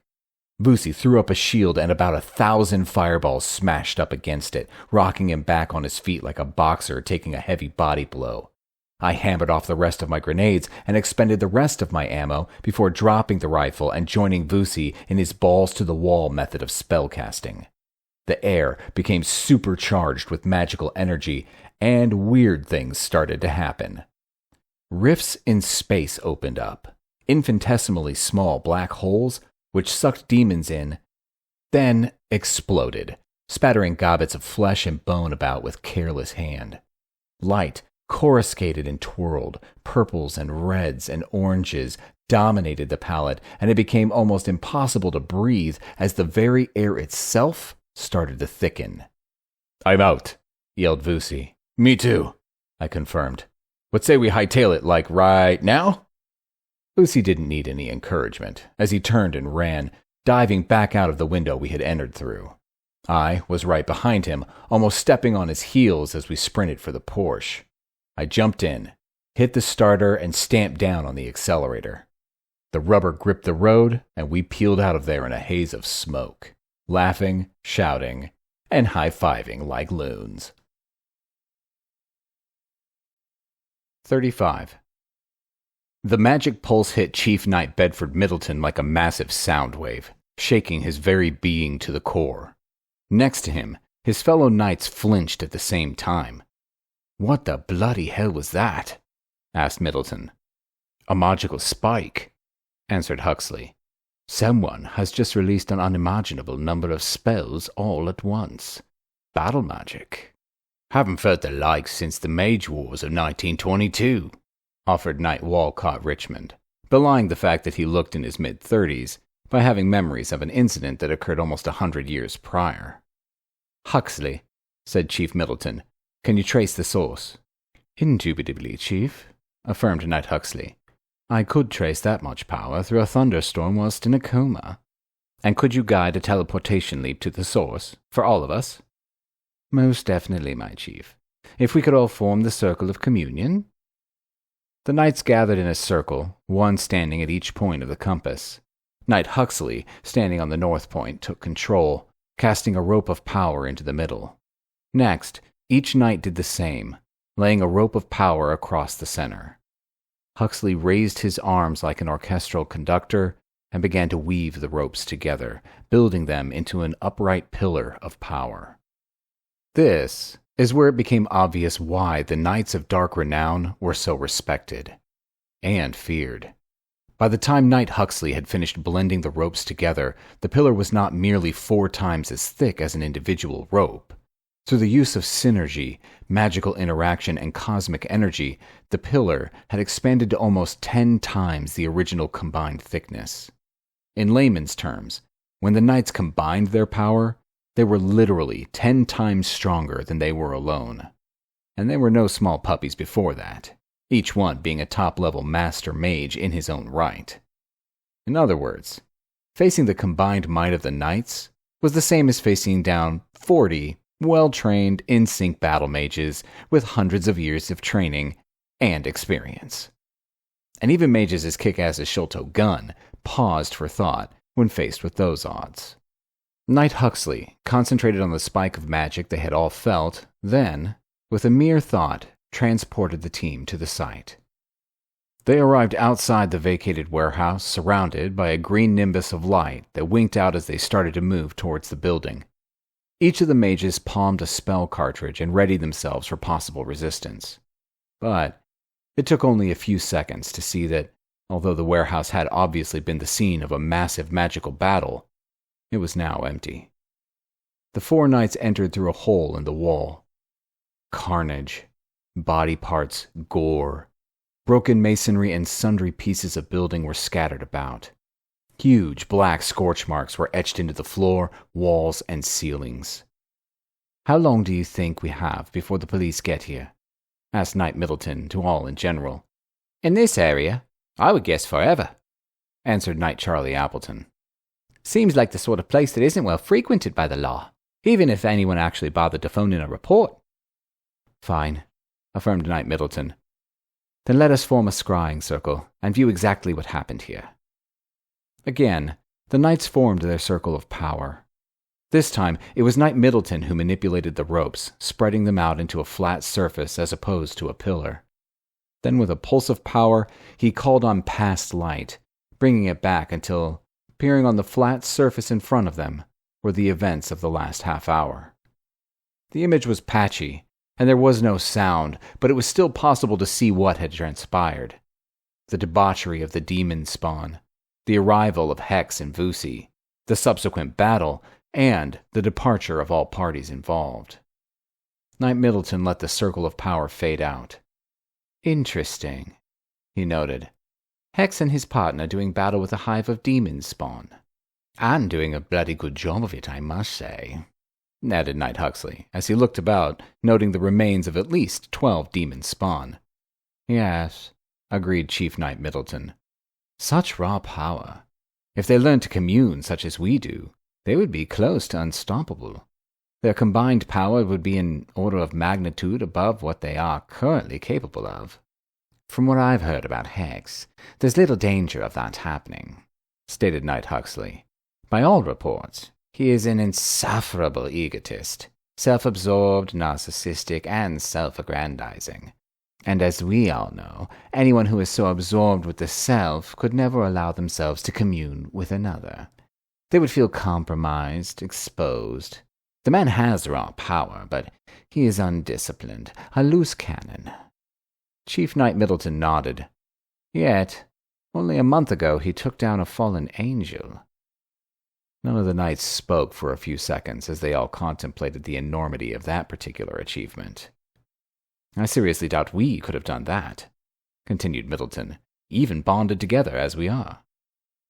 There was a guarded murmur of agreement from the rest of the knights. "And now, he is hunting demons," said Middleton, "while we hunt him on behalf of that disgusting little toad of a man, Montgomery Rutherford." "We have accepted the contract," said Huxley. "As such, we are honor-bound to complete it." "I know the rules, Huxley," snapped Middleton. "I am merely stating the facts. We have much to contemplate. Now, let us return to base. Gentlemen, form a circle." 36. I didn't know what to say. Unlike most of the people arrayed in front of me, I had only known Daddy for a short time. True, I had liked and respected him, but for some reason, the grotto dwellers wanted me to say some words at his remembrance service. I had purchased a coffin, and Daddy now lay inside at peace. The coffin was still in the grotto, but there was no chance of putrefaction, as I had laid a powerful stasis spell on it. If needs be, Daddy could rest there for an eternity, although I had planned to purchase him a spot in a cemetery after all this crap was over. I had also ensured that I would start a trust in his name and buy a building to house the residents of the grotto. As well as that, I would do all that I could to find them gainful employment, help with any addictions, and provide education if need be. It was going to cost me a packet, but what else was money for if not for doing some good? And anyway, I had made Daddy a promise. Daddy was a good man, I said. A proud man. Kind and generous, and he didn't take no shit. I wish I could have known him longer, but I feel privileged to have met him at all.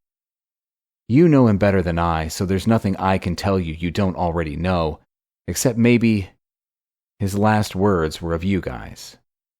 And that's all I can really say about Daddy. Rest in peace, my man, and don't you worry. Vusi and I are going to get the SOBs responsible for this. Amen. Amen, echoed the group. Benoth was throwing cash around like a drunken Rockefeller, courtesy of his minions' many successful bank raids. Firstly, he had put a large deposit down on hiring a hall. Then he had paid the builders up front, offering a sufficiently large wad of cash, enough to prevent any inconvenient questions regarding why he wanted them to paint a huge circle and pentagram on the roof of the hall, and why he was placing scores of black candles in each corner of the room, and finally, why his assistants both looked and smelled like piles of dog crap. Next, he paid a local printer to print off 10,000 flyers advertising an evening of miracles, courtesy of the Pentecostal Charismatic Church of the Loving Saints. The same flyer also promised free food and drink. Benoth didn't want to take any chances. He wanted the hall full, over 1,200 people. 1,200 new vessels. This was going to be the biggest demon crossover since the fall of Lucifer, and he, Succoth Benoth the Babylonian, would be their king. And as soon as he had accomplished that, the next thing he was going to do was find Hex, tear his soul from his body, and cast it into eternal darkness. Fucking interfering little human dickwipe.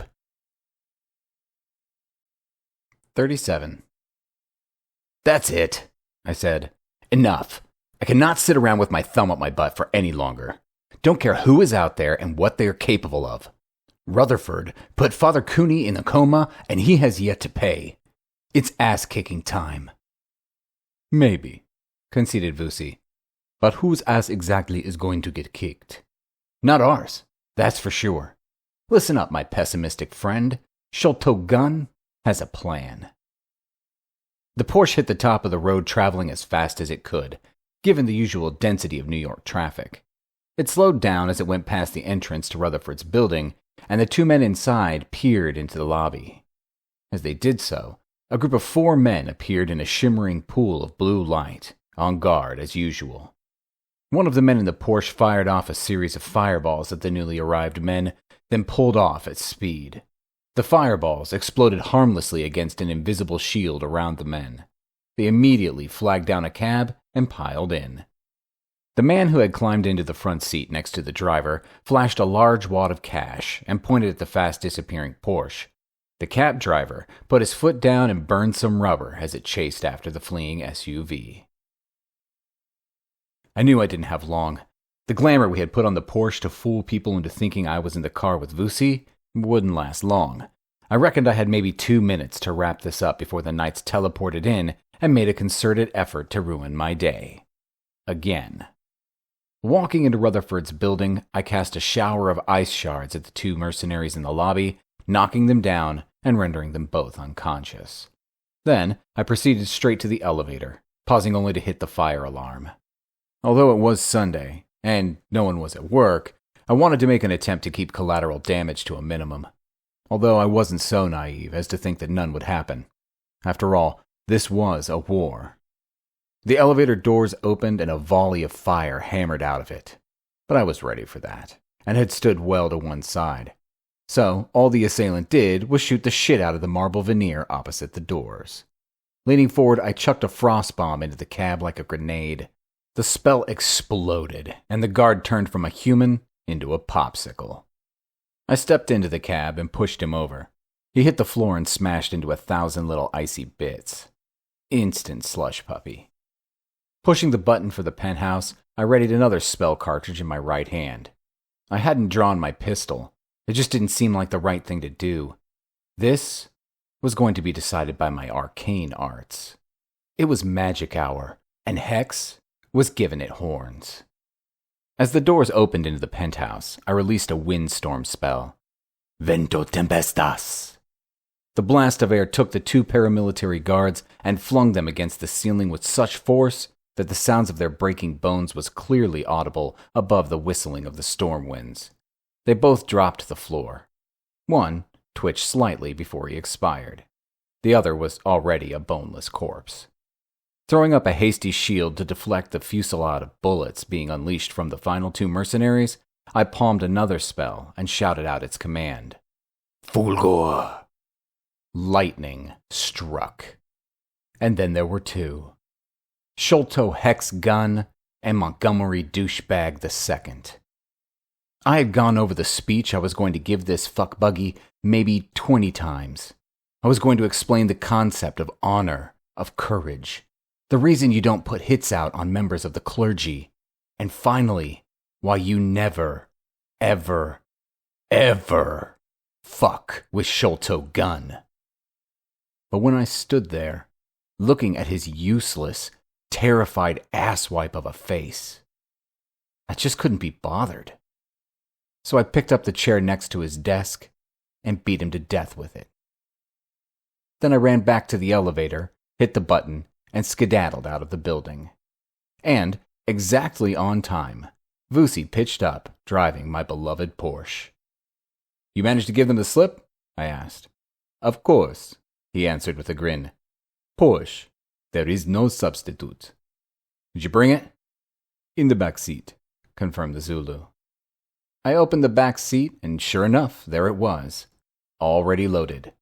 The RPG-7, complete with TBG-7V Tandem Thermobaric Warhead. This thing was designed to destroy reinforced battlefield installations. I had no doubt it would do even worse things to the civilian structure of Douchebag Holdings. Standing well clear of the Porsche, I lined the weapon up with the lobby and pulled the trigger. There was a thump, a whooshing sound, and an almighty explosion. I threw the launcher back into the car, jumped in, and strapped my seatbelt on as Vusi pulled away. In the rearview mirror, I could see distant fire engines approaching due to me hitting the fire alarm earlier. But it was definitely going to be a courtesy call only, as the thermobaric properties of the ordnance I had just released had caused the fire to rampage through the floors, and the penthouse was already burning like a candle on a birthday cake.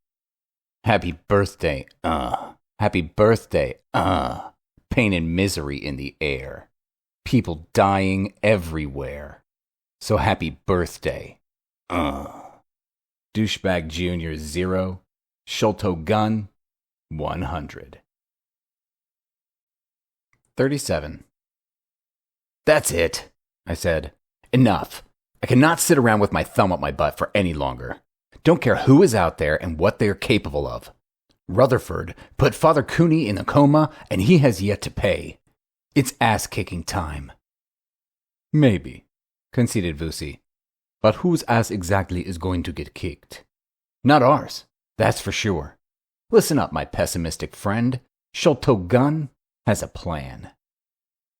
The Porsche hit the top of the road traveling as fast as it could, given the usual density of New York traffic. It slowed down as it went past the entrance to Rutherford's building, and the 2 men inside peered into the lobby. As they did so, a group of 4 men appeared in a shimmering pool of blue light, on guard as usual. One of the men in the Porsche fired off a series of fireballs at the newly arrived men, then pulled off at speed. The fireballs exploded harmlessly against an invisible shield around the men. They immediately flagged down a cab and piled in. The man who had climbed into the front seat next to the driver flashed a large wad of cash and pointed at the fast-disappearing Porsche. The cab driver put his foot down and burned some rubber as it chased after the fleeing SUV. I knew I didn't have long. The glamour we had put on the Porsche to fool people into thinking I was in the car with Vusi wouldn't last long.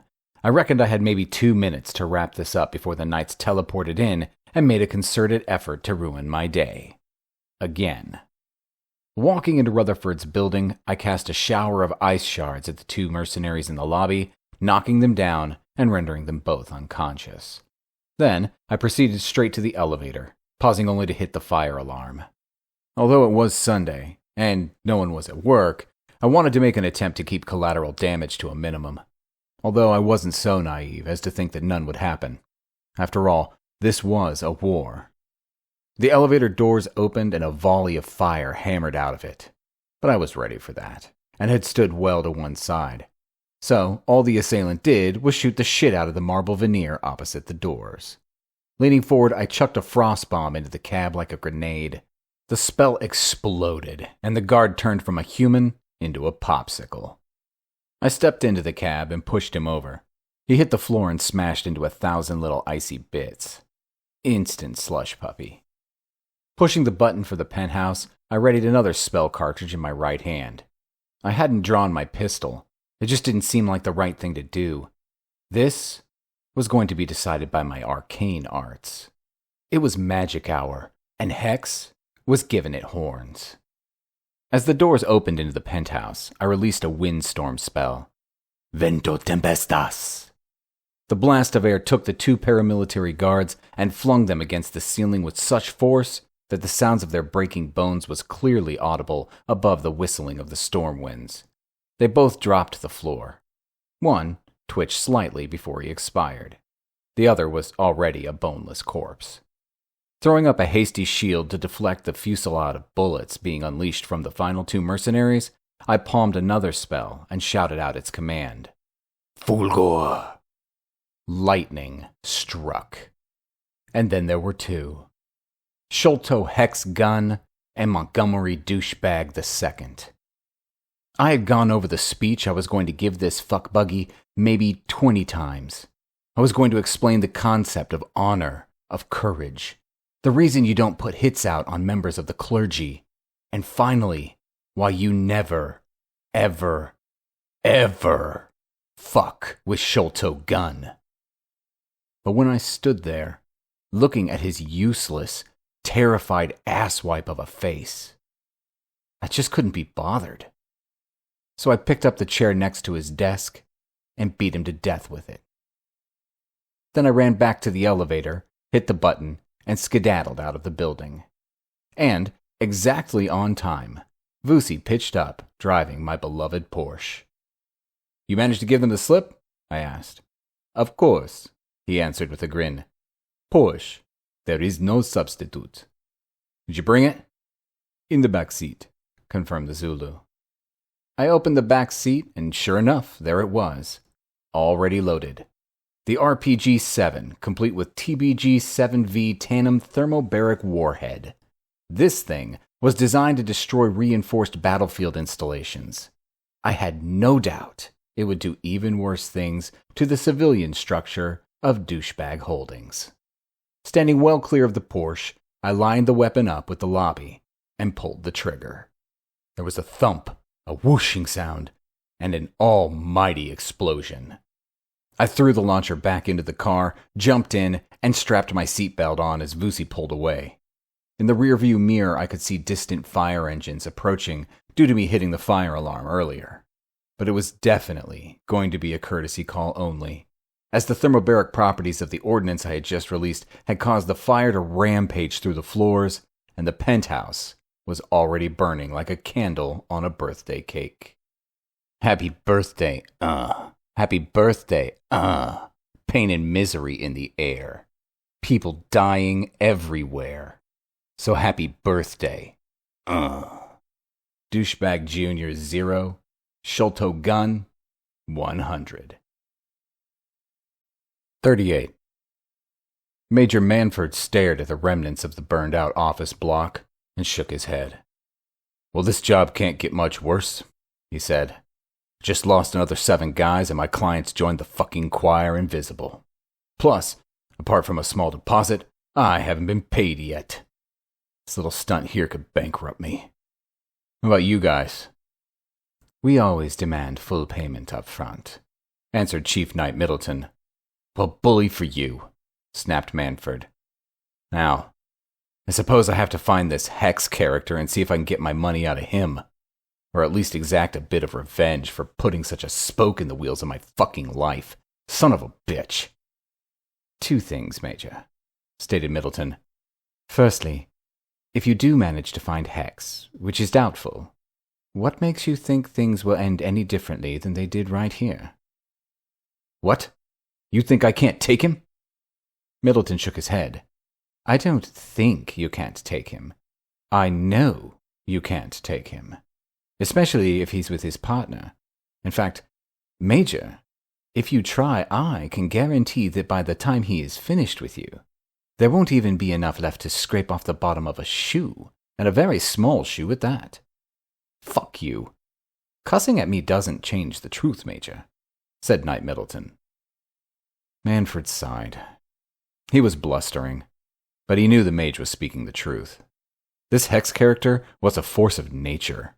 Hurricane Katrina with a bad attitude to boot. True. I'm not too proud to admit that we've pretty much been outgunned this whole operation. It just sucks. Anyway, you said 2 things. What's the second one? "It has come to our attention that there is more going on here than petty retribution and finishing a job for some spoilt trust fund brat." You saying that you guys are going to bug out? What about all that code of honor shit? "Contrary to what you may be thinking, Major," answered Middleton, "we are following a code. Now, how many men do you have left?" Just flew in reinforcements," said Manford. "So I got 9, all good men." "Good. The Knights shall hire them. We shall take care of all outstanding moneys, and you shall transfer your allegiance to us." Manford scowled. "Fine. I'm in. Hell, what choice do I have? It's bankruptcy or carry on regardless. What do you want us to do?" "I want you to contact Hex." "Okay. I'm lost. I thought you just warned me off him. Said he would wipe the floor with me if I tried to take him out." "You misunderstand. I want to talk to him, not put a hit on him. I think he needs our help, and we are willing to offer it to him." "I don't know what the fuck is going on," blurted Manford. "No," agreed Middleton. "You don't. Now, find Hex." The Major shook his head. "Look, as much as I want a paying gig, the dude is impossible to find. We've been trying." "I agree," said Middleton. "However, now we are offering an olive branch. Get your fellows to put the word out on the street that we want to talk to him." "He won't respond," argued Manford. "He'll think it's a trap." "Tell them to say, 'The Knights seek to parley, on their honor.'" "Really? And that will make a difference?" "Oh, yes," confirmed Middleton. "He knows our reputation. As long as he gets the message, he will come. Give out the address of the hotel where we are staying. You know the place."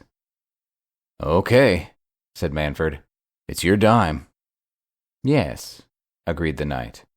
"It is." 39. Charles and Bertram sat cross-legged in front of me, holding hands. I had offered them chairs, but they were those sorts of dudes that like sitting on blankets. Me, I'll take a chair with a cushion any time. "So what's up?" I asked. "Word on the street is some seriously heavy hitters are looking for you," answered Bertram. "Yeah," I said. "Tell me something I didn't know. I'm deep undercover for a reason. This homeless bag isn't exactly a lifestyle choice for me. No offense." "None taken," assured Bertram. "But this is different. These guys are throwing loads of money around to get one specific message out. They aren't asking where you are or anything. Just, here's a bunch of cash, now get the message to Hex. Okay, I conceded. That is different. What's the message? Bertram cleared his throat like he was about to launch into a long soliloquy. We need to parley. Knight's honor. Or something like that. That's it? Asked Vusi. Doesn't mean anything. Yeah, I contradicted. It does. What? It means the Knights of Dark Renown want a friendly chat. No way, said Vusi, shaking his head. Like we'd be so naive as to fall for that. Fuck them. Way, I said. These dudes have an iron-bound code. They give their honor, we're safe. Trust me. No, answered Vusi. Come on, dude, I continued. Take a chance. What's the worst that could happen? We could get our asses fried and die, answered Vusi. There is that, I had to admit. And while that would be sucky, I'm pretty sure they'll stick to their word. Okay, said Vusi. But I'm not seeking them out. They meet us on our turf. What, we have turf now? I laughed. Man, how street are we? Whatever. I'll send out a spell beacon. They'll come to us. Your funeral, said Vusi. And yours, I countered, as I walked outside, chucked a spell cartridge in the air, and commanded. Ostendeis! I had just launched the magical equivalent of a rocket flare. It wouldn't be long, and the knights would be here. Now, we just had to sit back and wait. There was the usual telltale blue-green shimmer that always preempted the appearance of the knights, and they were there. 4 of them, plus a man in military camo. I assumed Camo Man was one of the mercenaries, most likely their commanding officer. And he looked like a heap of warmed-over dog poop. Wild-eyed and body-shaking, his face as pale as parchment. Suddenly, he threw up violently, and with great gusto, causing me to take a smart step back to avoid the splashback. Finally, he wiped his mouth with the back of his hand and spoke. What the fuck, man? That was not good. Vusi started laughing. Hey, I know what you're going through, dude. Happened to me when we were teleported in the Feylands. Sucks. Just breathe deeply. The feeling that you're about to die, that'll go away in a few minutes. I swear, continued the mercenary, I could feel myself being torn apart and put back together again. No ways. From now on, I walk. I don't care how far or how long it takes. I am never doing that again. The knights looked at the merc with scorn. Then one stepped forward and introduced himself. Greetings, mage, he said, holding out his hand. I am Chief Knight Bedford Middleton. These are Knights Appleton, Huxley, and Richmond. I shook his hand. I'm Hex. This is Vusi. What do you fuckers want? I noticed the English knight flinch slightly at my lack of etiquette, but I didn't care. I wasn't meeting with these bozos to make friends. I was meeting with them because it seemed like the correct tactical thing to do. Screw protocol and decorum. If they didn't like it, fuck them. I was Sholto Gunn, and I didn't do tea and cucumber sandwiches and God Save the Queen. I did kick-ass and prime rib and God Bless America. And I was pissed. Firstly, started Middleton, we would like to inform you that the contract on your head no longer stands. One of the conditions of our work is that if the primary is taken out of the picture, then the contract is declared null and void, bearing in mind that all monies are non-refundable. I turned to the merc. And you? I asked. Where you stand? He waved his hand vaguely about in an indecisive manner. Wherever he says, he conceded. He's the new boss. Yeah, I said. Same as the old boss. Look, Night Dude, I continued. Talk to me. Why the sudden change of heart? And don't give me that invalid contract shit. Again, the English gentleman seemed affronted by my directness. He took a deep breath. We saw the aftermath of your battle with the demon spawn in the warehouse. How do you know it was us? I asked. Teleported there. Did some simple scrying, watched a replay of the battle, answered Middleton. Well, color me surprised, I admitted. That's some serious spell work. Okay, carry on. We estimated around 50+ demon spawn were there, is that correct? I nodded. Well, the Order isn't happy with that sort of evil running riot in our world. We may be practitioners of dark magic, but, as you know, that doesn't necessarily mean we are evil. Merely that we lean more towards the more abstruse sides of the arcane as opposed to the benevolent use of white magic. Yeah, I know. I'm no stranger to dark magic either. There are times when you need the power, I admitted. But that doesn't mean I follow the left path either. I get it. So what's the point? Middleton frowned. Are you being deliberately obtuse? Probably, but I prefer things to be stated plainly. That way, at a later stage, no one can say they didn't understand. Come on, dude, spit it out. Fine, snapped Middleton, who I could see was starting to lose his cool.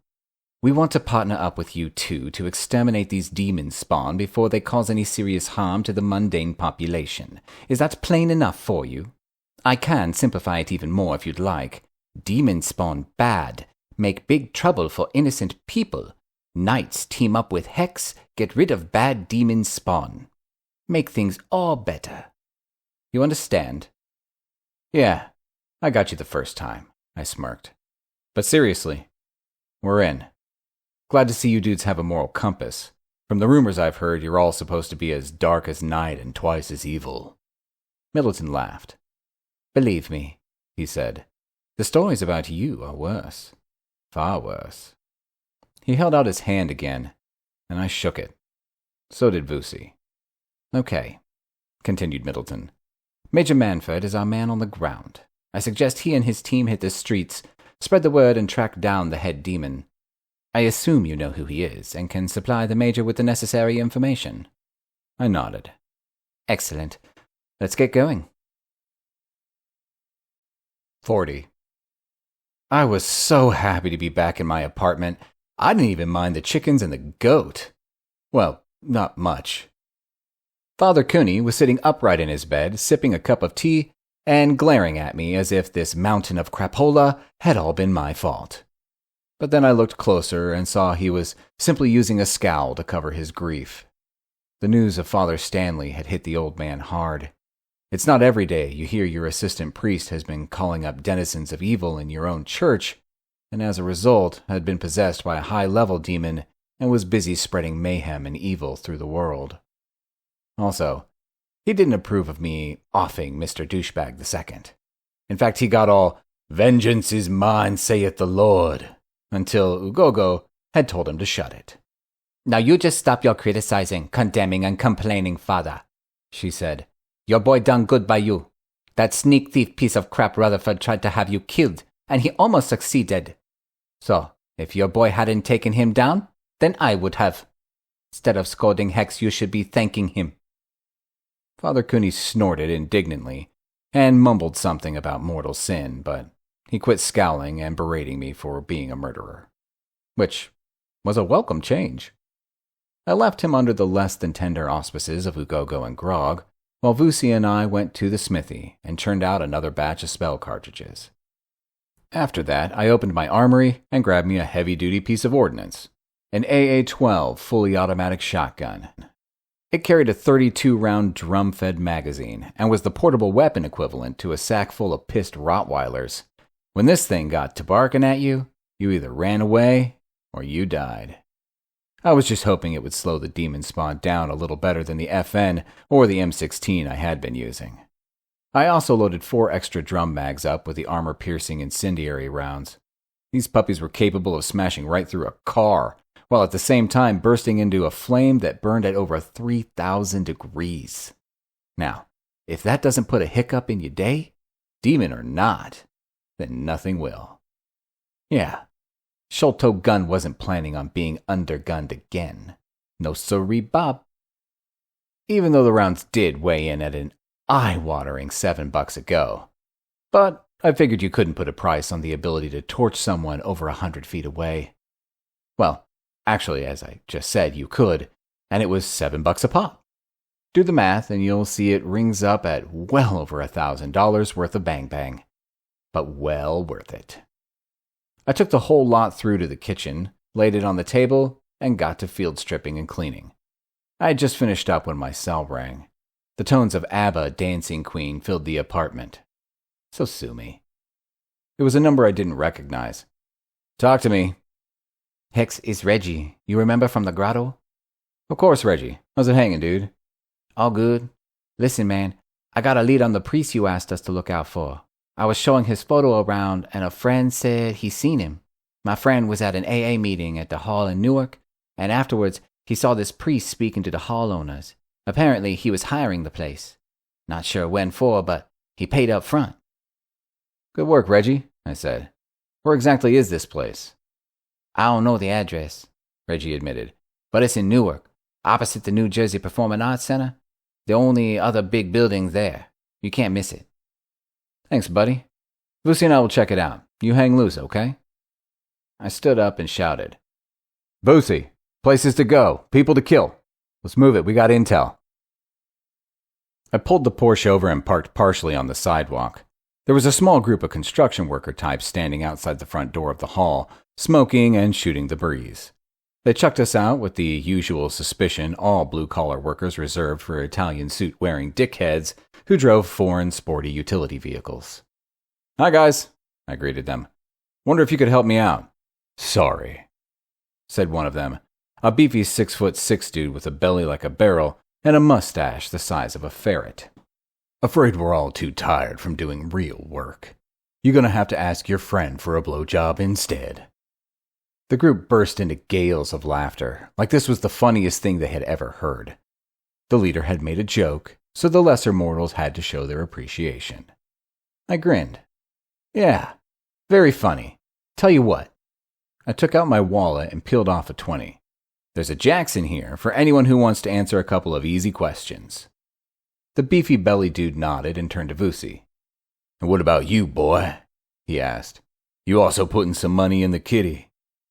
I sighed and stepped back to give Vusi room. Who you callin' boy? Said the Zulu, striding forward. Slow down, boy, said the beefy man. If you want a beating, then you get in line like everybody else. I ain't playing no favorites here. Again, gales of sycophantic laughter. Vusi hit him in the chest. The blow sounded like a double-handed axe hammering into a redwood. Beefy boy took off and landed on his back over 10 feet away. I walked over and checked his pulse. Well, he's still alive, I said to Vusi. Do you want to kill him, or you reckon he's had enough? Vusi stood silently for a few seconds. The group held their collective breath. Then he shook his head. No, he's learned his lesson. Any of you asswipes need a tutorial? He asked the rest of the group. There was a frantic shaking of heads and averting of eyes, as fear and common sense won out over stupidity and bigotry. I waved the 20 at them. Offer still stands. One of them stepped forward. I'll talk. What you want to know? I showed him a photo of Stanley. Seen him? Yep. Strange guy. Got some seriously fucked up friends. He hired the hall. Look. He handed me a flyer. It was advertising a church gathering. Faith healing, miracles, a band, free food and drink. The date was for 2 days hence. Strange. He paid us to do some decorating work for him. What? I asked. He wanted us to paint the roof. We actually just finished the job. Here. He pulled out a piece of paper with a hand-drawn sketch on it. He drew this. I took a look. A circle. Inside it, a pentagram. You painted this on the roof? He nodded. And you didn't think it was a bit strange? Sure I did. But who cares? The dude slipped us double our usual rate. Whatever the weirdo wants, not my problem. It's not as if he's doing anything illegal. He's just some cult follower or something. I shrugged and gave the dude his money. Listen, I said. How much to get back up there and paint over the whole job? The dude shook his head. What's going on here, man? Things are getting weirder. Why would you want us to do that? Like you said, not your problem. Just a bunch of weirdos doing weird shit and giving you loads of money for the privilege. I pulled out my wallet, took the cash out, and handed it over. Here, I'll give you this. The dude did a quick count and then nodded. Sure. You need to ask the other guys? Dude, this is like 2 weeks' wages for all of us. I don't need to ask shit. They'll do it. By tonight? Couple of hours. Trust me. We wouldn't try to con you. I glanced over at Vusi and I got his meaning. No one wanted to cross a man who could probably kill you with one punch to the chest and had the world's shortest fuse to boot. He walked off to tell his colleagues about their new job for the latest nutcases in the area. I called Vusi over. So did you hear all that? Yep. It's fucked up. Looks like Stanley wants to get everyone together and do some sort of mass possession thing. Is that even possible? I'm not sure, I admitted. But he obviously thinks it is. I showed him the sketch. Stanley drew this. Could you get a reading on it, use it to track him? He shrugged. Not sure. Normally I need some body part, hair, blood, nail clippings. But if I can't, I'm sure those English dudes could. They're pretty high-powered. Okay, I said. Let's go see them. We need to plan our next move. Vusi and I had driven straight to the knight's current abode, a massive suite at Trump Towers.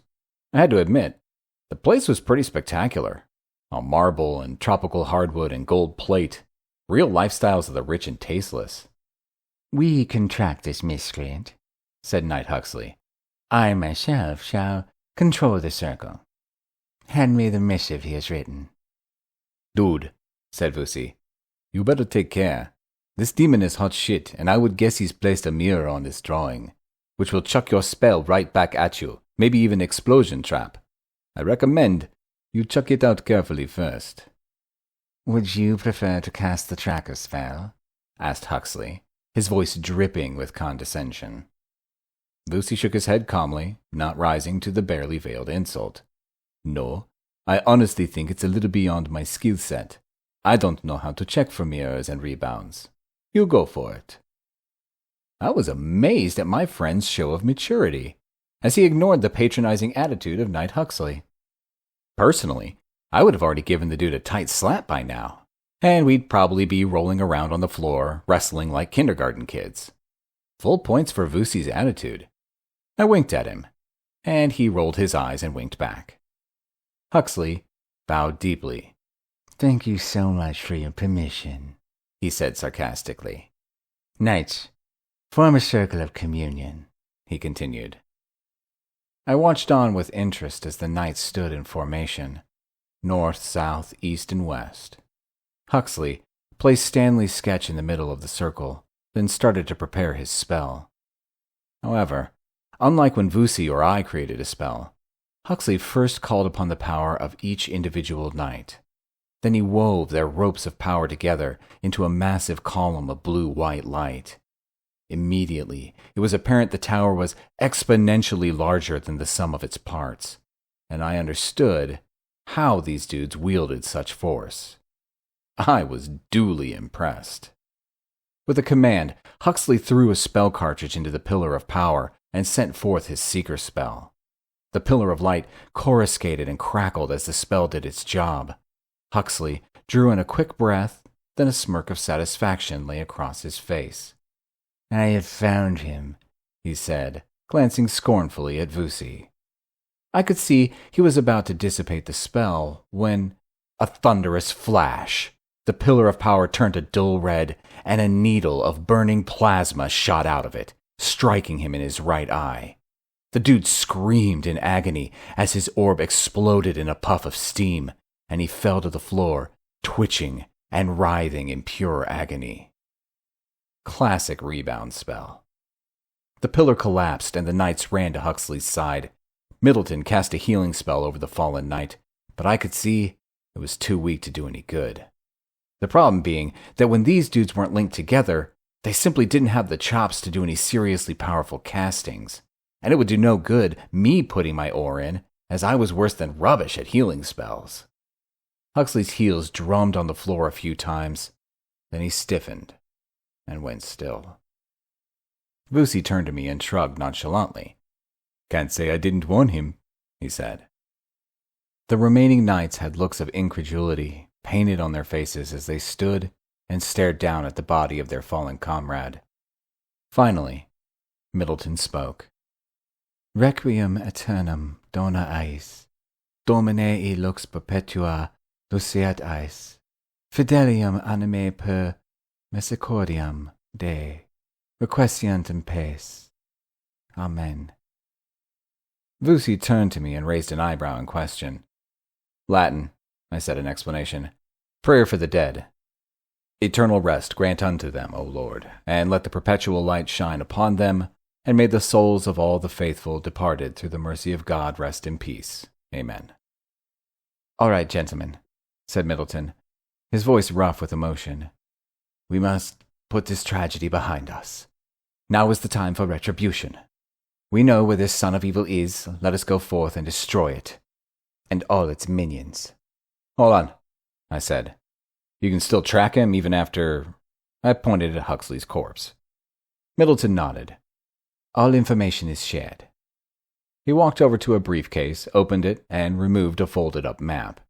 He laid it out on the table, took a small dagger from his jacket pocket, sliced the blade across his palm, and allowed his blood to drip onto the surface.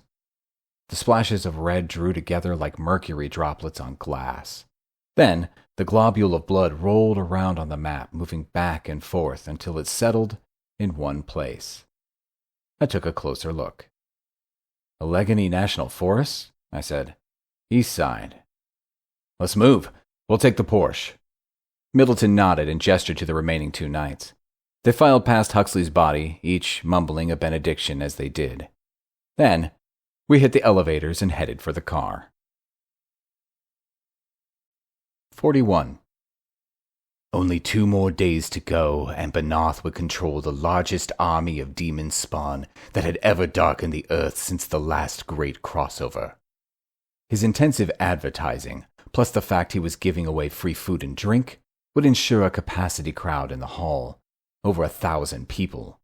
Although he was realistic enough to know, with such a mass possession event, there would be an equally large rate of attrition. He figured on losing as much as 40 or even 50% of the vessels to either death or insanity, but that would still leave him with 500 or more new minions. The corresponding death of over 500 innocent human beings in the process didn't even factor into his thoughts. Their lives were as meaningless to him as fodder was to a cow. For now, however, Benoth was concentrating on turning his existing 50 demon spawn into the closest he could get to an organized army, or probably more a group of bodyguards. They would be his core, his leaders, for no other reason than they had been possessed first. There was little difference in either intelligence or discernible skills between all lower-level demons. They were simple entities, made up of pure evil, a basic combination of all the 7 deadly sins with an additional helping of greed, lust, and gluttony. Basically, Olympic-class assholes with extra ass. He had separated the minions into 5 groups of 10. Then, he had coached them in the 2 basic attack spells that all minor demons were capable of: fireballs and ice shards. As well as these spells, they were all capable of operating at speeds well in excess of normal human capabilities, and their strength was off the charts, maybe 4 or 5 times stronger than an average human. So, although they couldn't raise a magical shield, they were tough enough to take numerous heavy hits, both physical and magical. All in all, a pretty impressive force. A force to be reckoned with. So, if that asswipe Hex and his erstwhile companion pitched up again, Benoth and his forces would be ready for them. But for now, they could safely rest deep in Allegheny National Forest. The major demon smiled to himself and was about to find a spot to lie down when he felt a sharp electric shock of one of his protection spells being activated. It was the mirror spell he had cast on the sketch held by the construction workers. Hex, he thought to himself. With any luck, the spell had taken him out, but that would still leave his companion. Well, this time they were going to rue the day they had ever crossed paths with him. Incoming, he shouted at his minions. Ready yourselves for battle. Now. 42. I drove the last half mile with the headlamps off. grinding slowly forward, trading speed for stealth. When the knights assured me we were close, I pulled over and we got out. I spent the next couple of minutes readying myself for battle, strapping on my combat webbing, my AA automatic shotgun, 4 extra drums of ammo, and 4 hand grenades, ready to rock and roll. I didn't care that both the knights and Vusi looked down on my use of mundane weaponry with a little scorn. I've always been a big believer in the old maxim, walk softly and carry a big stick. The bigger the stick, the better. And they don't come much bigger than the AA loaded with armor-piercing incendiary rounds. Although, I do concede it's hard to beat a well-placed fireball or lightning bolt. It is also a lot easier to simply point and pull. The results one can achieve with a mere twitch of a finger on a trigger far outweigh the weight of a little disdain from one's fellow combatants. And anyway, I was Sholto Gunn, and that's how I rolled. You don't like it? Get a refund at the door on the way out. We moved forward as a group, until we got close enough to confirm we were in the correct place. Sure enough, there were demons everywhere. I couldn't spot Stanley, but he must have been close. Right, I whispered. Let's keep this simple. You guys stay here, Vusi and I will go around to the opposite side. When we're in place, I'll launch the attack, then you join in. That way we hit them from both sides at once. Got it? The knights nodded. Cool, I said.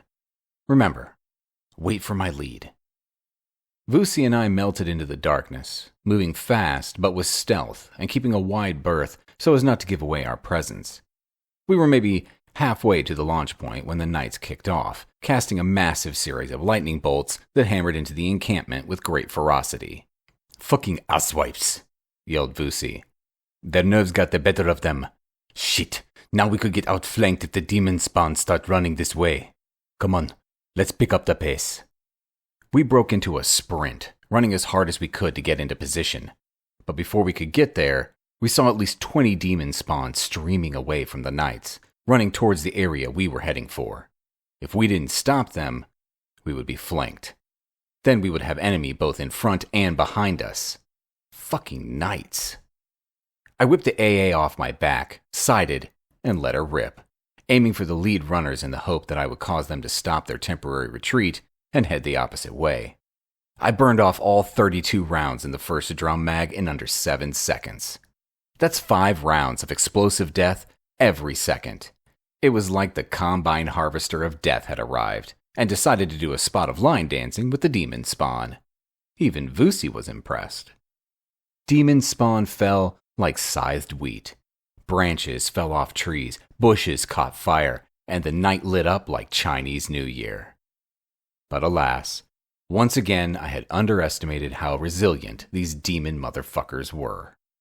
Out of the 10 or so I had managed to tag multiple times, 7 got up again, albeit full of holes and looking a little shop-soiled. The rest had been reduced to spare body parts, which seemed to be the only way to put these monsters down for keeps.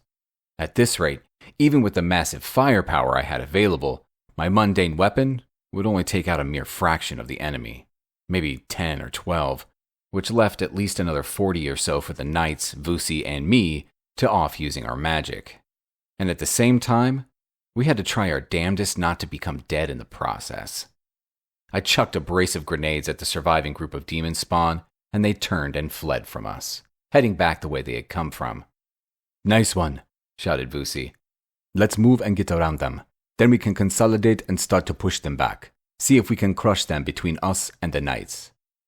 I liked Vusi's assured attitude, looking to crush them while I was worried about how many I could kill before they made us dead. Feeding off his self-confidence, I fought on with renewed vigor, firing at every demon I saw while Vusi hit them with lightning bolts and storms of razor-sharp ice shards. The Knights of Dark Renown had fought as a team for over 60 years. And now, with the loss of Albert Huxley, they felt like a man who had just lost a limb. Alive, but not nearly as agile as they were before. Particularly since Huxley was the one who usually controlled their convergence, ramping up their powers and focusing their intent.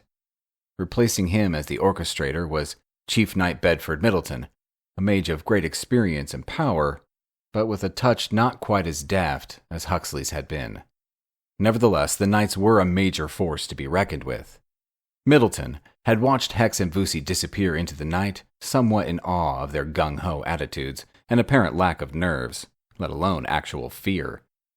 Then he had formed the circle of communion, raising the knights' powers and weaving the threads together. However, his nerves got the better of him, and instead of waiting for Hex to launch the attack, he had simply opened fire as soon as they were ready, launching a barrage of lightning bolts at the demon spawn. Even though they were one man down, the combined power of the knights was a truly spectacular thing to behold.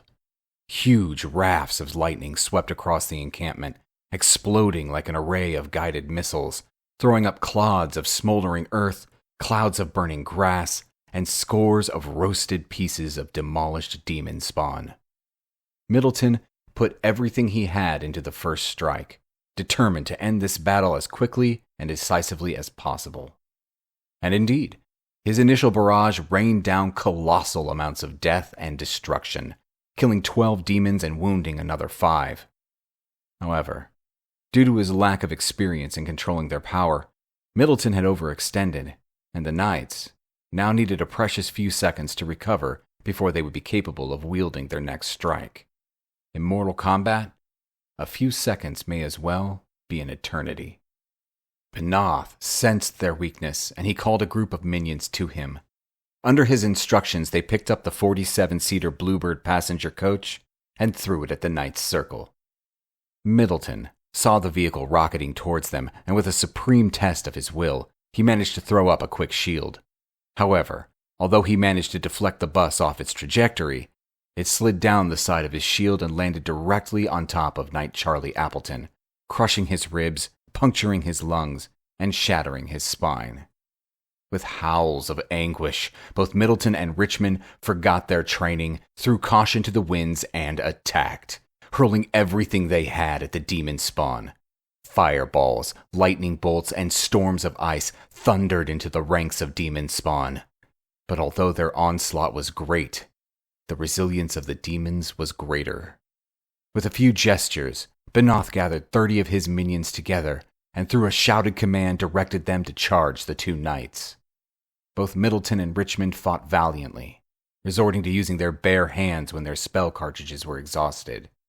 But they could not prevail, and with a great shout of triumph, the demon spawn overran them, tearing their bodies to pieces as they feasted on their flesh and bones, reducing the once proud knights to mere bloody stains on the grass.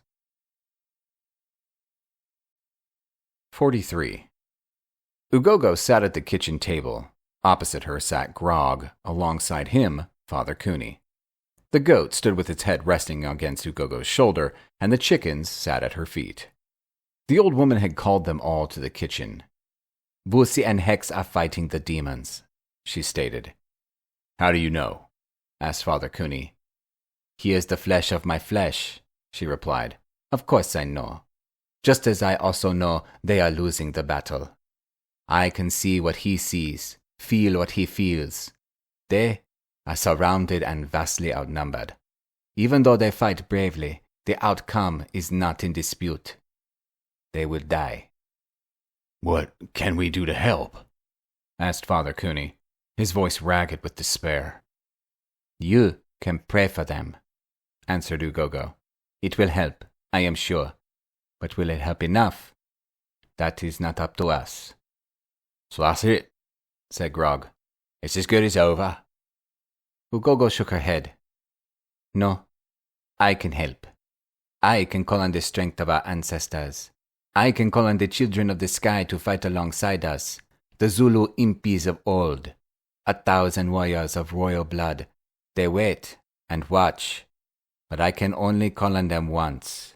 And there is a price." "What is the price?" asked Father Cooney. Ugogo smiled.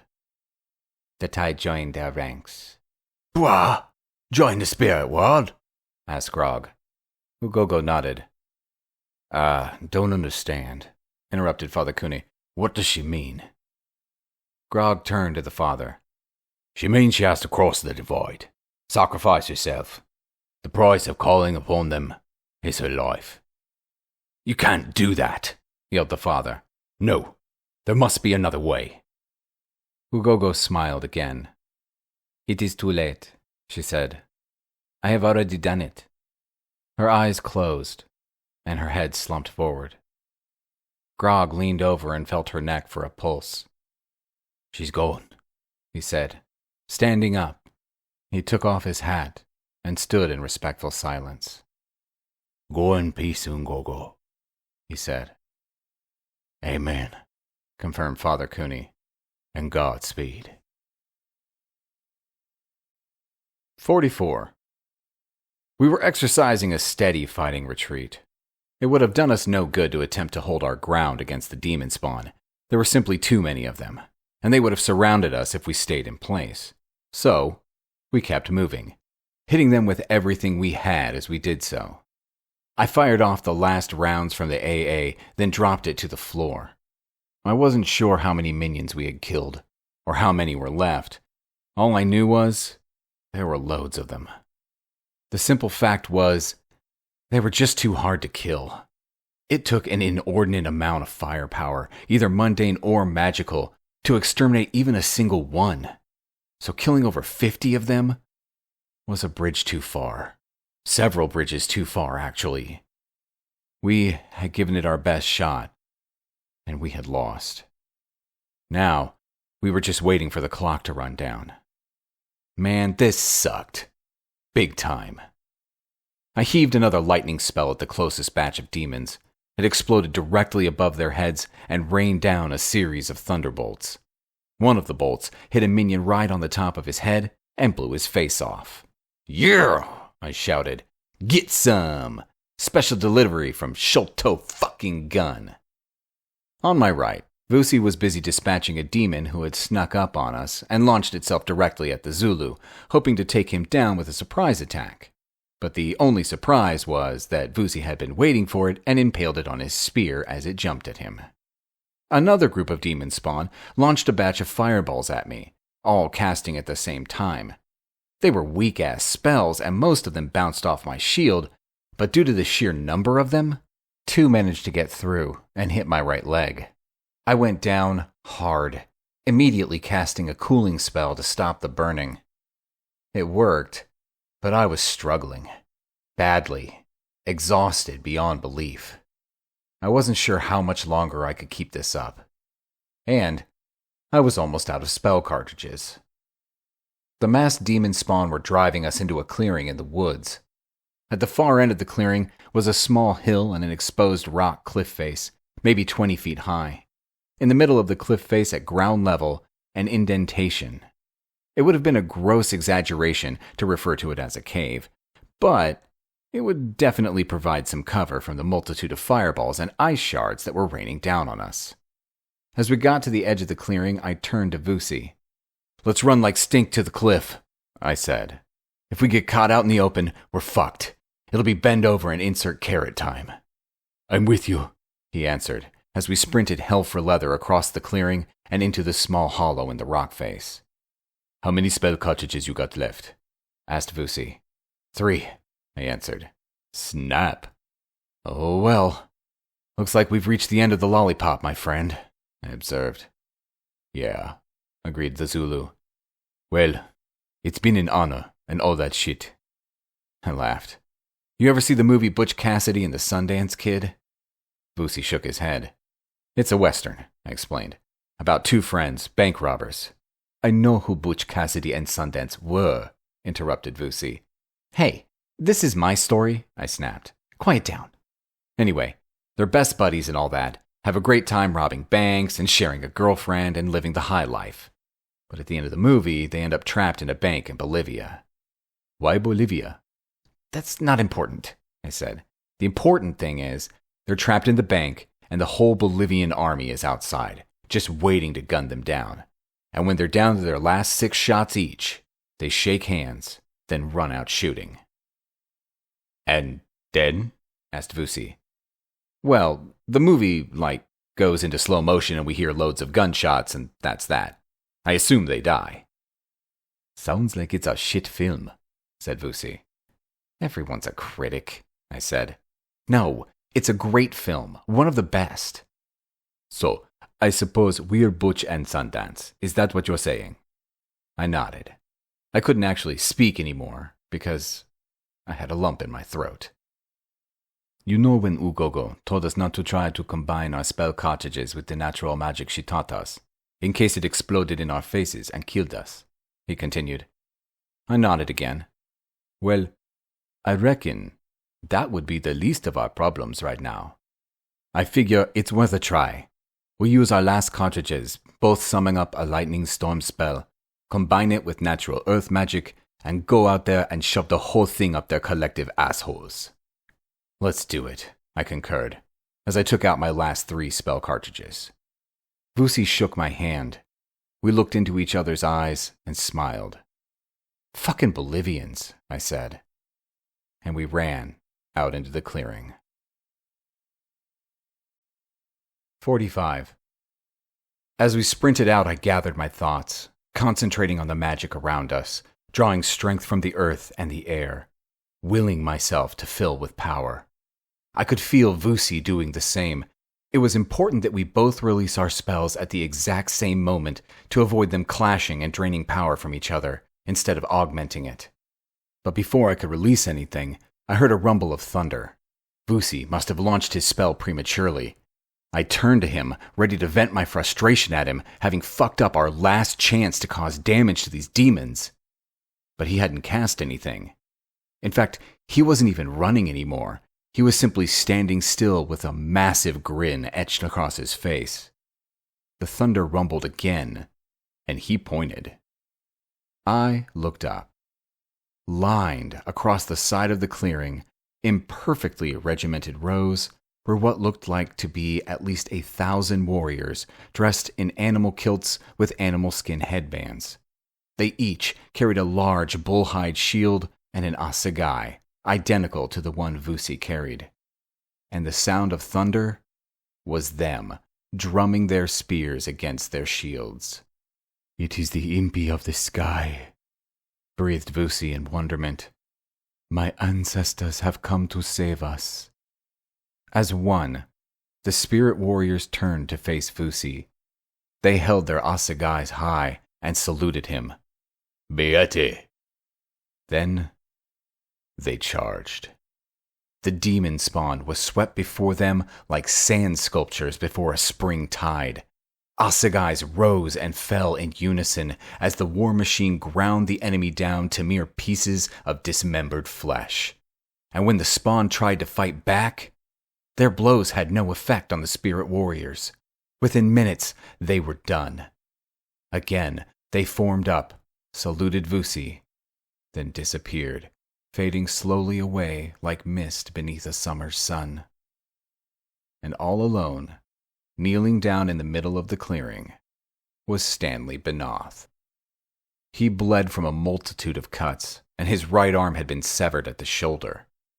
I walked over to him. He looked up at me.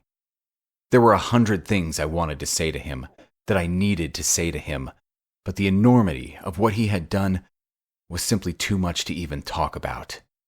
He was a denizen of evil, and deserved no mercy, no last words, and no more time on this plane.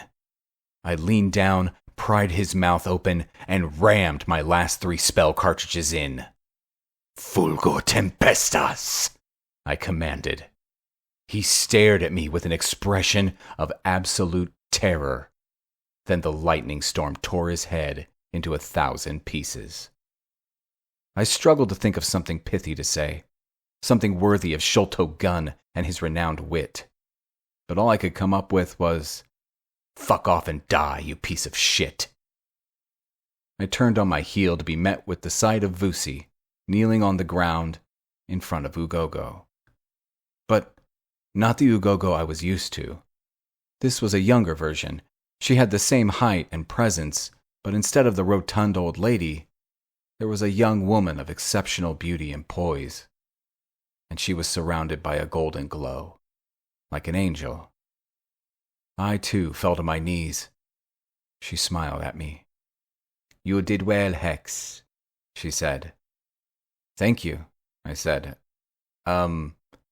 Not sure how to put this, Ugogo, I continued. But are you, like, dead? She smiled down at Vusi and touched him on the head.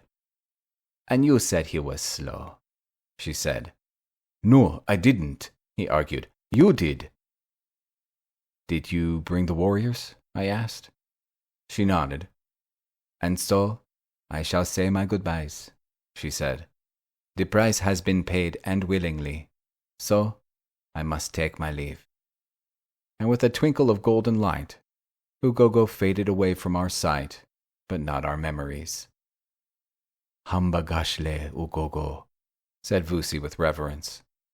Go in peace. That's twice she's saved my life, I said. Yes, agreed Vusi. She is a great lady.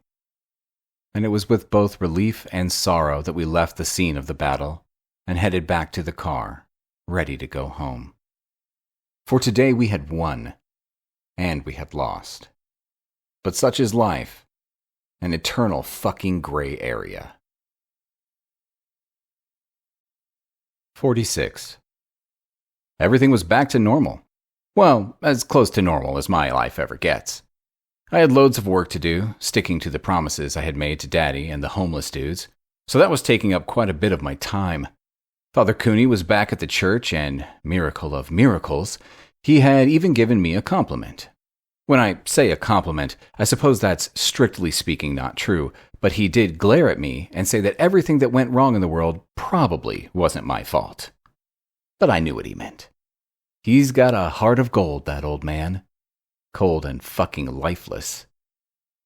I miss Ugogo. Although fuck knows why, all she ever did was insult me, and save my life. Twice. But maybe I'm just a sucker for punishment. I didn't miss her goat, though. I couldn't, because the thing was still here, in my apartment, standing across the kitchen table and staring at me. What do you want? I asked it. Meh. Whatever, I answered, fully aware that I was talking to a goat. I think I'm going to get onto the net and look myself up a couple of recipes for goat stew. What do you think of that? The goat stared at me for almost a minute without blinking. Then it went, meh. Well, that's me. Done for now, folks. Sholto Gunn signing off. And remember, when life gives you lemons, pour yourself a shot of tequila.